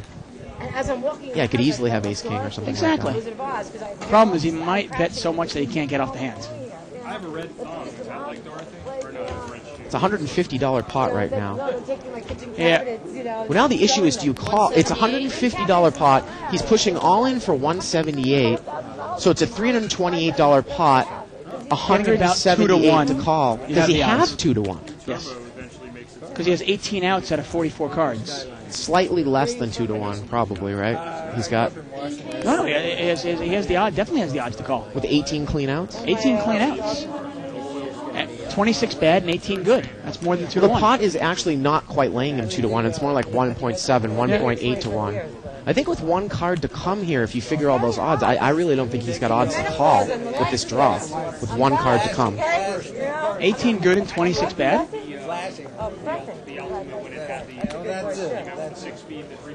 At about at about 1. At about 1.7. Yeah. Right, 18 good and 36 bad would be 2 to 1. He's got 18 to 26. He's definitely got odds to call. Now this is exactly where we're talking now. The difference between a tournament play and a cash game. In a cash game, he lays it down. I wonder if he knew that he was double gutted, Dave. A lot of people missed that too. Yeah, they do miss it. They don't know. What is that? An ace of hearts on the rabbit camera? He would have missed. He would have missed. Yeah. Now, in a cash game, it is 100% correct to call there because if you make that call every single time, your EV, your expected value, will be positive. You will make money every single time you make that call, theoretically. Because in the long run, you will make money on that. I hope people understand that. But in a tournament, if it's all your chips, you've really got to decide, do I want to risk my tournament life on this hand? Now, the other thing, though, too, Dave, is if Moon has an overpair, and now I only look at 15 clean outs, now the odds move closer to 2 to 1. It's almost exactly 2 to 1. Then it's 15 good, 29 bad. Right. So in that case, it's about 177 to call, about a $310 pot. And then you're gambling. It's pretty much, You're not quite getting it, right? Yeah, it's really close. If you feel like gambling, go ahead. If you don't feel like gambling, don't. I'm not going to fault anybody either way. Well, that might have made the difference in his head if he didn't think the jack was good. He might not have thought the jack was good, without a doubt. But you're right about the working that out. Sometimes, it gets confusing in someone's head, Sometimes it's hard to know. Remember, we knew what outs he had. Right. He doesn't know that. Right. It's a lot easier for us here. Ace 8-8 on the flop here. 40. I like betting by Tim. I don't like that strong a bet. Because he's only going to get called by an 8. And he can get the same information a lot cheaper than $40. You know what I mean there? He bets 40, and he finds out nobody has an 8. He bets 20, he can find out nobody has an 8. It's those types of math problems that sometimes can be a little bit complex, but I think in order to advance your game, you kind of do need to study and be there with Dave and I on how to work that problem out. I mean, that's a classic math problem, the last hand that we just had. And that's all it is. Yeah. If you go, you can always read the player. Yeah. Then you got to look at it and go, what does this guy have? And then even if you get more advanced, you put him on a range of hands. An overpair, these are my odds. Ace king, these are my odds. A set, these are my odds. Then you say, what are the chances that he has this, this, and this? Exactly. And it becomes more complex, Without a doubt. But the first step is reading your opponent and trying to figure out what he has. Yeah. Do they change ever? 6-6 jack here. Beth has got a top pair. She's gotten nailed here with a lot of top pairs with no kicker. But this time nobody's got a draw, so she should take it down. And she does. And Albert quickly mucks pocket sevens. A lot of times in this game you'll see somebody call with that. Yeah, well, it's not a bad flop for pocket sevens. I guess with that many callers, you figure somebody's got a jack, huh? Jack or 6, right? Yeah. And, I would also like to know if seat 8 knew he was double gutted, because Dave, we almost missed it. Very, very difficult sometimes. Sometimes you don't. You got to go back and look at the board, you know. Yeah. Without a doubt. Sometimes you're so fixated on just the club, you go, I got 9 outs. That's all I got is 9 outs. I'm sure he knew he was at least gut shotted, but I don't know if he knew the other end of it, too. Probably, yeah.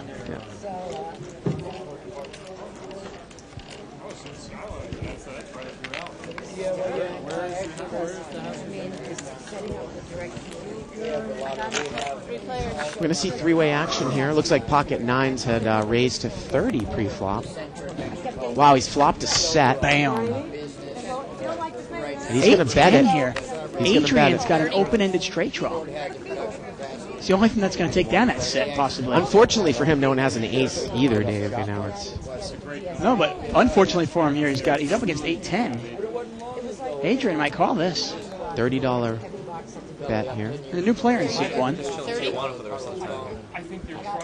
Again, the problem, too, with chasing draws is that you don't know how much the guy's going to bet on the next street, Exactly. right? You almost got to hit it right here, and he does. He hits it right there. Wow. And he's got a flush draw, too. And seat 9 moved all in, and he's going to have to pair the board. It's a 10, and it's no good. And the straight is going to take it down there, Dave. Sorry about that. We were getting attacked by a killer phone in here. I was looking for someone to raise me, and I'll go This is the best thing in the world. And that's tough. It's tough to get away from a set of 9s, you know? Even though that board is real coordinated. It's one of those things why, it is no limit, and it is a no-limit game, but with the $200 buy-in game, it doesn't get quite as deep, because the stacks are only $200. By the time you make one raise and one call, you're almost all in already. Yep.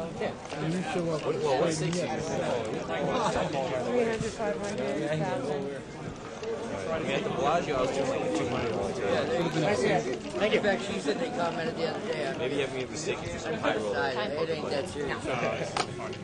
Yeah.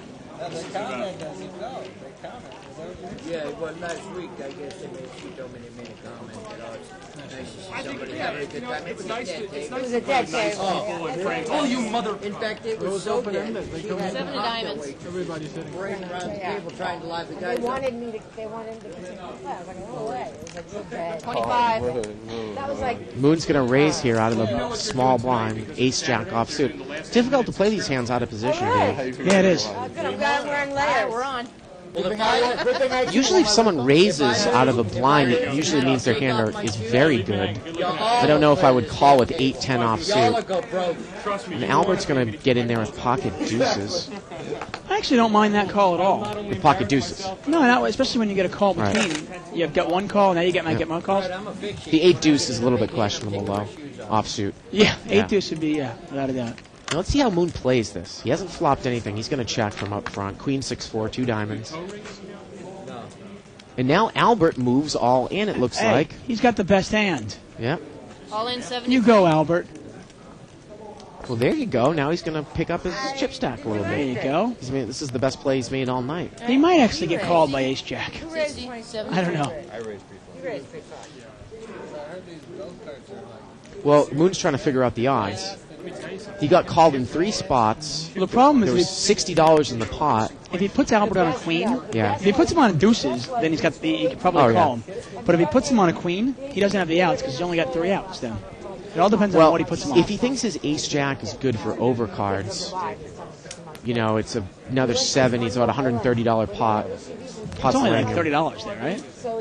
No, I think it was a 70. 70, so okay. I thought it was like $130 pot, 70 to call. So, and not sure what Adrian's thinking of here with 8-10. Oh, they're fun. Who were the maniac after I think he just won a big pot with 8-10, so he kind of loves the hand now. Yeah. Sometimes people do that too. They fall in love with a hand because they just won a hand with it, you know? They suddenly go, ooh, my new favorite hands. Yeah, these are Where can you ride them at? I love listening to clues too when somebody says, if a guy ever sits at the table and goes, oh, My favorite hand. I always play it. I love it. I either put them on like aces or 69. You know? You just look at some stupid guy, you know, some stupid brute that sits there and does that. It's like, oh, good. Thank you for telling me what you have. I really didn't want to. Boy, what a bunch of yappers on the table right now, Dave. This is incredible. And this is one of those cases where table talk might be okay, but I don't know if you can understand any of them. Yeah. 20 to go. They sound like me and Yana. Now the blind he's going to raise. He's got ace queen offsuit. Is that and no? That's Adrian. Yo, Adrian. Yeah, he's going to pick up the limpers there, dude. Yeah. Takes it down. $1,050 for the drop stream. Yeah.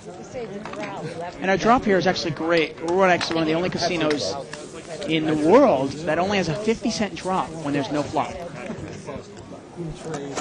Extremely cheap.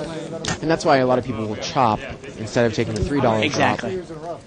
There's a reason for it, I suppose. Well, I think in limit it's proper, Dave. It makes things a little bit faster. Yeah, depending on what limit you're playing, obviously, and how many players in the game. I was playing in a 30-60 limit game the other day, four-handed, and the guy wanted to chop with me. No, that's. And I'm going four-handed. I'm going, what's the point? Well, at that point, the rake is the same as the modified rake. Yeah. In that game, it's $1 no flop, and four-handed it's $1. Why would you chop? I'm going four-handed. Yeah. What's the point either? We're never going to play. Right.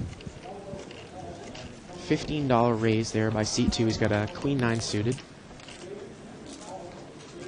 Beth there in seat 5's got 5-6 suited. She called. I got a 10-toe we got to close. There you go. I got 10-toe. I meant like close. Anders is going to call. Holy crap. And who raised him? Seat 2? Queen 9 suited. So now we got a nice little pot here, $75 pot. Yeah, I'm thinking it's the same thing. Anders is in position. He'll come in with King Jack off from that position. Look at this. He's flop top pair. And seat 1 also has it. Yeah. He checks it from up front. You got to think Anders is definitely going to fire here with top pair. You from have the to fire this. Yeah. Pot's big already. It's already $75. And your Jack is vulnerable to overcards coming, obviously. And I'm thinking he's betting 40 or 50. Like about 50. About the size of the pot? Yeah, the pot's 75. Oh, so a little under the size of the pot. Yeah, it is 50. So now the pot's 125, 50 to call. The Jack 9 quickly mucked there, Dave. Yeah. Wow, and Beth looks like she's going to call. She's open-ended. Yeah, open-ended with a backdoor flush draw. Mm-hmm. Again, though, you've got to figure out the odds, because how much can you match? You know, if you make this call, you're really going for one card, because Anders is going to put you all in on the turn, Dave. Yeah, but remember, there is a pot before as well. There is $75 in the pot. So now it's $125.50 to call for $125. But again, with just to see one card, though, you're not going to get the odds. Without a doubt, especially when you're out of position. You can't buy yourself that free card. And now, if Anders pushes, he can push her off the hand. Oh, he definitely should. Yeah. And he does, and she mucks. And that's a classic mistake there. Sometimes people will take it into account in a limit game, Dave. They get confused. Well, in a limit game, you can chase open-ended straight draws and flush draws because you know how much the next street is going to cost you to call. In no limit, you don't. Yeah, exactly. And like you said, you're really chasing. It's a really good point you made. It's one card. You're paying $50 for only one card. Not two cards, so you can't. Some people go, well, I have a 33% chance of hitting. Not if you don't see the river. Right. I'm sorry. So that's why either the semi-bluff check raise move or all-in move in no limit is very valuable, because if he does call, now at least you get to see both cards. Without a doubt. You know. It's one of the reasons why you want to play those cans in position, because if you're in position, sometimes they check to you. Sometimes you can buy yourself a free card. Yeah. A lot of things you can do. 30. Moon's going to raise it up here. He's got ace-9 offsuit. He won a pretty decent-sized pot with that about 45 minutes ago. C8's going to call. Boy, C8's playing a lot more hands than he did earlier. And he said Albie's pretty tight. Let's see what he does with ace-jack. 30 is the I would assume that he's going to muck. And the thing is, ace-jack offsuit does not play well multi-way either, Dave. And Adam, he's just a gambler. He's calling with king 4 clubs. So it's a $120 pot here. You either want 2 4s or a clubs. The chances of an ace coming are very slim. Hi, Jack. And he's got the king. Now, what is he going to do with the weak kicker? Well, he checks it. King 8-10. Well, he called down Beth before when he had ace with a weak kicker, so I imagine he's going to do it here too. And Moon is the one that's been making a lot of moves on him, so 4 people call me. 100. he's going to bet $100. Ace of diamonds. How much you have king of left? diamonds, 2 of diamonds. Another 100. I go all in. All 4 people call me. So the pot was 120. Moon's bet 100. It's 220, 100 to call. And this is the one problem with Adam's game, I'll say. Yeah, see, I just don't like the play. He's going to get lucky here, obviously. But you're going to see, I mean, he's just a gambler to me. Well, if Moon thinks his ace is good, he's got a backdoor diamond draw. 320 now in the pot. 320... And then if he matches Moon, 470 in the pot, 150 to call. He's getting about 3 to 1. Yeah, it's just I don't think it's enough. I mean, Adam just puts a lot of clout into that top pair, and yeah, it's good here, but it's very often it's he's going to have a lot of kicker problems. Well, I think Moon's trying to figure this out. I mean, he's got backdoor diamonds. He's got a possibility of a running straight. If his ace is good, pot's laying him. Like I said, it's. What are the odds here? What are you saying? It was about 2 to 1.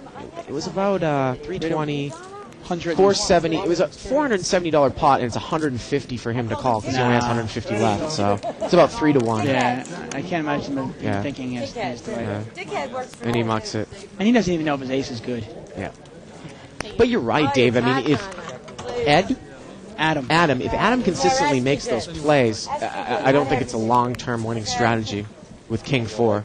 No, you know what I mean? You're playing King 4. You're playing it to hit a big hand. You're playing it for clubs. You're playing it for maybe a couple of fours. With and nobody King 8-10, 2 diamonds, that's really not the flop you want. No, you know? I don't. I mean, we saw him earlier. He did that against Beth. He had ace 3. Yeah. And he happened to chop it with her. But you see some of the more advanced players, they get away from those, top pair low kickers. It's just. Well, pocket queens there for Albie. What could Adam have put a stopper bet from up front on the flop with that type of hand? Or there's just too many draws where people are going to call your position and you don't know? I think he overvalued the hand. He happened to get lucky. I mean, obviously, sometimes you can't always look at the results to see how a person is playing. He overvalued it. I think he wanted the check raise. Well, I can tell you right now that Beth is called with deuce 3 of diamonds, and my hand selection would really have to go up to a raise by Albie, but I was going to say, I bet you Moon's calling there to see if he can make a move on Albie, but now there's 4 people in the pot. Jack 4-3, and if Albie bets here, you got to know he has an overpair, right, Dave? Or ace jack, yeah, one of those. Yeah, or ace jack. Look at how strong he bets. He bets his hands. He's straightforward here. Yeah. And, in this table, it's a winning strategy. Without a doubt. And he's going to take this one down. And I hate to harp on that play by Adam there. I mean, 'cause obviously he took the chips in. Yeah. I don't know exactly. But he also took the chips in when he got the ace on the river versus Moon. And we know that wasn't the right play. No. So sometimes you can get lucky one night. It doesn't necessarily mean you're playing well. And he's got about $1,000 in front of him. No, and I do like his game, generally speaking, but I think he overvalues those. I don't know what Tim is doing here. It's not like he has enough chips to make a move here in seat 2. Some people just get married to ace-king, ace-queen. Yeah. Well, he's got a couple of overs. Little does he know that, It's a raised pot. He wants to play. Well, next hand could be the last hand. And I believe that hand was the last hand, Albert. David Tuchman, I want to wish you some good luck in Las Vegas. Thank you very much. I appreciate that. Of course, you can join David in his Vegas ventures on our website, www.thebike.com, and take a look at Under the Gun, where you'll be updating it daily. Yeah, probably daily, every couple of days. Please join us again on Wednesday night. We stream webcasts every Wednesday through Saturday from 6 o'clock to 10 o'clock Pacific time. For Bart Hanson and David Tuchman, good night, everybody, from Live at the Bike. It's here. It's big. And it's closer than you think. It's not a tournament. It's what you don't see on TV. The cash is real. The stakes are high. They bet big. win big, they lose big. High stakes live action poker. Live at the bike. Watch it live on the web or play it if you dare at the Bicycle Casino right here in Los Angeles.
We were in college. You guys turned over to Dean Art.